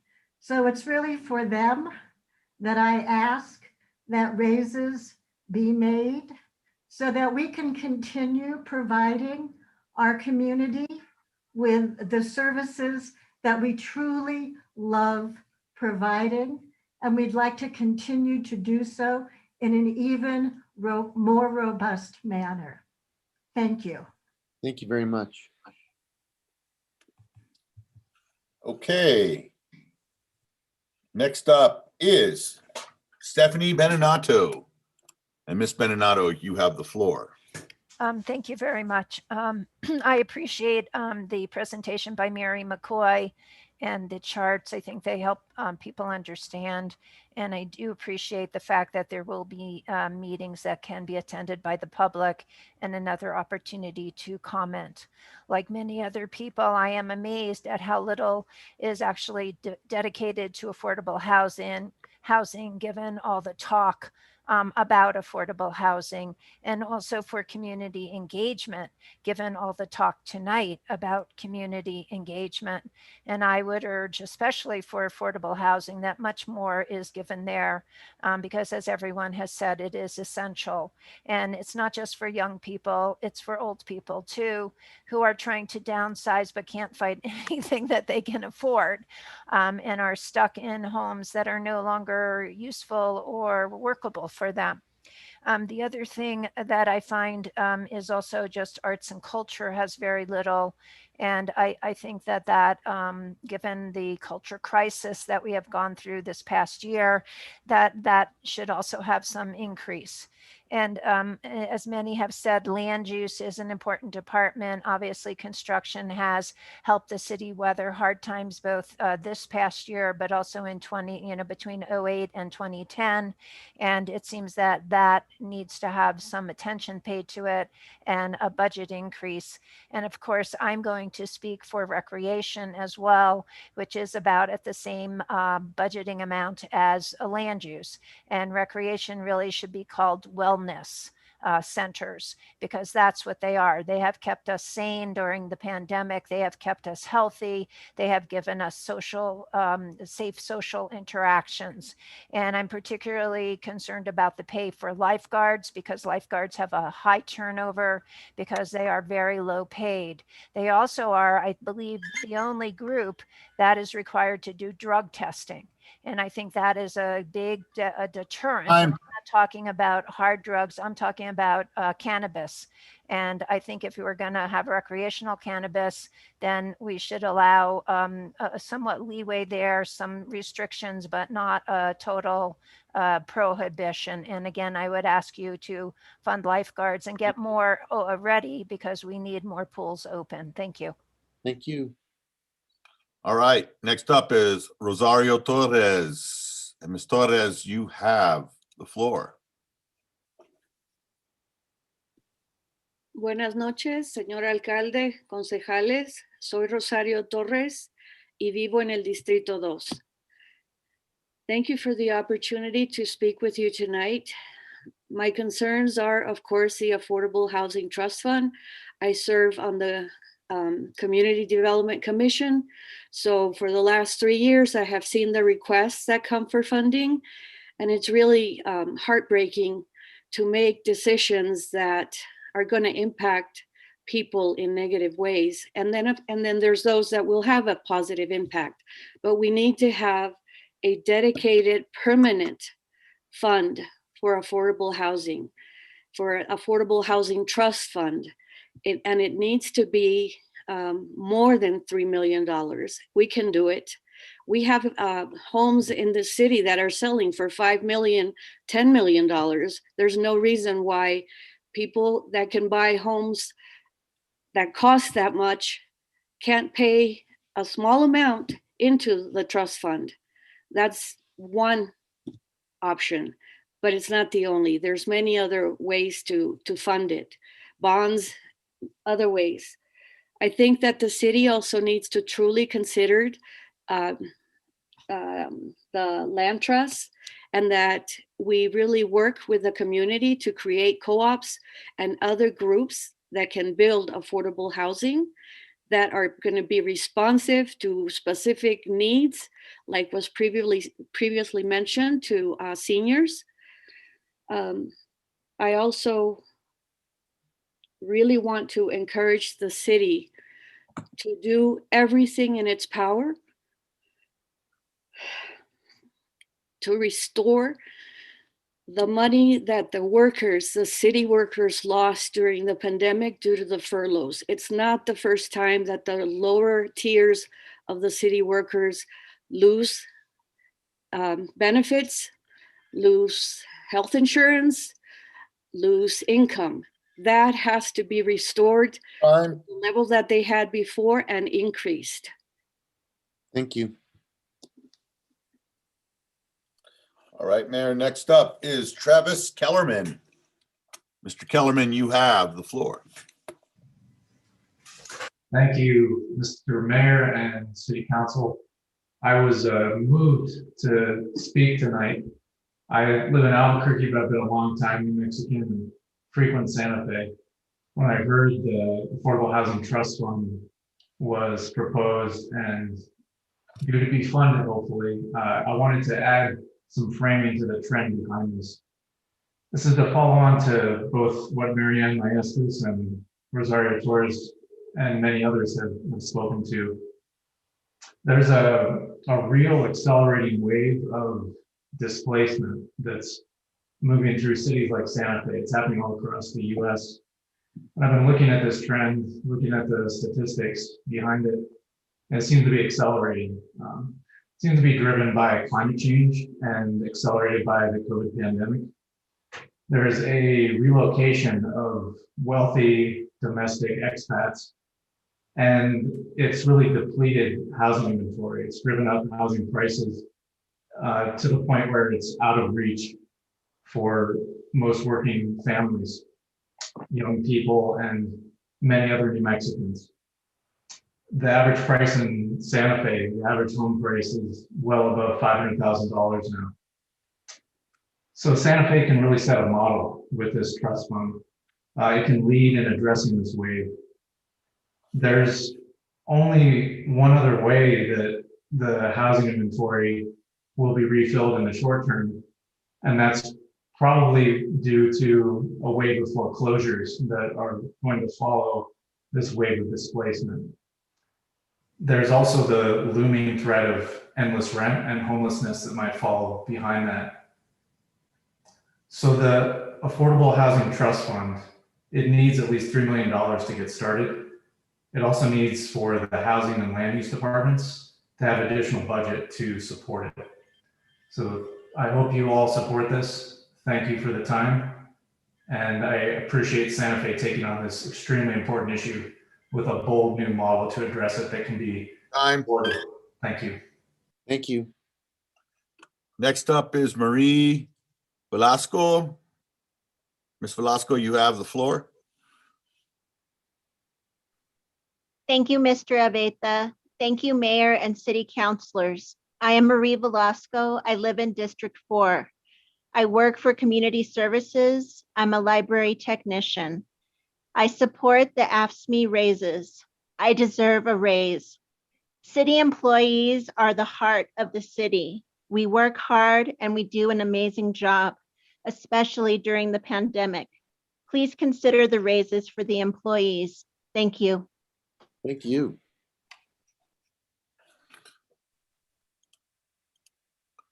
Okay.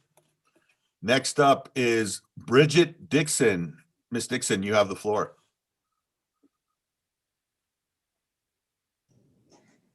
Thank you so much, Mayor, councilors, and senior staff. I'm Bridget Dixon. I'm the President and CEO of the Santa Fe Chamber of Commerce. And we represent over 800 businesses and nonprofits in our community. Additionally, I sit on the board for the Santa Fe Housing Action Coalition. And like you've heard from many people on this call tonight, I would just like to mirror what's being said and express our support for the Housing Coalition Trust Fund investment. We feel that it will help create and strengthen a qualified local workforce. It supports the local economy. It generates tax revenues for local government. It's environmentally sound by reducing commuting, reduces commuting expenses, and increases the quality of life. And it also supports public transportation. So we ask you to please consider to support this very important initiative. Thank you so much for your time and all the hard work that you all do. Have a good evening. Thank you very much. Okay. And next up is Michael Barrio. Mr. Barrio, you have the floor. Thank you, Mr. Mayor and you members of the governing body. Good evening. My name is Michael Barrio, and I serve as the Executive Director of the Santa Fe Housing Action Coalition. As many here are already aware, and as many of my colleagues have already outlined, we have a housing crisis in Santa Fe. We know that so many in our community are anxious, scared, and angry about the lack of affordable housing and how that impacts life here in Santa Fe. So tonight, I'm here to urge you to prioritize housing and affordable housing and reflect that in your budget by dedicating at very least $3 million to the Affordable Housing Trust Fund annually. As was recommended by a diverse mayor's task force assembled in 2019 to make sure our housing interventions rise to the scale of the problem and address the range of housing needs we face, from homelessness through foreclosure.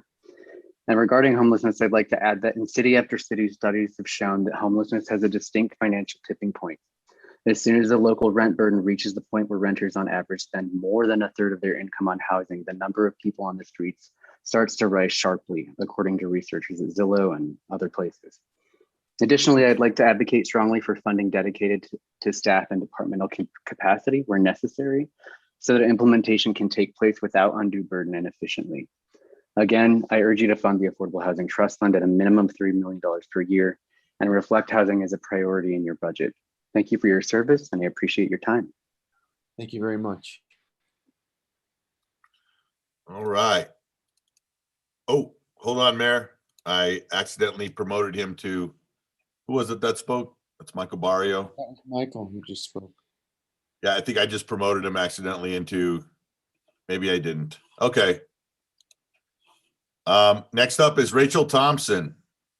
And Ms. Thompson, you have the floor. Thank you, Council and Mayor, or councilors and Mayor. I've been really listening to a lot of this, and I have a sort of a very bold, probably outrageous thought that comes at the end of this, but I'll give you a lead up. You know, I'm sitting here looking at a headline from November 13th of 1992. City Council okays affordable housing plan. This is not a new problem. We know it is always at a crisis of a lesser or more kind of a size. And it's been happening in every single city in the United States. It's happening to every single tiny place, many in the Pacific Northwest, that are have economies that are based primarily on tourism. And that's a huge, I don't know what part of our local economy, but a lack of affordable housing is a known externality of a successful tourism business, and it isn't going away. And it's, I think we need to address it in a permanent way. I'm also looking at the fact that the governor in late 2019, I think, there was a bill passed and a new organization, maybe within the the economic development state, to promote outdoor recreation all the way across the state. So to develop basically a whole new area of tourism. Of course, it's not new, but it's on top of the cultural, and the kinds of things that people bring that bring people down to the plaza. One of the core values of this organization is sustainable economic development. And the fact is that we cannot keep growing our tourist economy without linking that to our housing. And so that the people who are coming to admire our city, and we're the number 3 most exciting city in the country to come to, are destroying the thing that they're coming here to see. They are coming here for our culture. The culture has, as somebody pointed out, like less on the budget than anything or something. Time. May I just very, very quickly get to my finishing idea? Maybe you can wrap up your point. I think we should link funding of affordable housing to the short-term housing. And I think that we should not feel shamed of what this is doing to our city. And I think there is shame and rage at the bottom of the city because of this dynamic of people feeling invisible. And I think we should put a big fat, like $5 charge on every Airbnb every night, and we should market it. And I think we should say, you're going to come to Santa Fe and you are going to help our culture thrive. And we are not going to feel badly about this problem. Thank you, Rachel. That's fine. That's a good place to leave it. Thank you. All right. Next up is the Chainbreaker Collective. And Chainbreaker Collective, you have the floor. Thank you, Mayor Weber and city councilors. My name is Tomas Rivera, yes, with the Chainbreaker Collective. And as Kathy mentioned earlier, Chainbreaker is a membership-led economic and environmental justice organization. We have several hundred members here in Santa Fe who not only feel the effects of this budget, but of all city budgets and all government budgets. We wanted to say again that we deeply appreciate this process that is beginning tonight, and we're committed to bringing the voices of our members who are some of the most vulnerable residents to this and future discussions. And as these budget conversations continue, we're optimistic that the courageous and bold approach that the city took towards the distribution of CARES Act funding as direct cash assistance into the hands of people who were in most need and are continue to be in most need will be continued in both spirit and practice for assistance and services with a commitment to equity. The benefits in people's lives from that got this assistance cannot be overstated. It really can't. So, we're encouraged by that. In addition, and that's also, again, that's steps that the city has already taken. That's a precedent that has been set in the city that I think not only should extend to this budget, but also to other government and other governing boards across the country, frankly. Also, as Kathy mentioned, I wanted to clarify that the next in the city series of reports on evictions will be released in the coming weeks. The report will contain a short list of policies that can be acted upon quickly and immediately with limited fiscal impacts, or in some cases, no fiscal impact. These recommendations will be data-driven and informed by both qualitative and quantitative data. The reports are the product of so much hard work and collaboration between several local and national nonprofits, as well as city staff from several departments, many of whom are on this call right now. So we're committed to these partnerships. We're committed to continuing to work to solve this housing crisis for people who are most impacted by it. During the pandemic that is still underway, during the recovery period, and in the long term. So we appreciate this, and we will continue this work with you all. Thank you. Thank you very much. All right, next up is Mark Garcia. Mr. Garcia, you have the floor. Good evening, City Councilors, Mayor. My name is Mark Garcia, and I'm a frontline worker for the Buckman Direct Diversion Water Treatment Plant here in the city of Santa Fe. The city depends on our facilities to supply clean drinking water for the community. I'm here to request the city give the union and its employees a raise this year. as we have been in hardships for the past couple of years without any raises. Thank you and have a good evening. Oh, thank you very much. Okay, and next up, Mayor, is actually our last speaker of the night, Roger Carson. Mr. Carson, you have the floor. Great. Thank you, Joe. And good evening, Mayor Weber and City Council members. My name is Roger Carson, and I serve as the president of the Santa Fe Association of Realtors. And I really want to thank you for this discussion. But on behalf of our association, which is a trade organization representing over 1,000 realtors, along with approximately 100 affiliated organizations, I'm here this evening to speak in support, as so many of the speakers are, in support of increasing the city budget to reflect the additional spending required to meet the affordable housing needs for our community. The association recognizes the value of the city's affordable housing department and the innovative ways the department can provide, sustain, and protect housing for its citizen. You know, the purchase of like the local long-term stay hotel, you know, is really a great example of this innovation. But you know, the growing need for rental assistance as we move hopefully into the final stage, fingers crossed, of the pandemic, you know, must be met. Down payment assistance, homeless programs, affordable housing development support, and sustainability are all important programs that need to be continued and expanded. So on behalf of my association, I want to say that we urge the City Council to adequately fund the department and to work to really identify and target and maybe exceed the goal of $3 million annually for this really valuable program and all the initiatives. Thank you very much for this time, and you guys are doing a great job. Thank you very much. Thank you very much. There are people in the attendee room who have not raised their hand. I don't know if they are unable to find the little blue raise your hand button, or maybe you could ask Joe whether the remaining. There's Gina. Her hand is up, and there's Gina. Okay. Gina, you have the floor. Hi, my name is John Paul Garanillo, and I'm actually using my wife's phone. So for the record, I just wanted to say that I'm John Paul. Thank you, councilmen and women, and thank you, Mayor, for the moment to speak.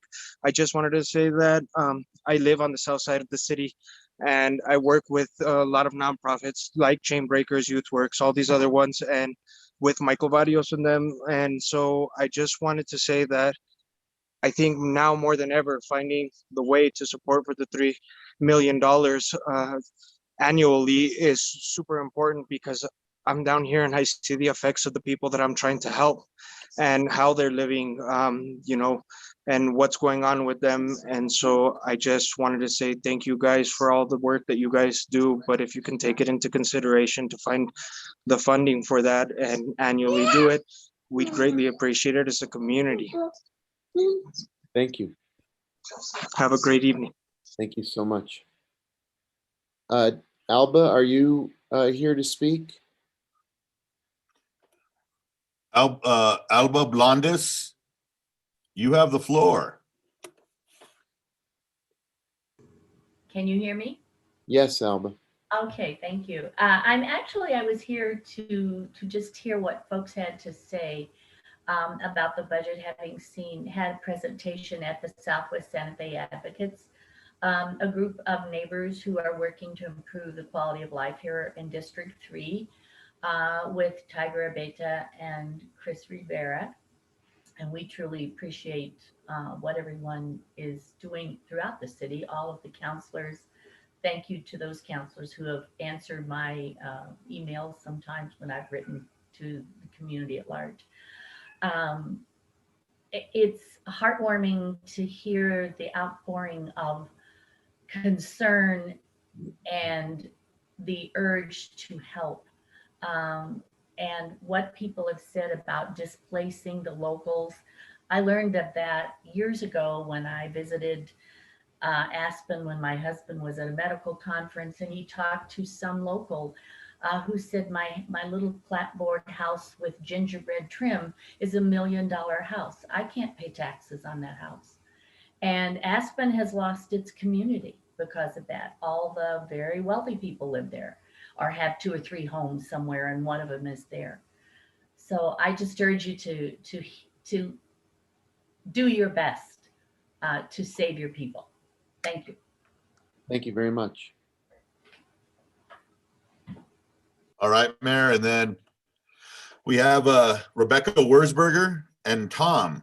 So I will go ahead and Councilor Wurzberger, do you wish to speak? Wow, yes. Hello, everyone. Hello, you have the floor. Thank you. All I want to add to this is a perspective of ex-futurist mayor. You'll appreciate that.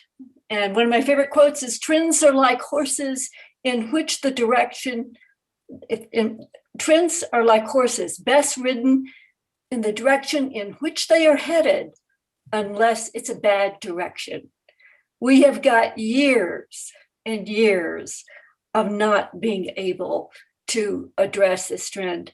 And given what's going to happen in the next 2 years, I predict, with respect to more people moving in here with more and more money, this is indeed your issue and it's our issue.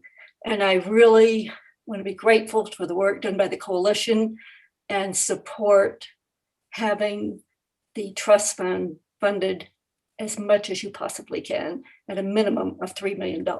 So thank you, and thank you for your time and your hard work. Thank you. Thank you very much for being here. All right. Looks like last but not least is Tom. Tom, do you wish to speak tonight? Mayor, I think Tom disappeared. Oh, no, he's Oh, still no, there he is. There he is. There he is. Yep. He just needs to be unmuted. Yep. He just needs to, he's been unmuted by me.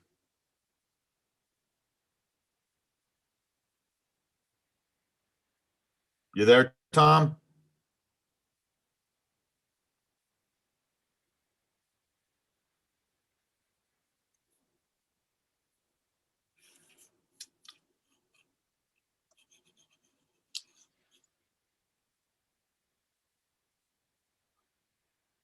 Tom, do you have a way to unmute yourself on your device so we can hear you?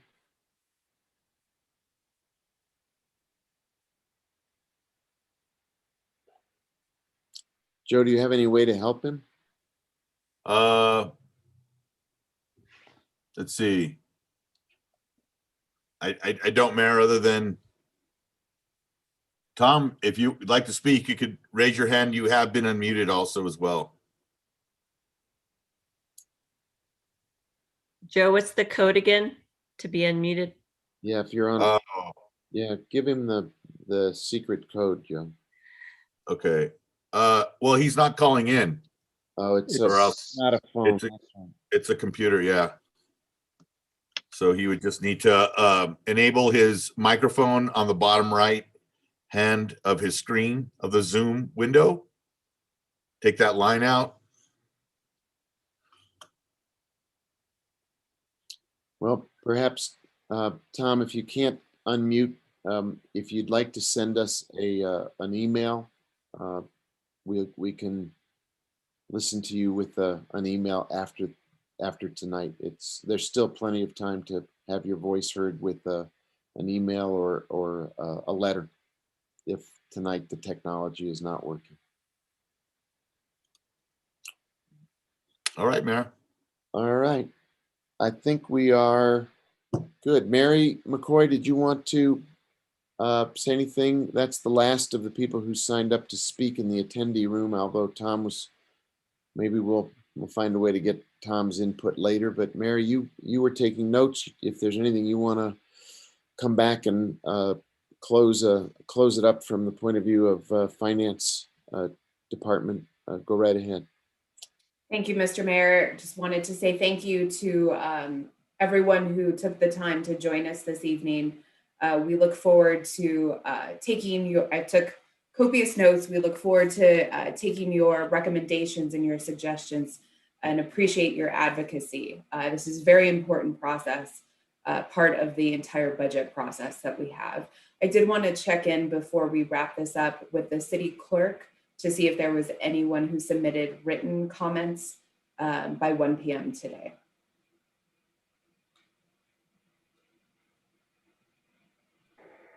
Hi, Mary, sorry about that. I believe the comments should have been emailed out, but I will double check with Geraldine if they were not. Okay, great. Thank you, Madam Clerk. Great. Thank you, Mary. Thank you, everybody. Thanks all to everyone who spoke. It's really important to get the budget process started with the voices of the folks who live here. And we'll go forward with the schedule that Mary put up on the screen, and there'll be more opportunities going forward. What is the will of the governing body? Do you want to resume where we left off with the afternoon session at this point? Because we've got a lot of work to do. It's about 9 o'clock.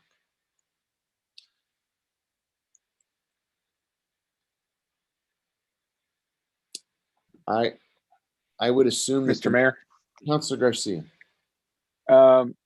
may I request that we take a 5-minute bio break and then resume with the afternoon schedule, starting with the discussion action items? Terrific, Councilor. Let's return at 10 minutes after 9, and we'll take a pause till then. Thank you, everybody, for being with us, and we'll be back in about 10 minutes.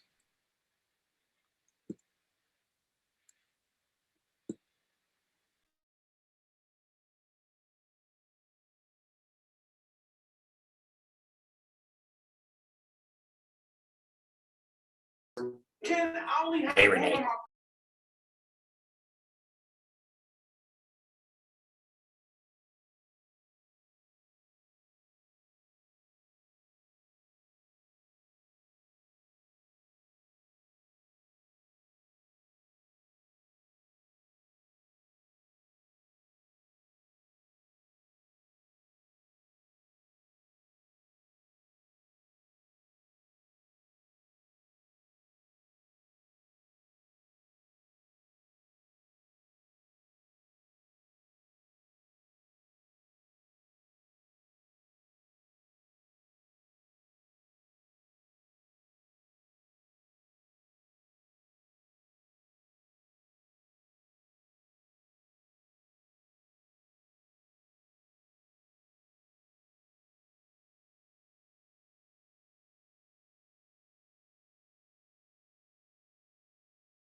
right, let's see if we can resume.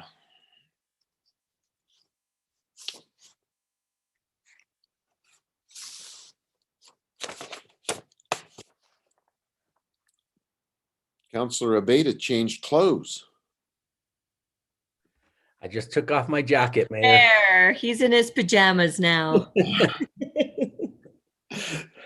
I didn't realize that I thought the way the shadow worked with your shirt before, Counselor, was that your shirt looked more like a black or brown shirt. It looks very red and purpley now.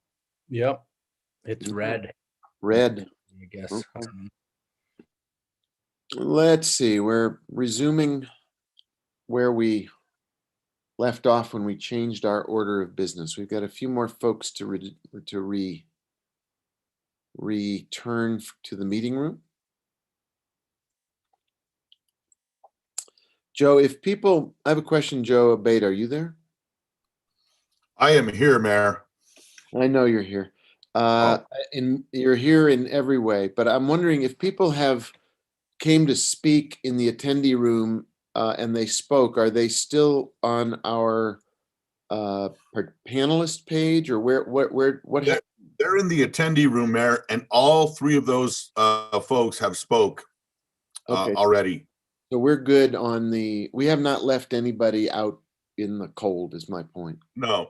Tom left. He was going to watch some latest episode of MASH on MeTV.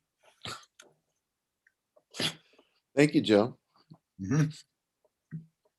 Never at a loss for information or words. I can count on you. All right, let's see. Madam Clerk, are you with us? Your camera's not on, but I assume you're here. I am here, Mayor. So could you please, I believe we resume at item 11A, if you could take that up with us. You are correct, Mayor. Item 11A is request for approval of cooperative agreement with NMDOT for a total amount of $300,000. This, I believe Romella is present. I saw her in the waiting room for this item. Okay. Do we, let's see, let's see if we can, let's have a motion and then see if we can get a presentation if there are questions of staff. And I guess, Regina, are you here for this as well? Or? Yes, Mayor, I'm backing Romella up, but Romella Gloriosa Moss can answer. Romella can handle it all by herself, I'm confident. Is there a motion on item 11A? Approve. Second. I heard a motion to approve from Councilwoman Villarreal. The second was from Councilor Abeta. Yep. So very good. Romella, do you want to give us, and for those who are listening and watching, can you describe what this item is? You are muted, however.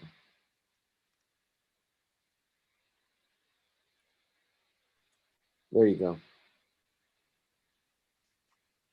Yes, Mayor Weber, this is a cooperative funding agreement with NMDOT to design the Acequia Trail from Rufina to San Felipe.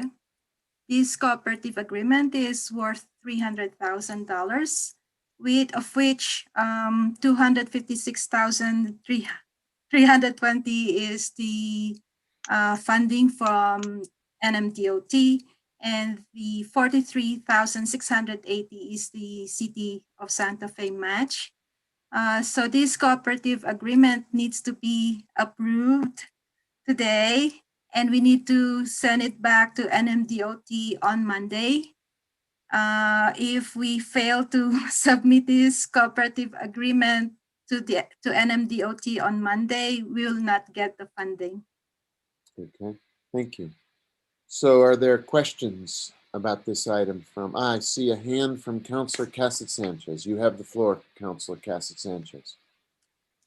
Thank you, Mr. Mayor. I wrote a note, maybe it's on the next item that's related. I'm just curious what the total estimated cost for this project is, and is this funding enough to cover the entire cost of the project?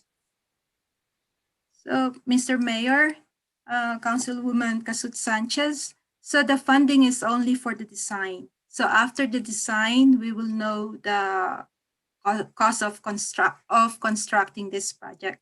And then we will apply for more funding for construction. Okay, perfect. But this should cover the entire cost of the design process. Wonderful. Mr. Mayor, Councilwoman Casut Sanchez, yes. Wonderful. Thank you so much. Thank you. Other questions? Other discussion? If there is no discussion, could the clerk please call the roll on this item? Yes, Councillor Lindell,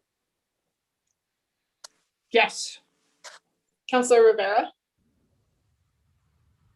Yes. Councillor Romero Worth, Yes. Councillor Vihel Coppler, Yes. Councilwoman Villarreal, Yes, and thank you, Romella. Councillor Beta, Yes. Councillor Casset Sanchez, Yes.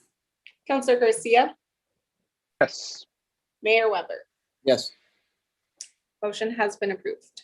Could you please, then the next item, bring us to 11B, please? Yes, item 11B is the request for approval of the bar to budget the NMDOT grant funding in the amount of $256,320. Romella, you got the floor again. Romella is staffing this one as well. Is there a motion on item 11B? Second. We have a motion to approve from Councilwoman Villarreal and a second from Councilor Vihel Coppler. Romella, did you want to tell us how this relates to the other item? So for all our NMDOT projects, we don't receive the funding before we start the project. So this is based on reimbursing. So if we pay the consultants, then I do reimburse it immediately. So we don't use the city funding, but the city needs to bar it first so we can start the project. Very clear. Any questions on this item from the members of the governing body? I don't see any hands. Discussion? Madam Clerk, could you call the roll on 11B, please? Yes, Councillor Rivera, Yes. Councillor Romero Worth, Yes. Councillor Vihel Coppler, Yes. Councilwoman Villarreal, Yes. Councillor Beta, Yes. Councillor Casset Sanchez, Yes. Councillor Garcia, Yes. Councillor Lindell, Yes. Mayor Weber. Yes. Motion has been approved. Thank you. Thank you, Romella. Thank you. Appreciate your staying so long. Thank you. Could you take us to 11C, please? Yes. Item 11C is request for authority for the city attorney's office to finalize terms and mayor to execute a cost-sharing agreement with the County of Santa Fe and Las Campanas Water and Sewer Cooperative for the lease purchase of energy efficiency equipment and improvements to be performed under the energy savings performance contract with Year Out Energy to reduce the energy use of the Buckman Direct Diversion Project, consistent with the terms of the parties' joint powers agreement. And Mayor, Public Works Director Regina Wheeler is available for this item. Okay. Can we get a motion before we get to the discussion? Move to approve. Councilor Vihel Coppler has moved to approve, and a second came from Second. Councilor Romero Worth. Director Wheeler, could you give us and the people who are watching and listening, could you explain this item for us, please? Thank you so much, Mayor and members of the governing body. This agreement is an integral part of the energy savings contract that we're entering for all the solar and lighting retrofits across the city. I was thinking about it. This is a really big and complex project, and we really are doing the work to solarize every facility in the city that is feasible. And that was our goal. And so a piece of the puzzle is to put about 1 megawatt out at Buckman Direct Diversion Project.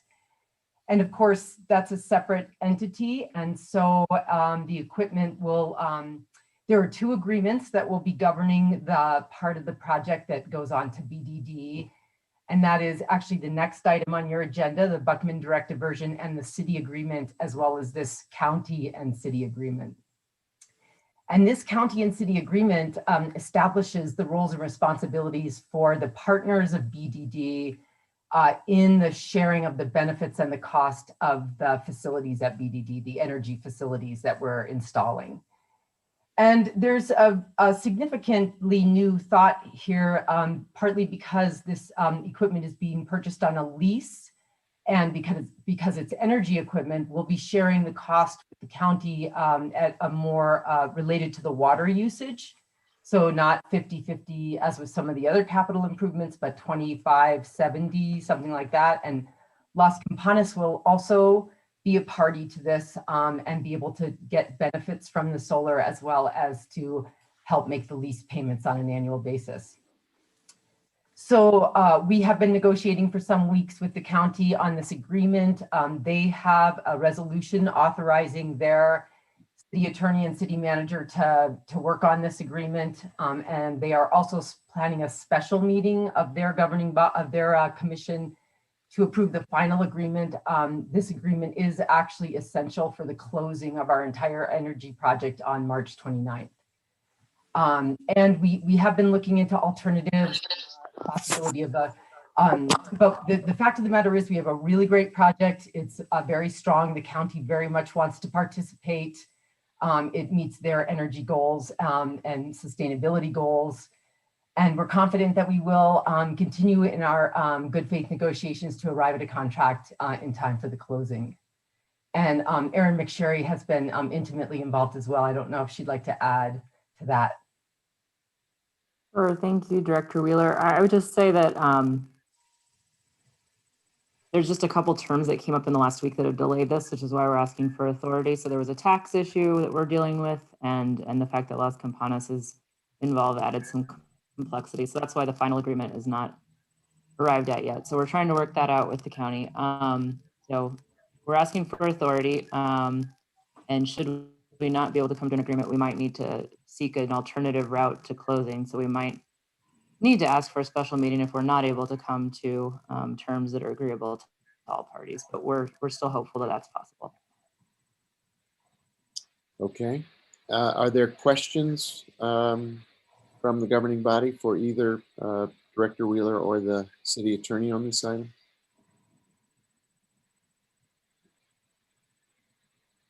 No questions? Okay. Madam Clerk, could you call the roll? Yes, Councilor Romero Worth, Yes. Councilor B. Hill Coupler, Yes. Councilwoman Villarreal, Yes. Councilor Beta, Yes. Councilor Cassett Sanchez, Yes. Councilor Garcia, Yes. Councilor Lindell, Yes. Councilor Rivera, Yes. Mayor Weber. Yes. Motion has been approved. Thank you. That brings us to 11D, if you could introduce that for us, please. Yes, item 11D is request for approval of an agreement with the Buckman Direct Diversion BDD Board allowing for the installation of energy efficiency equipment and improvements at the BDD project and providing for the transfer of such equipment and improvements to the BDD Board. And Mayor Director Regina Wheeler is still on for this item. Correct. Thank you. Is there a motion on this item? Move to approve. Second. We have Councilwoman Vihil Coppler making the motion to approve, and second from Councilor Romero Worth. Director Wheeler, is there a overview you could provide, please? Yes, thank you so much, Mayor and members of the governing body. This is a partner agreement. This agreement is BDD board actually giving the city authority to install the equipment at Buckman Direct Diversion, and then also states the transfer of the title to Buckman Direct Diversion and the transfer of the benefits of the solar, as well as the savings to the Buckman Direct Diversion parties or to the project. I should say that also in these agreements, the Buckman direct diversion parties will be responsible for the payment of the lease for the assets that are being installed there for the energy improvements. And so this is an integral piece of that and is also essential for the closing. Thank you. Are there questions for Director Wheeler on this item? If not, Madam Clerk, could you call the roll, please? Yes. Counselor Vihel Coppler, Yes. Councilwoman Villarreal, Yes. Counselor Abeyta, Yes. Counselor Cassett Sanchez, Yes. Counselor Garcia, Yes. Counselor Lindell, Yes. Counselor Rivera, Yes. Counselor Romero Worth, Yes. Mayor Weber. Yes, Motion has been approved. thank you. Now, we have remaining matters from the city manager. We have a executive session, city clerk, and then communications from the governing body. Would the governing body like to reverse the order and take communications from the governing body now so that we do that before we go into executive session? Yeah. Or So moved. Second. there's a motion and a second to put up. Aaron McSherry, you have your hand up? Mayor Weber, councilors, I just wanted to alert folks, we do have 2 guests that are not staff at the beginning of executive session. We have the council from BDD and outside council that are visiting our, but just FYI, I just didn't know if anyone was aware of that. We'll take that into consideration as we move forward, but we do have a motion and a second to change the order of business so communications from the governing body comes now. Could the clerk call the roll on that motion, please? Yes. Councilwoman Villarreal, Yes. Counselor Abeyta, Yes. Counselor Cassett Sanchez, Yes. Counselor Garcia, Yes. Counselor Lindell, Yes. Counselor Rivera, Yes. Counselor Romero Worth, Yes. Counselor Vihel Coppler, Yes. Mayor Weber. Yes. Motion has been approved. Very good, thank you. So I'll just go around as faces appear on my screen in no order other than what's the structure of the Hollywood squares tonight. Councilor Casa Sanchez, you have the floor. Thanks. Thank you very much, Mr. Mayor. I really don't have too much to say today, except for I'm just thinking about how it's been a year since we've all been in the same room together. And I'm laughing because I'm exhausted, but I actually was thinking about how sad that is. But also this week, I've seen in person over the last maybe 2 weeks, half of the governing body just randomly ran into Councilor Garcia, Councilwoman Villarreal, Councilor Abeyta, Councilor Lindell, and then I've seen you, Mr. Mayor, at City Hall. And it's been so lovely when I get to see everybody in person. And I really wanted to reflect on how much I miss everybody and I miss seeing people, and I'm hoping to see the rest of you in person very soon. And it's very good news that we're getting to green. And I just wanted to say that I really do appreciate everybody here. And it's been so long since we've all been in the same room together. And I hope we can be in the same room together again soon. So that was all. Thank you. Thank you very much. Councilor Lindell, you have the floor. Thank you, Mayor. I just wanted to take a moment tonight to thank my partner, Maria Sanchez, for always standing by me and going through this journey with me. That's clearly my journey, not hers. And it's, you know what, it's hard on families. It's tough on them. Thank you to all of your families. I think that we forget that families also serve. Sometimes quietly, sometimes loudly, but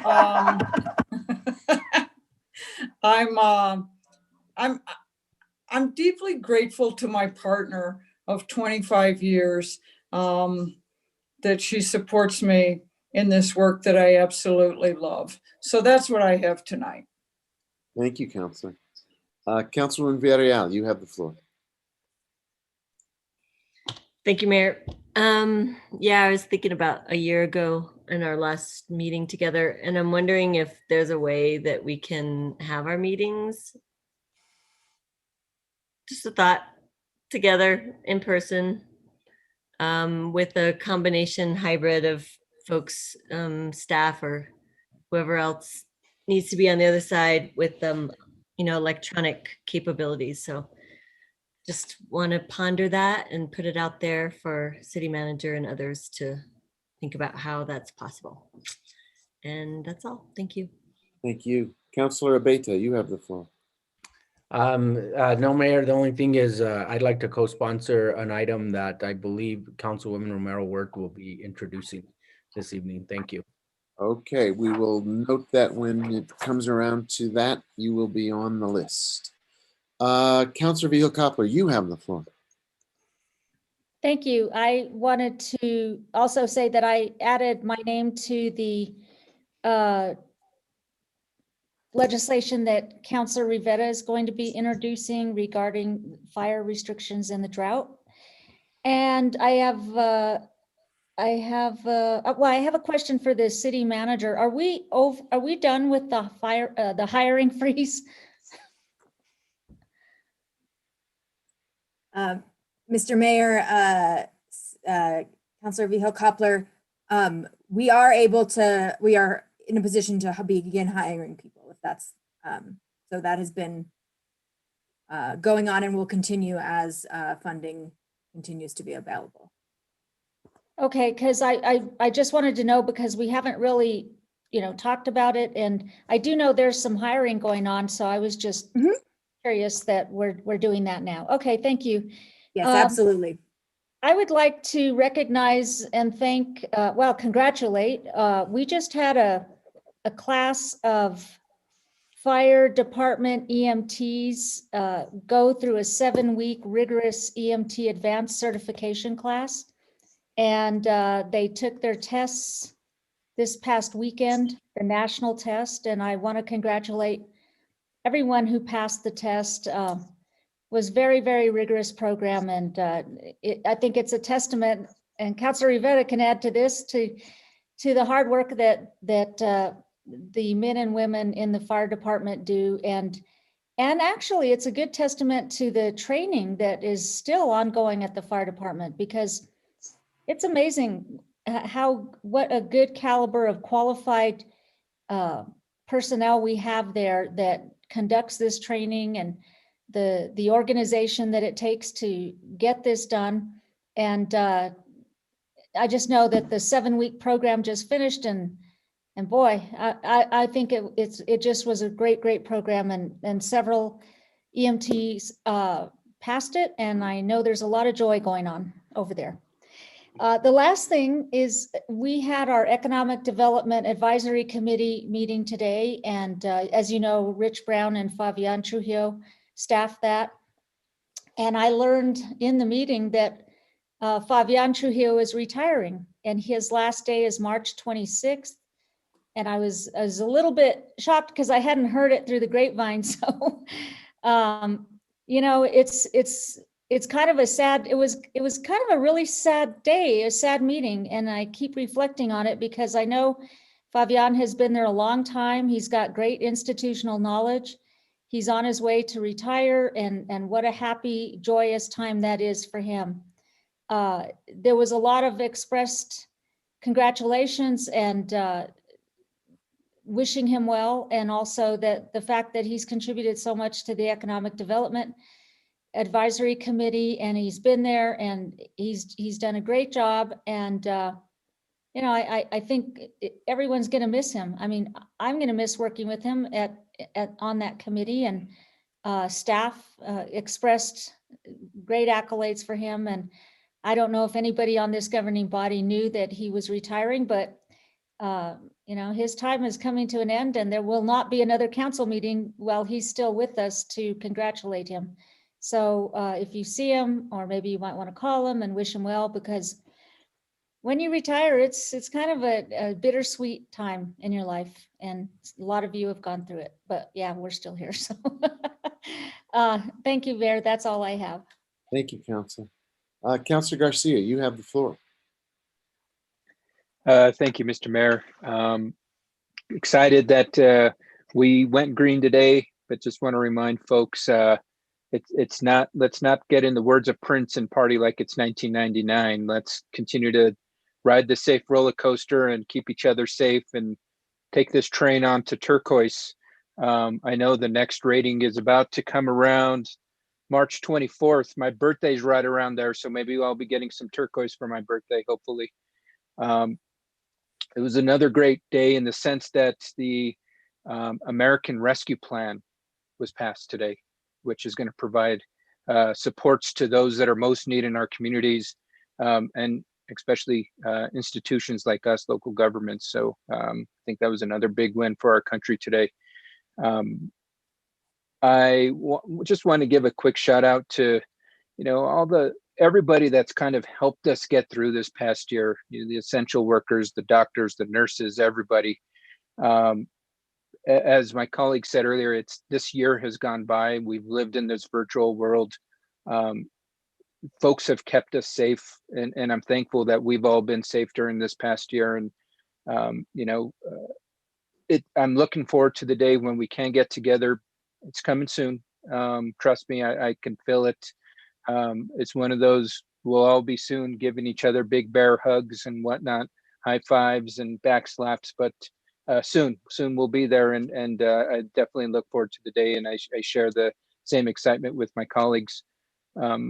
Lastly, I just want to remind everybody that it is a season of change right now. We potentially have kids going back to school, more businesses opening, and I think with that excitement then becomes some folks getting back to what I was mentioning earlier, folks easing up on concerns. So just let's keep each other safe. And that's it. Just want to wish everybody a happy beginning of March, and that's all I got, Mr. Mayor. Thank you, Councilor. Let's see, Councilor Rivera, you have the floor, and I think there's an item you need to introduce. Yes, sir. I'd like to introduce a resolution proclaiming severe or extreme drought conditions may exist in the city of Santa Fe, imposing fire restrictions, restricting the sale or use of fireworks within the city of Santa Fe, and prohibiting other fire hazard activities.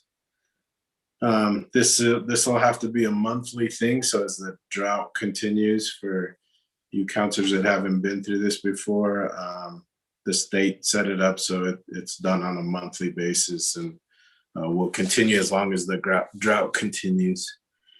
The other thing I wanted to say was just thanks to Councilor Beta, the Boys and Girls Club, Parks, Miss McDonald, and her supervisor, Samuel Ulibari, and I know Brandon was out there, and together at Colonia Prisma Park, we expanded the community gardens, doubled the amount of community gardens that are there for people to lease and plant their tomatoes and other goodies during the summertime. So it was a lot of work. Councilor Beta made me dig a 3-foot hole while he only dug a 6-inch hole, but other than that, it was all good. I'm still a little sore from it, I think, but we had a lot of fun. So Miss City Manager, if you can thank the Parks team and their crews for all the great work they did on those 2 days. Thank you, Mayor. Thank you, Councilor. Councilor Abate, do you want a equal time on that? No, you're good. Okay. Councilor Romero-Worth, you have the floor. Thank you, Mayor. Just would like to sign on to Councilor Rivera's resolution on fire restrictions. Also, would like to introduce a resolution supporting the creation and management of Tree Smart Santa Fe, a comprehensive tree canopy project in the city of Santa Fe. And that's all I have. Thank you, Mayor. Thank you. My turn. I'll make this brief. I do want to call to everybody's attention a remarkable achievement by Corporal Rachel Real, who is a daughter of Santa Fe, 2018 graduate of the Santa Fe High School, and who has been recognized by the U.S. Marine Corps as the 2020 Marine of the Year in the Military Occupational Specialty of Administration. There were 70 other people who were candidates for the honor. She was the winner, and she's a third-generation Marine currently stationed in Okinawa, Japan. But quite an achievement to become the Marine Corps Marine of the Year for a young Santa Fe resident. I also want to join my colleagues in recognizing that tomorrow is the 1-year anniversary of the actual declaration of a pandemic. According to the World Health Organization, the 11th of March dates the pandemic declaration. We've lost a lot of people. I've lost friends. Others have as well. We really have been transformed by this disease, and we're not out of it yet. As Councilor Garcia said, the trends are in the right direction. Getting to green today is quite a community achievement. I think it reflects the leadership of the governing body. We were quick to respond. We're fortunate that our city manager was the chief of staff to the Deputy Secretary of Health and Human Services under the Obama administration. And she had seen pandemics and health crises before and led us quickly to stand up the right response, including a mask ordinance, which got us covered. It's still being written about by the Center for Disease Control, how important masks are to keeping people safe, even if you've been inoculated and vaccinated. We were quick out of the box with protection for people in our community, our homeless people. We were recently written up as a city where we had no fatalities among our homeless population due to COVID. We had a early start to put a moratorium on evictions. Now, these are things that make a difference over the course of a year. Getting off on the right foot was the right thing to do. And now, as we see more vaccinations happening, we can begin this process of healing and recovery, and hopefully continuing to open up in a safe way. So I think we all agree that it's been a long year. Our teams have responded extremely well with great courage and inordinate effort. And we owe everybody on the city team, our essential workers, our folks who worked from home and transitioned into that style, people who couldn't do that because they had to get out and do their work in the field, stayed healthy. And let's all get everyone we can vaccinated as quickly as possible, and hopefully by spring, summer, fall, be back on track. Before we go to the city attorney, maybe we can take things a little out of order, even if it isn't strictly according to Hoyle. City manager, do you have anything you wanted to bring to our attention? Thank you, Mayor. I was just going to give a series of shout outs to the staff, but in the interest of time, I will keep my notes and raise them at the next meeting. Thank you. And I think the city clerk had 1 or 2 items, then we'll go to the city attorney. Thank you, Mayor. Yeah, just actually a couple of really quick things. One, I did want to note that our contracts, 2021 contracts are now available online on our website for the public. So I thought that was really awesome. And then just to quickly note that the RFP for chart was posted, and we did send out an announcement on that item as well. So just those really 2 quick things. Thank you. Thank you. And now to the matters from the city attorney. Thank you, Mayor. I just would recommend we go into executive session to talk about 2 items of litigation. One is the AFSCME AFL-CIO Local 3999 versus the City of Santa Fe, which is our PELRB case number 10620. The second is the Buckman Direct Diversion Board versus CDC Smith et al., which is in the First Judicial Court. Councilor Rivera, can we get a motion? Make a motion that we go into executive session to discuss the matters listed on the agenda as recommended by the city attorney. Is there a second? Second. Second. I heard Councilwoman Villarreal first. So we have a motion, we have a second. Could the clerk please call the roll? Yes, Counselor Beta, Yes. Counselor Cassett Sanchez, Yes. Counselor Garcia, Yes. Counselor Lindell, Yes. Counselor Rivera, Yes. Counselor Romero Ware, Yes. Counselor Vihel Coupler, Yes. Councilwoman Villarreal, Yes. Mayor Weber. Yes. So Motion passed. thank you. Let's move to the other room, and don't forget we'll have to come back here to adjourn after. There is nothing to vote on after this, but let's come back here afterward.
You guys are faster than I am.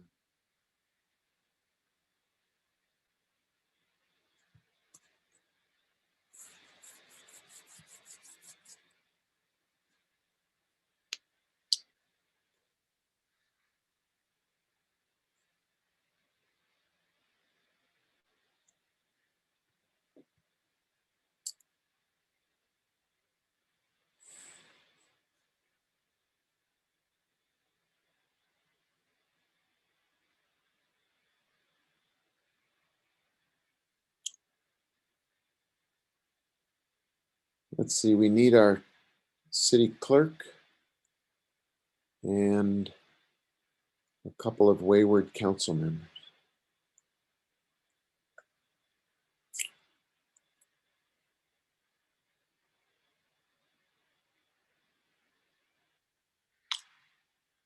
There's our city clerk. I'm bringing him in, Mayor. Oh, thank you. Yes, sir. All right, I think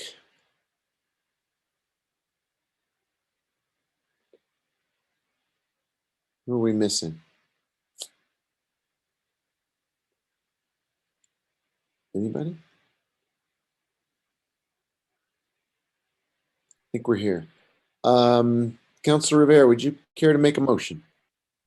Sure, I'll make a motion that we return from executive session, stating for the record that discussion was limited to the matters listed on the agenda. Is there a second? Second. Councilor Cassett Sanchez has seconded Councilor Rivera's motion. Madam Clerk, can you call the roll on the motion? You got it. Counselor Cassett Sanchez, Yes. Counselor Garcia, Yes. Counselor Lindell, Yes. Counselor Rivera, Yes. Counselor Romero Worth, Yes. Counselor Vihil Coupler, Yes. Councilwoman Villarreal, Yes. Counselor Abeyta, Yes. Mayor Weber. Yes. Motion has been approved. Motion carries, and at 10:59, seeing no further business in front of us, we are adjourned. Thank you, everybody. Have a good evening, and I will see you soon.